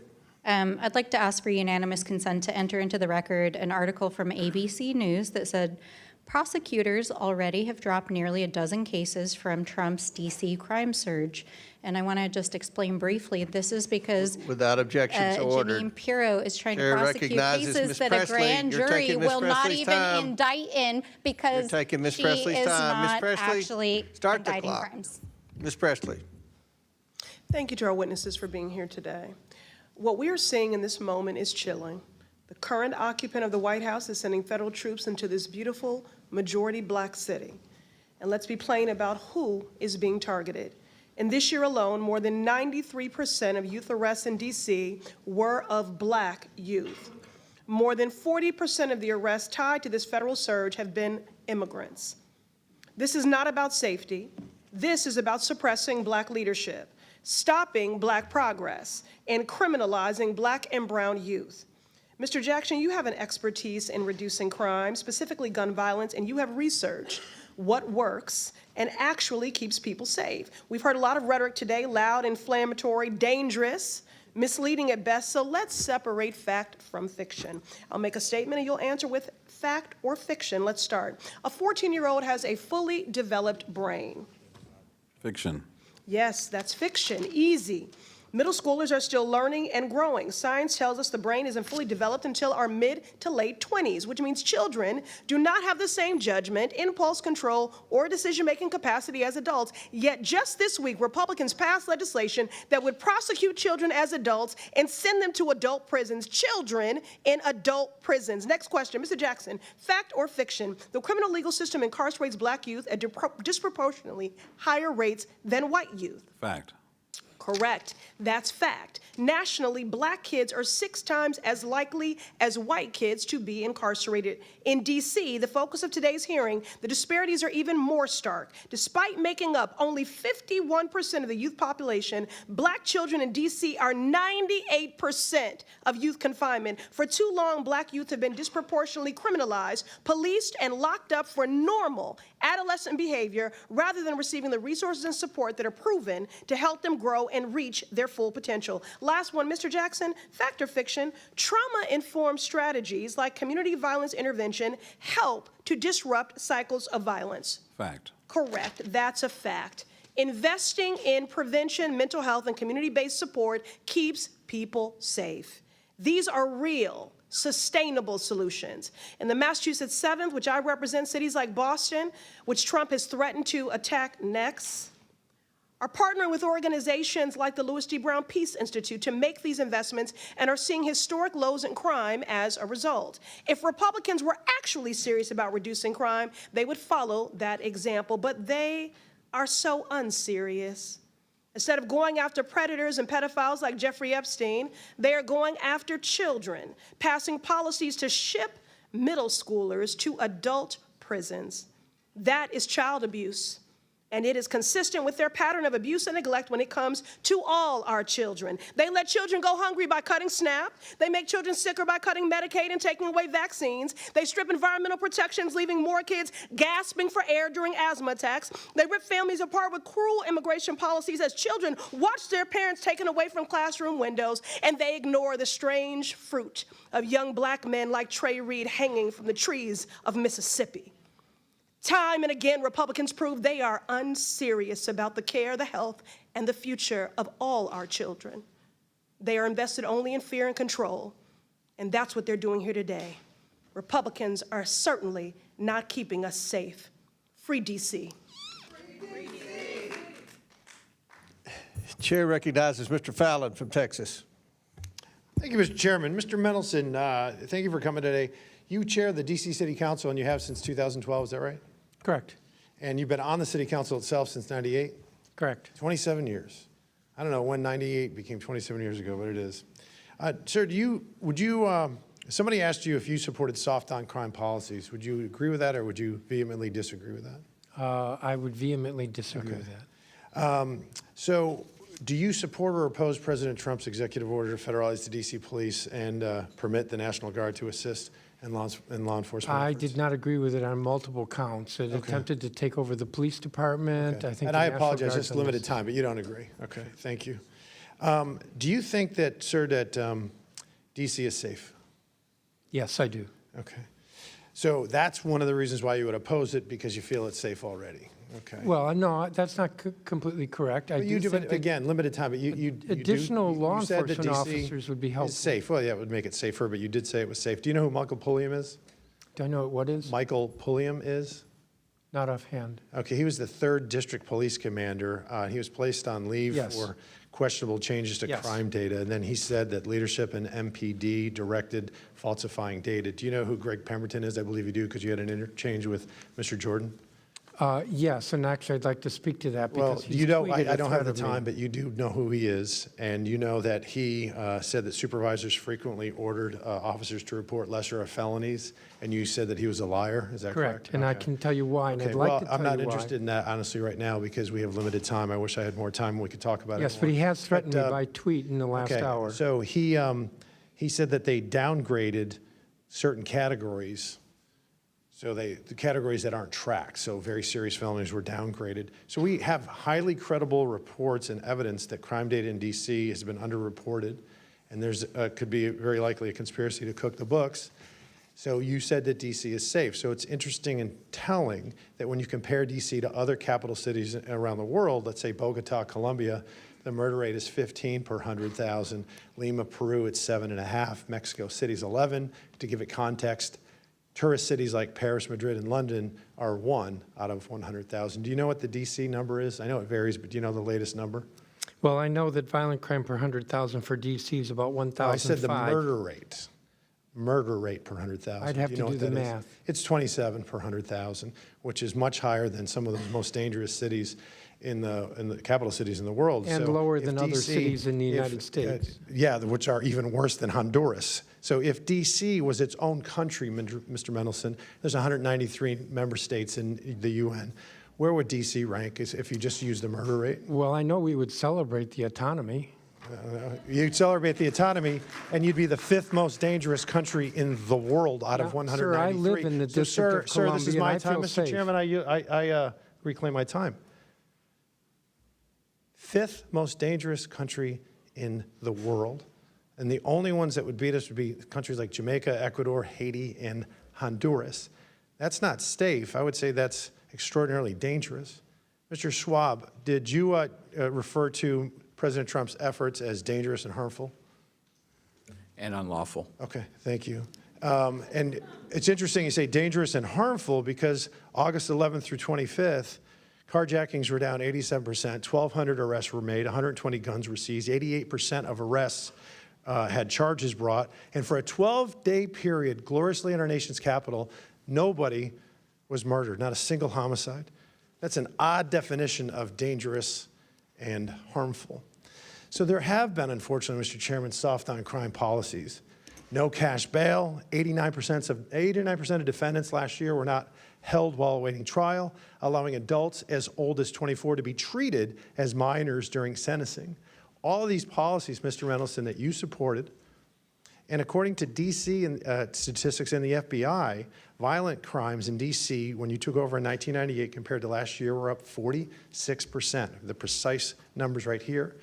So it is a dire problem. It is an emergency. There is a clear and present danger to the good and law-abiding citizens of Washington, D.C., and not just them, the tourists and all Americans, because this is a unique city. It belongs not just to the residents, but to all Americans. And it would be the 5th most dangerous country in the world. If this was its own country, Mr. Chairman, the United States would issue a travel advisory. That's how bad it is. So I would applaud, and I do applaud, President Trump's bold actions for MDCSA to make D.C. safe again. Mr. Chairman, I yield back. Thank you. Chair recognizes Ms. Tlaib from Michigan. Thank you so much, Mr. Chairman. You know, I think it's really important. I mean, we're talking about, 700,000 people that live here, and I feel like their voice gets completely just dismissed. And so, if I may, Mr. Chair, ask unanimous consent to enter the record the Washington Post poll of D.C. residents found 8 out of 8 in 10 opposed Trump's taking over of their local police and sending in federal troops. Without objections ordered.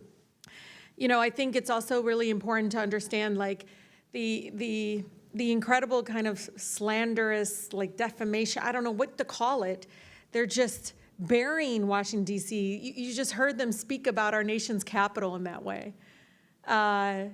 In a way that I feel very much like that's not what I see. I see people walking around with their families, people enjoying time to see these beautiful, incredible, beautiful monuments and everything. And there's a pride here too. And so I just want to bring the DC residents into this committee because I feel like they are being made invisible.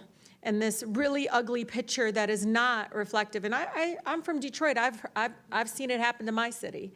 And it's despicable in a way that I feel like, really goes up against our values. One of the things that I know in every abuse of power that, we let President Trump and the administration get away with in D.C., it will be replicated.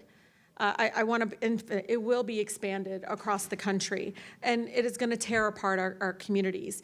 Mr. Jackson, I talked to you about a little bit about this, but I think it's important to understand that we do have a mental health crisis, that we have a housing crisis, affordability crisis. Can you police any of those away?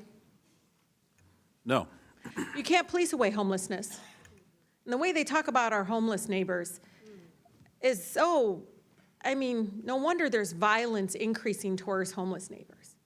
I see it already, the brutality of it. When we see housing costs go up, when we see, again, the lack or dismissiveness of the mental health crisis that we continue to grow in it. And it's not just this administration, and the previous administrations as well. No one has moved with the urgency that is needed. just last week, the committee approved over a dozen bills regarding Washington, D.C. And, I'm just curious. I mean, criminalized children. My colleague from Boston talked about this. It basically interfered with legislation already passed by the local government. Was anyone on this panel consulted? Any of you? Raise your hand if you were consulted on any of these bills. Yeah. We were not. One of the things that, AG, I've been listening to you.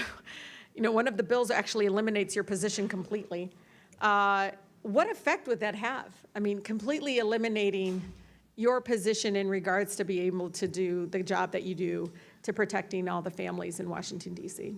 We'll start with the fact that more than 70% of the residents of the District of Columbia overwhelmingly voted for having an independent elected Attorney General. That's right. And that's a recognition of the fact that when an Attorney General is directly accountable to the people, directly responsive to the people, we are much better at doing our job in terms of addressing housing affordability and conditions in slumlords, seniors and consumers who are being scammed, addressing the issues that are most important to D.C. residents, because I am accountable to them. I read wage theft is an issue, workplace discrimination. I mean, there's a number of issues that need to be addressed, and they're not going to address that.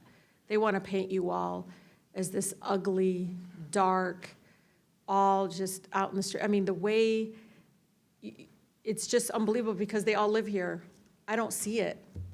I don't see what they see. I don't understand why we're allowing that to happen, because I actually think it's going to hurt our communities. People are going to look at Washington, D.C. folks in a way that I think is going to be very painful, but also, I don't know, Mr. Jackson, I heard the stories. People didn't leave their homes. They weren't leaving their homes. Businesses didn't see people coming into, I mean, that's what we want in our nation's capital. Stay in your house, don't move, don't go anywhere, stay fearful. It's unbelievable that my colleagues continue again to eject this narrative and this rhetoric in regards to it. But I think it's important, Mr. Chair, just like in D.C., Home Rule was one out of Black freedom struggle in the fight for civil rights, we can't be passive right now. So nobody over there should take anything we say so personally, as if we're attacking them. No, we're attacking a process. We're not attacking people here.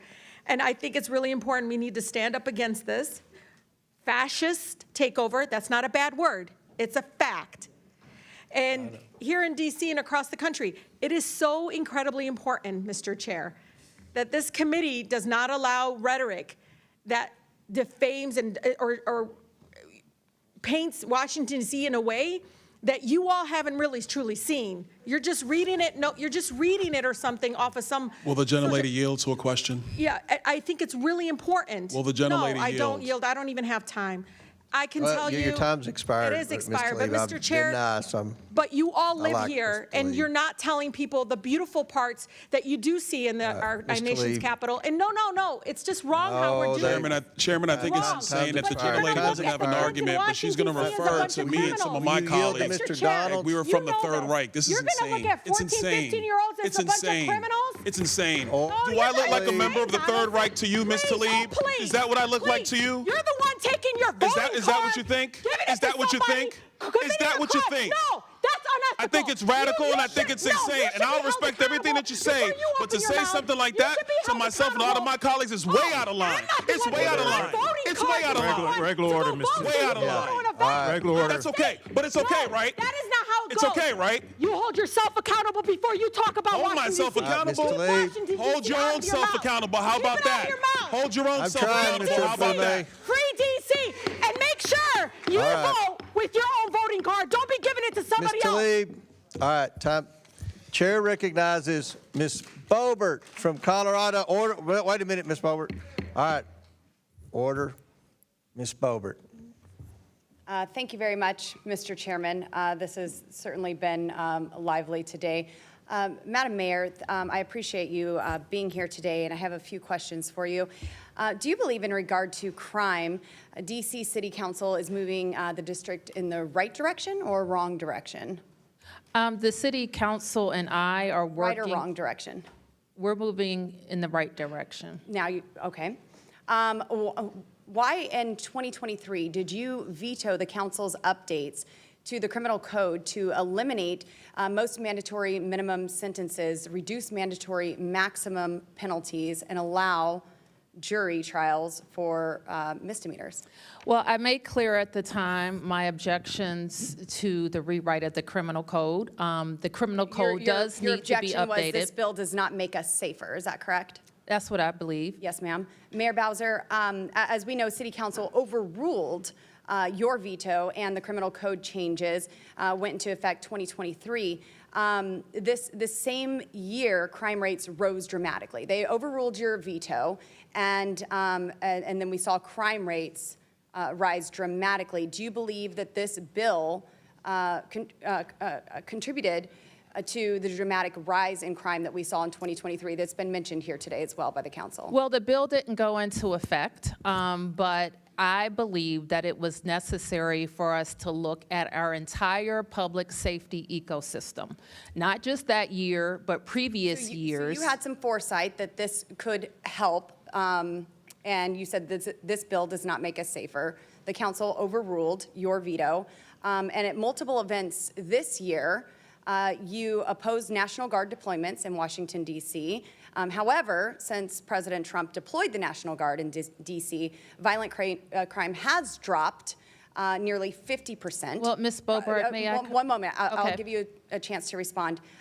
Since President Trump deployed the National Guard in D.C., violent crime has dropped nearly 50%. Property crimes like burglary, vehicle theft dropped about 25%, and carjacking saw a dramatic 28% decline compared to the same period in 2024.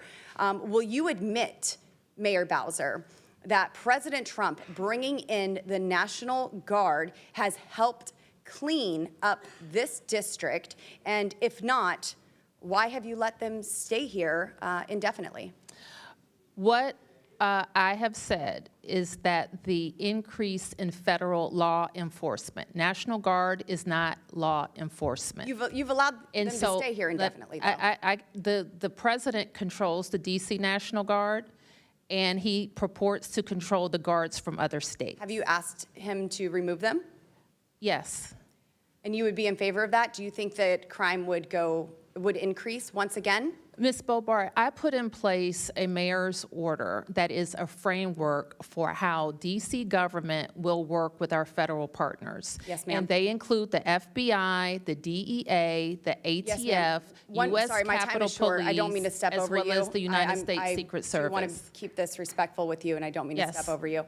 One more question, Mayor Bowser. Is cracking down on crime racist, as many of your Democrat colleagues have suggested? Our police department Yes has or no, been is it racist, ma'am? not in D.C. Thank you, ma'am. Chairman Mendelson, you believe that cracking down on crime is racist, correct? No? Is that not what you said? You said bringing in large numbers of federal or National Guard troops can escalate tensions, particularly in minority neighborhoods. You also stated that federal deployments can disrupt daily life, disproportionately affect minority communities, and exacerbate racial tensions. So, Are you asking about the National Guard or law enforcement? I said federal or National Guard troops. I do And think that- we've seen police presence decrease under this council, and funding be redirected. So I really don't care to hear That is how false. pro-police you are, because I've seen those numbers decrease over the years and funding be stripped. And so with the National We have Guard, not stripped funding in 4 years. it has happened, and Not crime in has 4 years. increased. What has happened in Chairman 4 years Mendelson, is that if I we've may, not been reimbursed so the $83 federal million by the deployments federal can government for disrupt these police. things, and you said that they can exacerbate racial tensions. So is it racist to bring in, Militarization is oppressive Is it to racist? neighborhoods. Chairman? No. No. Okay, so are you redacting your statement and your No. position? Militarization is a problem. I did not say that was racist, but it is a problem. Mr. Chairman, you said that it increases racist tensions. So I would say that you are characterizing that as racist, bringing them in. Mr. Chairman, my time has expired. thank the lady from Colorado. Chair recognizes Mr. Min from Chairman? California. Sorry, I have a unanimous consent request, if that's okay.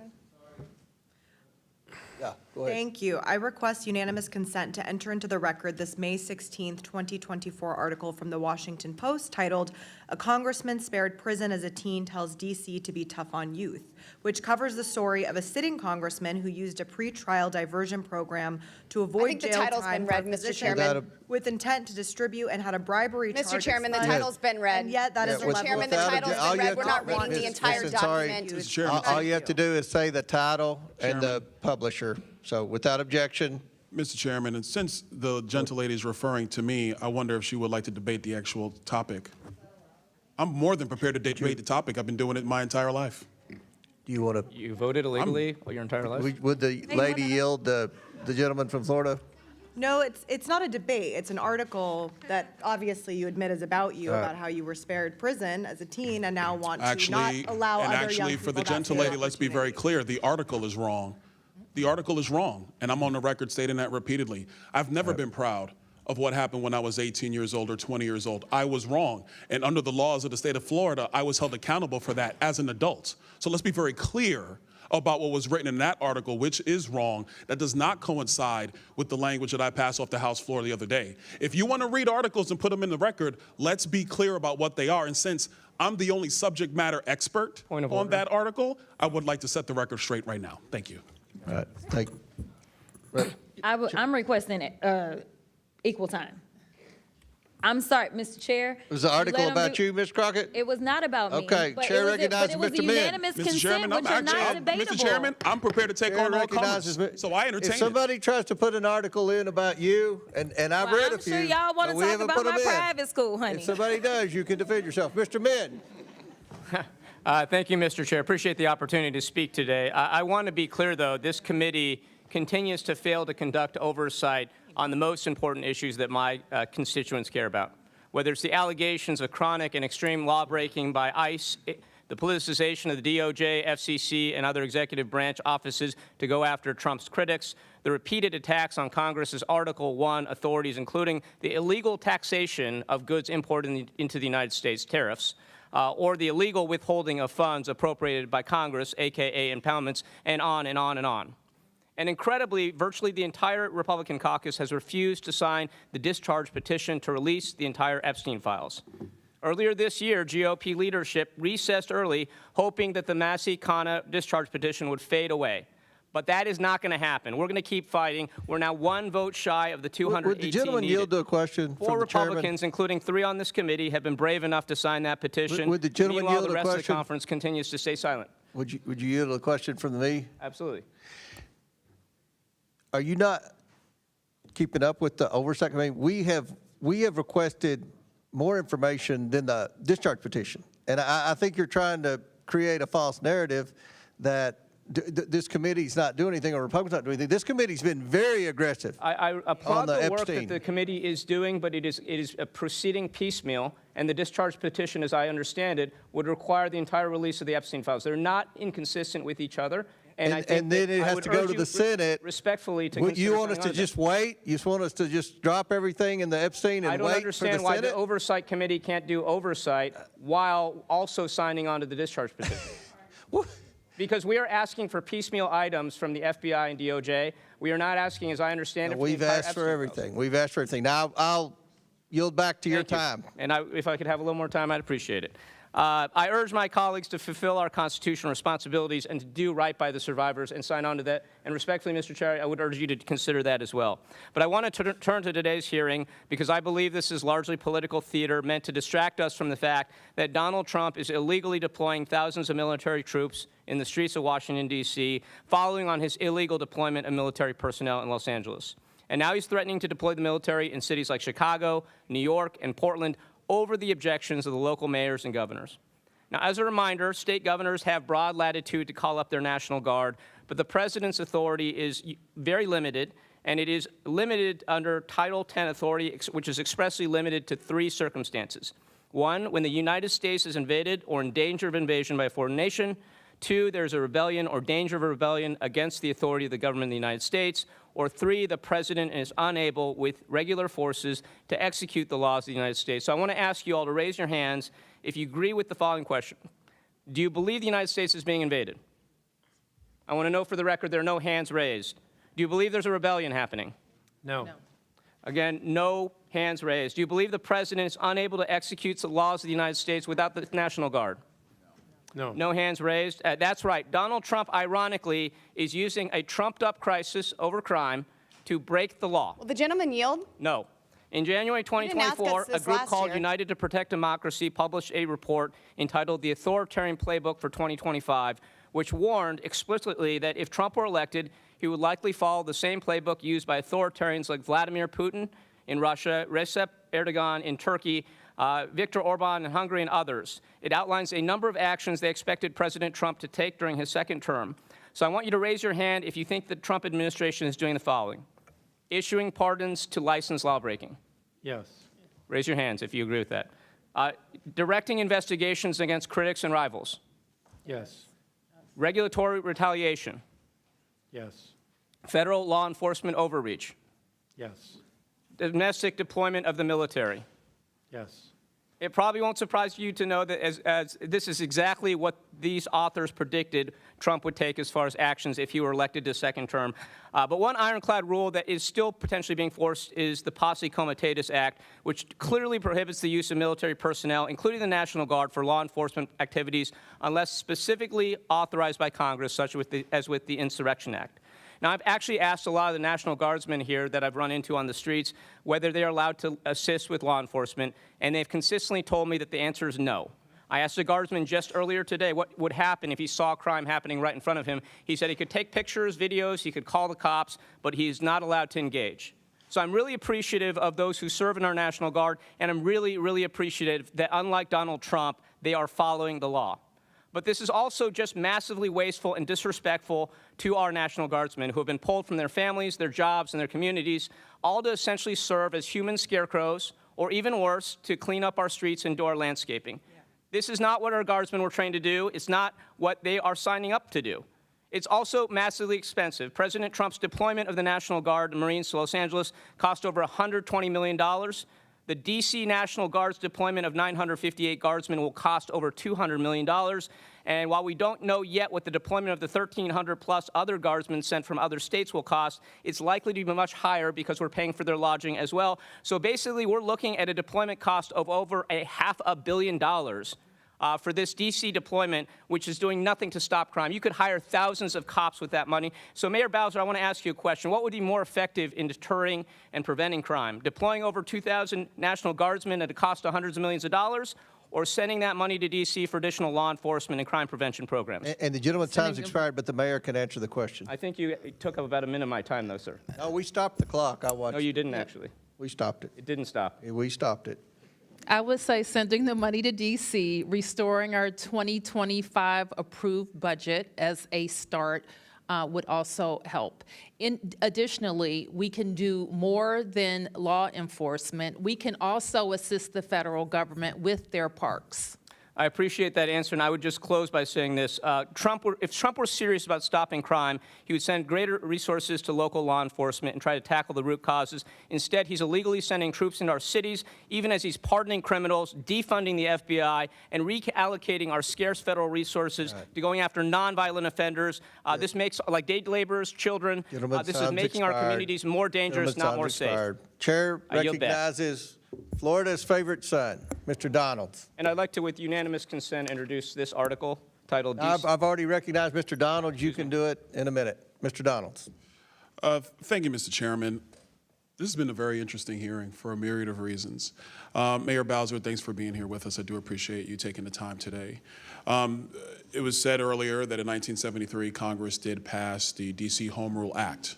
It is known on Capitol Hill, is known, quite frankly, through our entire constitutional republic, that any Congress cannot bind a future Congress.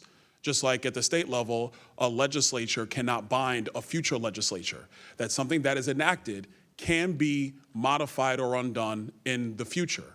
I was able to have a conversation with a lot of the people from the Free DC organization. Some of them might still be in the room today.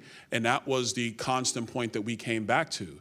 That yes, under the law passed in 1973, your position was created, the DC City Council's position was created, but the ultimate authority for the federal district is still the United States Congress, and with the signature of the President of the United States.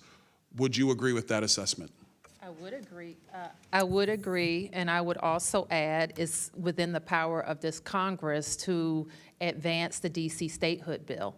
By simple majority, this Congress can, like it has done for every state in the union outside of the first 13, admit DC as a state. I'm glad you actually brought that up, because one of the reasons why I opposed the DC statehood bill is because the Constitution and the framers were actually quite clear that they did not want the federal district per se to be leveraged by a state or any state. And I think I had conversations with several residents of DC who were walking through the halls of Capitol Hill when then Speaker Pelosi was bringing that up. And I asked them two very important questions. If you want to have representation, why don't we allow that property to be re-annexed by the state of Maryland, which actually provided the land for the federal district to be created? Or would the citizens of the District of Columbia prefer not to be subject to federal income taxes as a result of them not having, quote unquote, representation?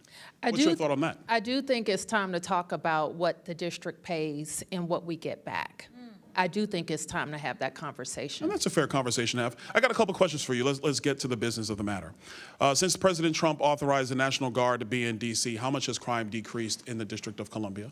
I think it's important, and I've noticed that this has happened throughout this conversation, that you talk about the National Guard and you don't talk about federal law enforcement.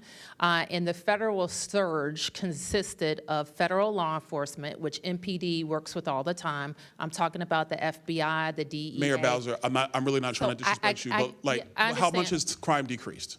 Oh, I mentioned already and let me look at my numbers, that the federal surge produced a 39% decrease in violent crime. 39% decrease in violent crime in the nation's capital. Let me just add, that's on top of the 6% decrease that we were already experiencing. So it seems that the president's surge was more effective than your own efforts. Wouldn't you say? It Last time I checked, 39% is way higher than 26%. But let me move on.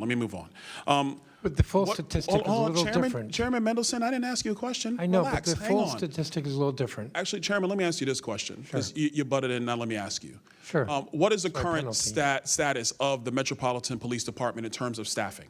How many officers do you have on the beat? I believe it's less than 3,100. Okay. Is the MPD fully staffed? In my view, no. Question. Hold that point. Here's the question. So is a surge of federal law enforcement into the federal enclave, which the mayor has acknowledged is the primary responsibility of the federal government, isn't it simple logic to say that the president's surge has been helpful to safety and security in the District of Columbia, Chairman?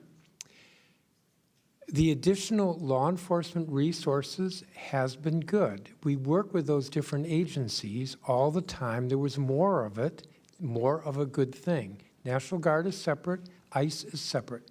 Question for you, Chairman. You just said you said something I want to expound. You've been working with the federal government during this surge and before that was brought by President Trump and before. And before. So you've been working with him through this entire time. With the federal, like DEA, FBI, MPS Park Police. Mayor Bowser, you would concur that you guys have been working with the President of the United States throughout this entire period, correct? Mr. Donalds, you know I work with every president. I know, but I'm President trying to Trump, establish a baseline. In Trump 1 and in Trump 2. And I thank you for that, Mayor Bowser. Yes, that is our job. As do we all stand ready to work with we're unique. The District of Columbia is unique in that we're always going to have a relationship. Mayor Bowser, I'm out of time, so I got to reclaim. I apologize. Yep. I agree, Mayor Bowser. Yes. The district is unique. The district is not like any other city in the United States. It is the federal enclave. I commend you and your team for working with the President of the United States to keep the district safe. I really do. I think it's important for a lot of people who are saying that they're upset with the president, that your own mayor and your own chairman of the city council has acknowledged that crime has gone down while working with the president. Let's work together. Let's give peace a chance. I yield back. Mr. Chair, Thank you, Mr. Donald. Mr. Min, I'll recognize you now for your. I ask unanimous consent to introduce into the record an article from the USA Today entitled DC National Guard Deployment to Cost $200 million, as soldiers pick up trash, blow leaves. Without objection, so ordered. Mr. Chairman, I actually have a point of personal privilege. Yes, state your point. It was raised earlier in an article about me, so let's just get to it. I thought we did this already. No, well, we're doing it again because your name was not raised, so now we get to do it twice. Well, Thank you. No. He's being recognized for a point of privilege. It's a point of Okay, personal well, privilege. we gonna need Thank one you too. very much. I don't think it's really personal for you, madam. Let's be clear about a couple of things. Yes, when I was 18 and 20, I was arrested twice.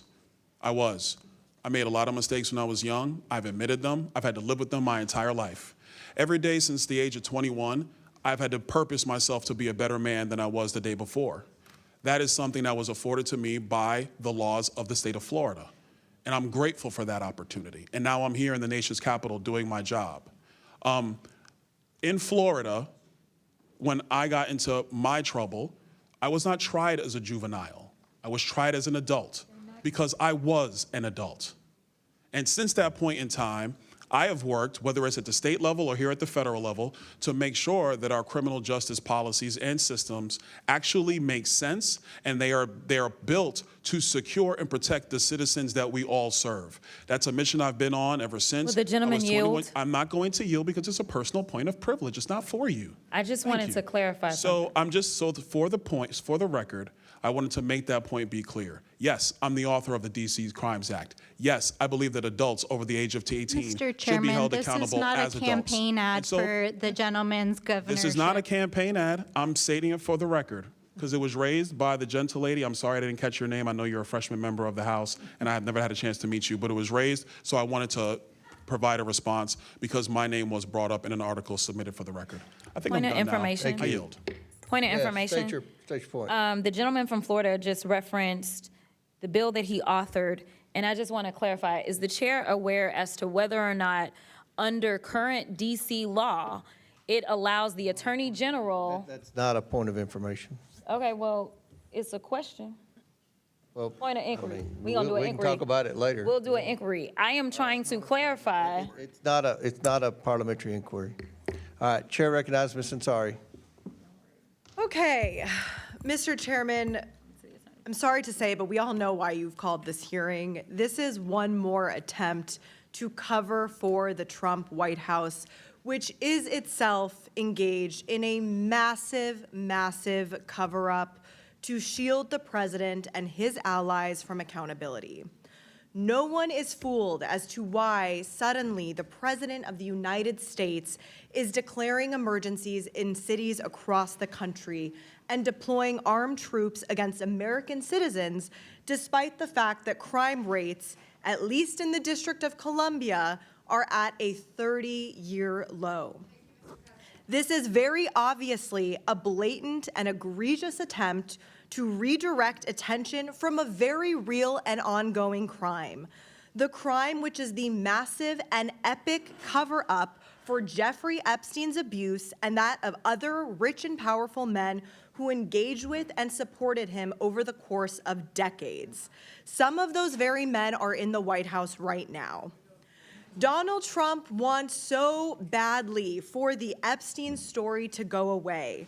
Trump sued the Wall Street Journal for $10 billion for reporting about this letter. Not surprising, as we are seeing what's happening now with the alarming authoritarian attacks on the free press. This was one of many examples, but he claimed this letter didn't exist. Here it is. This grotesque, disgusting, misogynistic letter which Donald Trump sent to Jeffrey Epstein.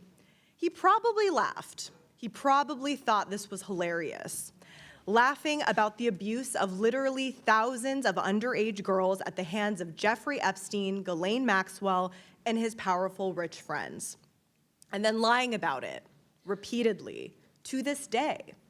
Why? Why lie about it?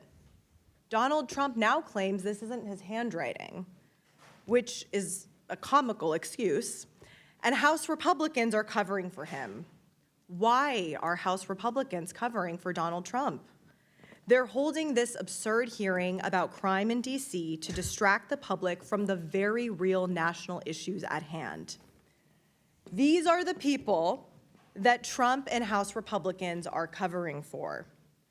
Trump's Department of Justice moved Ghislaine Maxwell, Epstein's right-hand accomplice in the sexual abuse of underage girls, to a minimum security prison, all to buy her silence.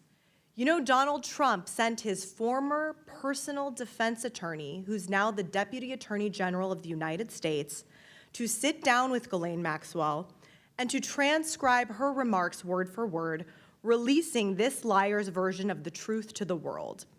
Why would the Trump Department of Justice endorse a convicted liar, Ghislaine Maxwell's version of the truth? Many of us here in this room actually sat with the victims, the survivors of Epstein, and they were understandably shaken and livid by the fact that a convicted child sex abuser and trafficker was given such a massive platform to continue to spread her lies. Donald Trump did that. Trump's DOJ did that.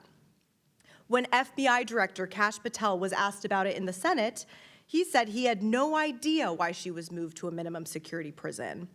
Don't House Republicans have any interest in investigating that? No? They don't care? Instead, they want answers to the really important questions. Questions like, how many trash bags did the National Guard pick up today?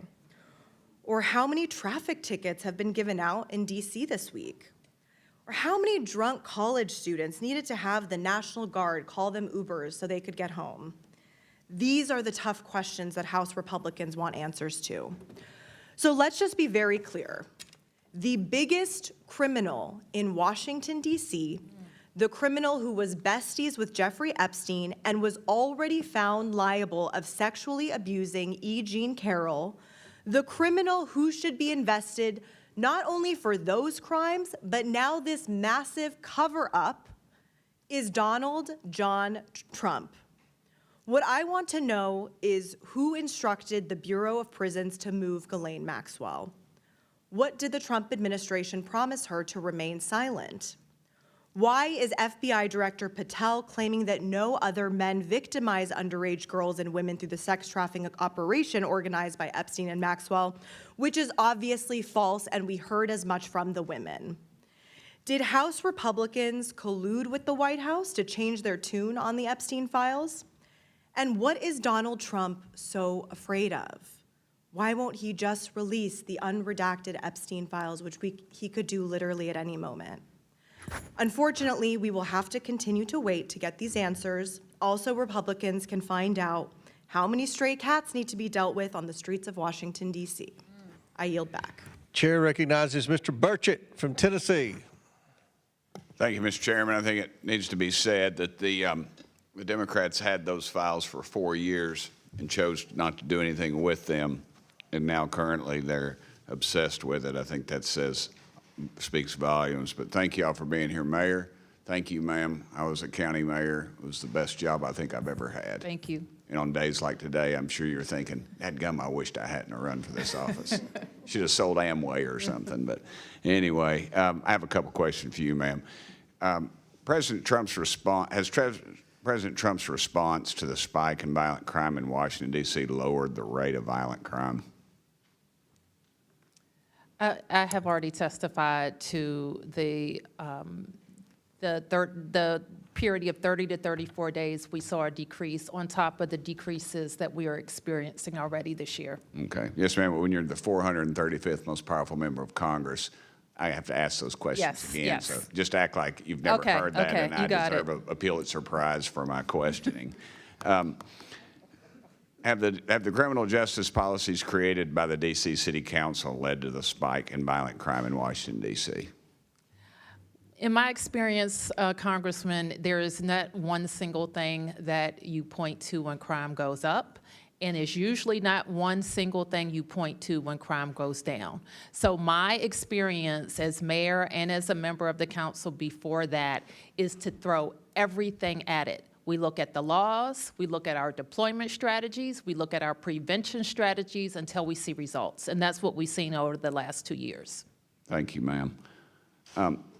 Why is your, Mr. Mendelson, why has your council continued to push these soft-on-crime policies when violent crime apparently has skyrocketed in Washington, D.C. as a result? Well, I don't agree that we have done that. In fact, in my statement at the beginning, I noted a number of changes to the law that the council. Yes, sir. I mean, well, yesterday, though, we stepped in and have changed a couple of those laws that we felt like proved that y'all were soft on One of crime. those was the the age of 14. That actually was adopted by Congress in 1970. Okay. What about the one where they're not allowed to chase someone who has stolen a car? We revised that law, I believe it was last year. Yet we had to. When I say revised it, there were complaints we were hearing from the police chief, and we made changes to that law. Okay. In your statement regarding oversight efforts, you stated that these bills were a completely unnecessary intrusion on the district's ability to make and enforce our laws because of the recent work that council has been doing to combat crime. Are you aware that juvenile crime in Washington, D.C. has increased every year since 2020? I don't believe that's correct, but the data, the Attorney General would have the exact Okay. data. But I will say that juveniles should not be involved in crime. And that should be the goal of any society, of any community, and that's our goal. We do not want juveniles involved in crime. We want them in school, we want them learning, we want them to have every opportunity to achieve as an adult. Okay. In 2021, Mayor Bowser requested $11 million for additional funding for police officers. In response, you and your colleagues on the D.C. City Council proposed a compromise package that would appropriate $5 million to police officers and various amounts to gun safety initiatives because, as quoted, because the solution can't solely be more police. Why have you consistently tried to impede the work and support systems for police officers? Well, we haven't consistently. So that is true about 2020 for the FY21 budget. Every year since then, we have fully funded the request for MPD, for hiring officers and for paying officers. Just yesterday, we adopted a 13% pay raise for police officers. So I don't agree that consistently. I would also note MPD has a budget of about $500 million. I think it's actually more than that now. So when you talk about $5 million, I don't think that's even 1%. That's 0.1%. But that was 5 years ago.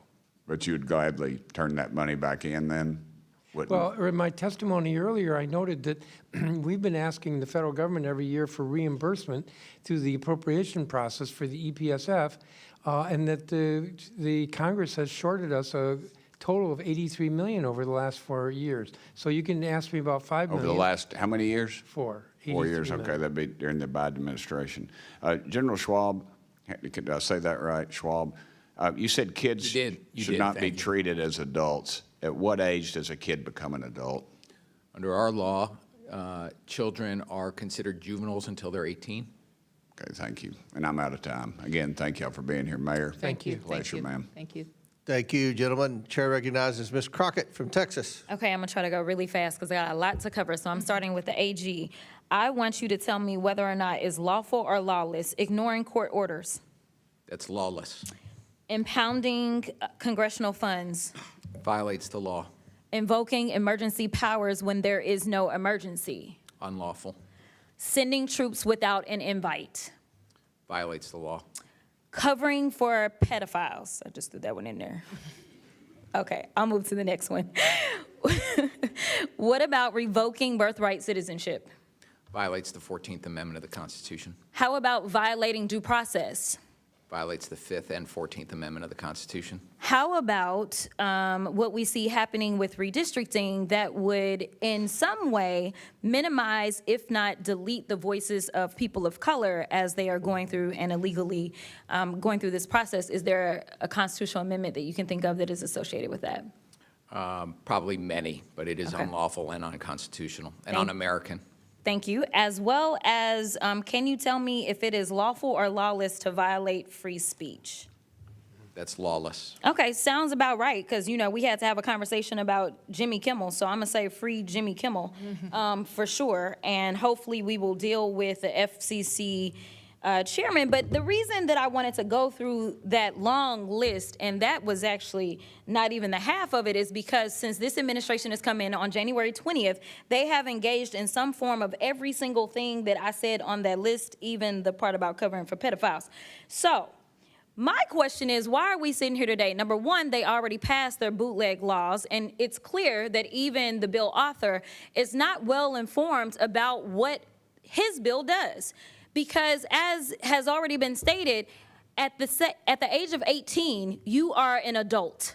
So this idea that somehow 21-year-olds were now somehow juveniles under DC law, is that accurate or inaccurate?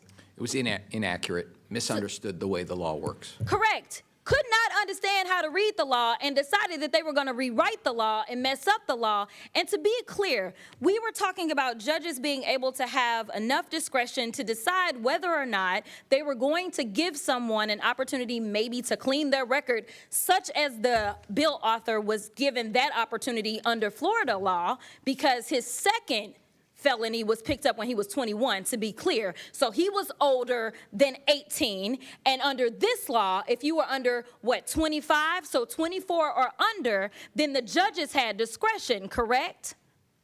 But only in certain kinds of cases, not the most serious cases. And in fact, that discretion was, as we know, exercised very rarely. And it would have been an opportunity had the Congress wanted to talk with the folks who are involved in applying that law and seeing how it works, to understand that this is not a law that's out of sync with other states, and it's working. Thank you so much. And the reason that it matters is because now the gentleman from Florida is trying to become a governor, and chances are maybe D.C., once they get statehood, could have had a future governor that had a second chance. But since they don't want other people to have chances that they've been given, they want to just pretend like they are bigger and better and badder than. So I will move on because I am frustrated that we are having this hearing when we know that this administration can't take care of their own business. As we know, they recently illegally bombed yet another Venezuelan boat, and we may be headed for a war.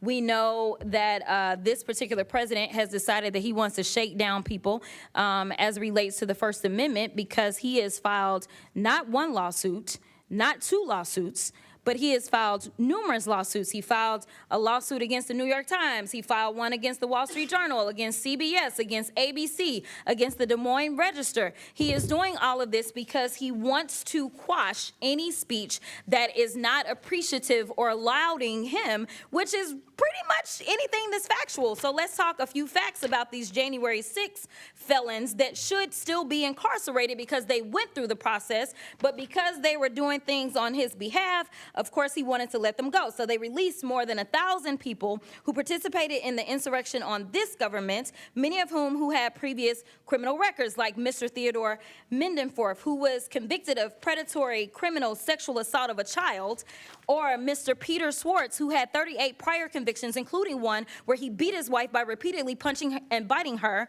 Trump also pardoned Mr. David Daniel, who was convicted of production and possession of child pornography. Trump also pardoned Mr. Daniel Ball, who, quote, threw an explosive device that detonated upon at least 25 officers during the Capitol riot. He also had a record for, quote, domestic violence by strangulation. I'm not done. Trump also pardoned Mr. Andrew Taki, who sent nudes to an undercover law enforcement officer who was posing as a 15-year-old girl. Mr. Casey Hopkins also received a pardon from Trump, and Mr. Hopkins was convicted of forcible rape. According to court records, he, quote, had forcible intercourse with the victim, choked her to the point of impairing her vision, banged her head into a wall, and urinated into the victim's mouth as he humiliated her. These are the people that he decided to release in the streets of D.C. So if anybody does need to clean up D.C., I would agree it is this man, because he is the one that is causing half the crime that we have.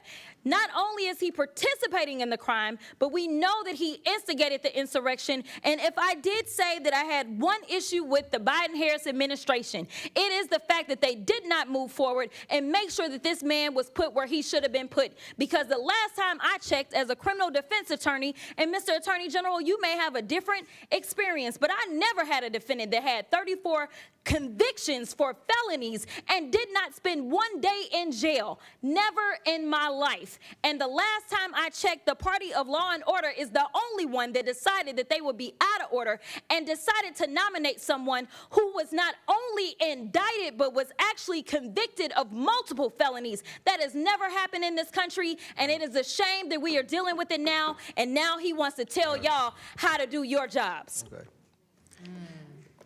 I thought you were going to say when you had one problem with the Bidens, I thought it was going to be on the pardons, all the pardons at the auto pen pardon. It's on the fact that they didn't. Okay, all right, okay. Chair recognizes Mr. Gill from Texas. Thank you, Mr. Chairman, and thank you for holding this hearing, and I'd also like to thank the witnesses for taking the time to be here today. I know y'all are busy, so really appreciate it. Mayor Bowser, thank you to you especially for coming here. You've been mayor for about 10 years, right? Yes. Okay. And during that time, would you describe D.C. as a safe city? Yes. You would? Listen, Mr. Gill, and it was brought up earlier by the Congresswoman from The murder Detroit. rate in Washington, D.C. is the 4th highest of any city in the country. Would you describe that as a safe I city? have heard every statistic and factoid, and they're all different about where Are you our city. disputing No, that Washington, D.C. is the 4th highest murder rate in the country? I'm not familiar with that statistic. You're not familiar with that What I know, statistic. Mr. This is Gill, your city. Mr. Gill, Respectfully, excuse this me. is your city. Respectfully, I know that we have driven our murder rate down. What was the over- homicide rate in 2014 before you were elected? I don't know. Do you know how much the homicide rate has changed during your tenure as mayor? I do. How much? It has gone up. It's gone up and by it is about going 70%. down. It's gone up by about 70% from I don't think that's 2014 to correct. I don't think that's 2024. Those are correct. from the Metropolitan Police Department. I That don't is think that correct. number is correct. You should know the crime Yeah, and statistics for your own city, I do know especially my whenever it's crime this dangerous. statistics. Do you know how carjackings have trended during your time in office? I know that they have gone down. They're up over 500% since from 2014 to 2024. That's not a safe city. I don't think any person would call that a safe city.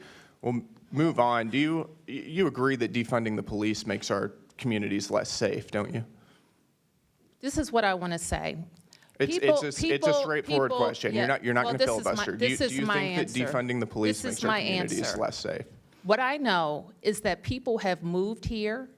People have sent their kids here. People have started businesses here. We have record. Does we have defunding the record police make our visitation, communities and more so or less those safe? are the indications Does defunding the police of make a our city communities where more or people less want safe? to live, work, and You visit. won't even back your own police department right now. I'm asking you, does defunding the police make our communities more or less safe? And you won't give me a straight answer. I've already answered that today. And why don't you tell me again, do you think that defunding the police makes our communities more or less safe? I've never defunded the police, nor would I. So you think it makes our communities less safe, is that correct? I just told you, I've never defunded the police, and I I never would. understand that.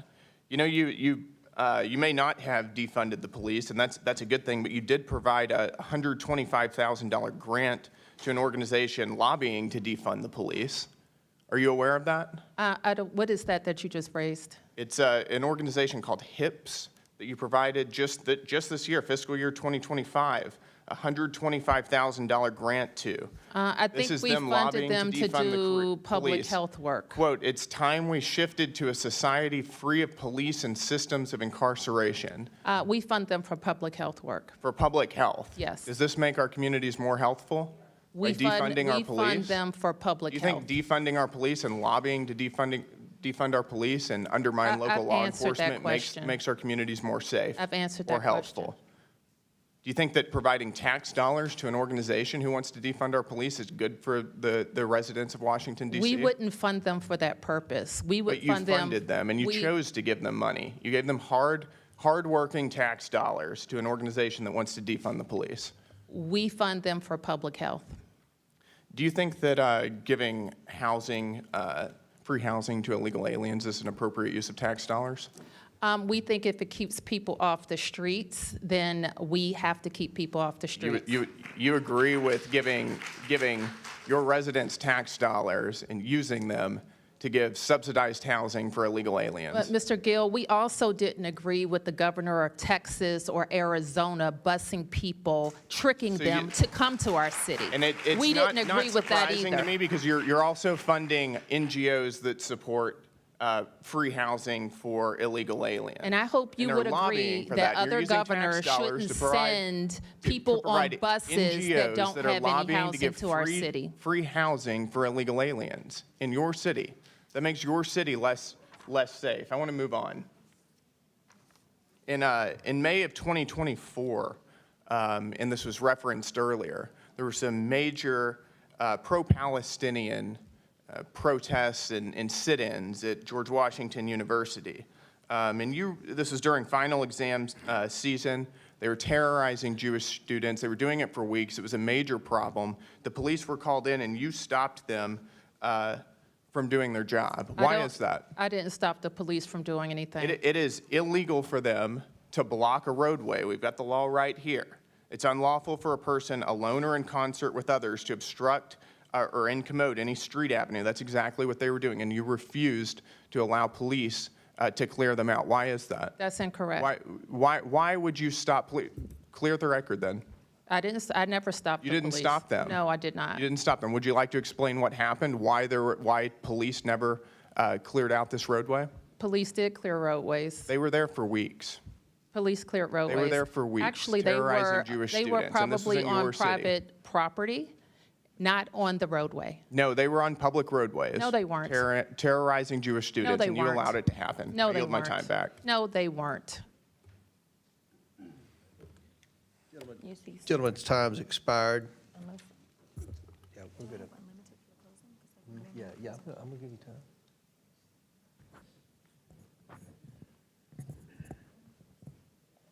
All right, I'm going to recognize the ranking member for some unanimous consent requests. Thank you, Mr. Chairman. I request unanimous consent to enter into the record this August 19th, 2025 article from the American Prospect titled, "The GOP states with guards deployed to D.C. have urban murder rates way higher than D.C.'s." Without objections, ordered. I'd also ask unanimous consent to enter into the record this February 28th, 2024 study from Third Way titled "The 21st Century Red State Murder Crisis," which lays out the decades-long problem with high murder rates in red states and undermines the Republican myth that crime is their strong point. Without objections, ordered. And my final one is from Newsweek, but I don't know the date right now. But this goes to what the gentleman was just talking about when he said that D.C. has the 5th highest homicide rate in the country. According to Freedom for All Americans 2024 data, D.C. is not on this list at all. It starts with St. Louis, and number 10 is Chicago. Without objection, so ordered. So in closing, I want to thank our witnesses for being here today. I know it was a very long hearing, but this is an issue that America's watching. This is America's city. This is the capital city. We want it to be safe. Many of us spend at least half our waking hours here in Washington, D.C. So even though it's not our official residence, we spend a lot of time here. Many of us spend more time than here than in certain parts of our district. So I want to yield to the ranking member, Ms. Crockett, for a brief closing statement. Thank you, Mr. Chairman, and thank you to my colleagues for their questions and to our witnesses, Mayor Bowser, Chairman Mendelson, Attorney General Schwalb, and Mr. Jackson for your service and for your testimony here today. I appreciate all of your voices and your leadership to fight for D.C. and its rights. You debunked a lot of misinformation today. Washington, D.C. is a great American city which deserves to govern itself like any community in our country. If Donald Trump wants to run D.C., he should resign as president, I'm here for it, and run for mayor. Congress should not waste time undermining this city's elected leaders. We will continue to work with you all to support real public safety through smart policies that support communities and hold criminals accountable. We will work with you to tackle gun violence and to protect the rights of every American. Our committee will not ignore the real crime at 1600 Pennsylvania Avenue. We need to stand up for free speech and against corruption and weaponization. Chairman Comer, I appreciate your commitment to work with us to hear from FCC Chair Brendan Carr, which I think is the most alarming news of this last week. I hope both sides of our committee are opposed to the President of the United States picking and choosing late-night TV hosts It is ridiculous and dangerous. I'd like to thank our witnesses once again for your testimony today, and thank you for your service. I look forward to working with you throughout my time on this committee. Thank you. And let me say, D.C. crime reached new levels over the last several years. President Trump finally tackling the crime crisis with the deployment of federal law enforcement. We are thankful to President Trump for wanting to tackle the crime crisis in this country. That was an issue in the presidential election, and it was an issue which every poll shows was important to voters all across America, especially urban and suburban voters. So we commend him for sending troops into the cities to support what local law enforcement we have. And I know, Mayor Bowser, I appreciate you and your leadership in the city. I know you're in a very difficult position as mayor.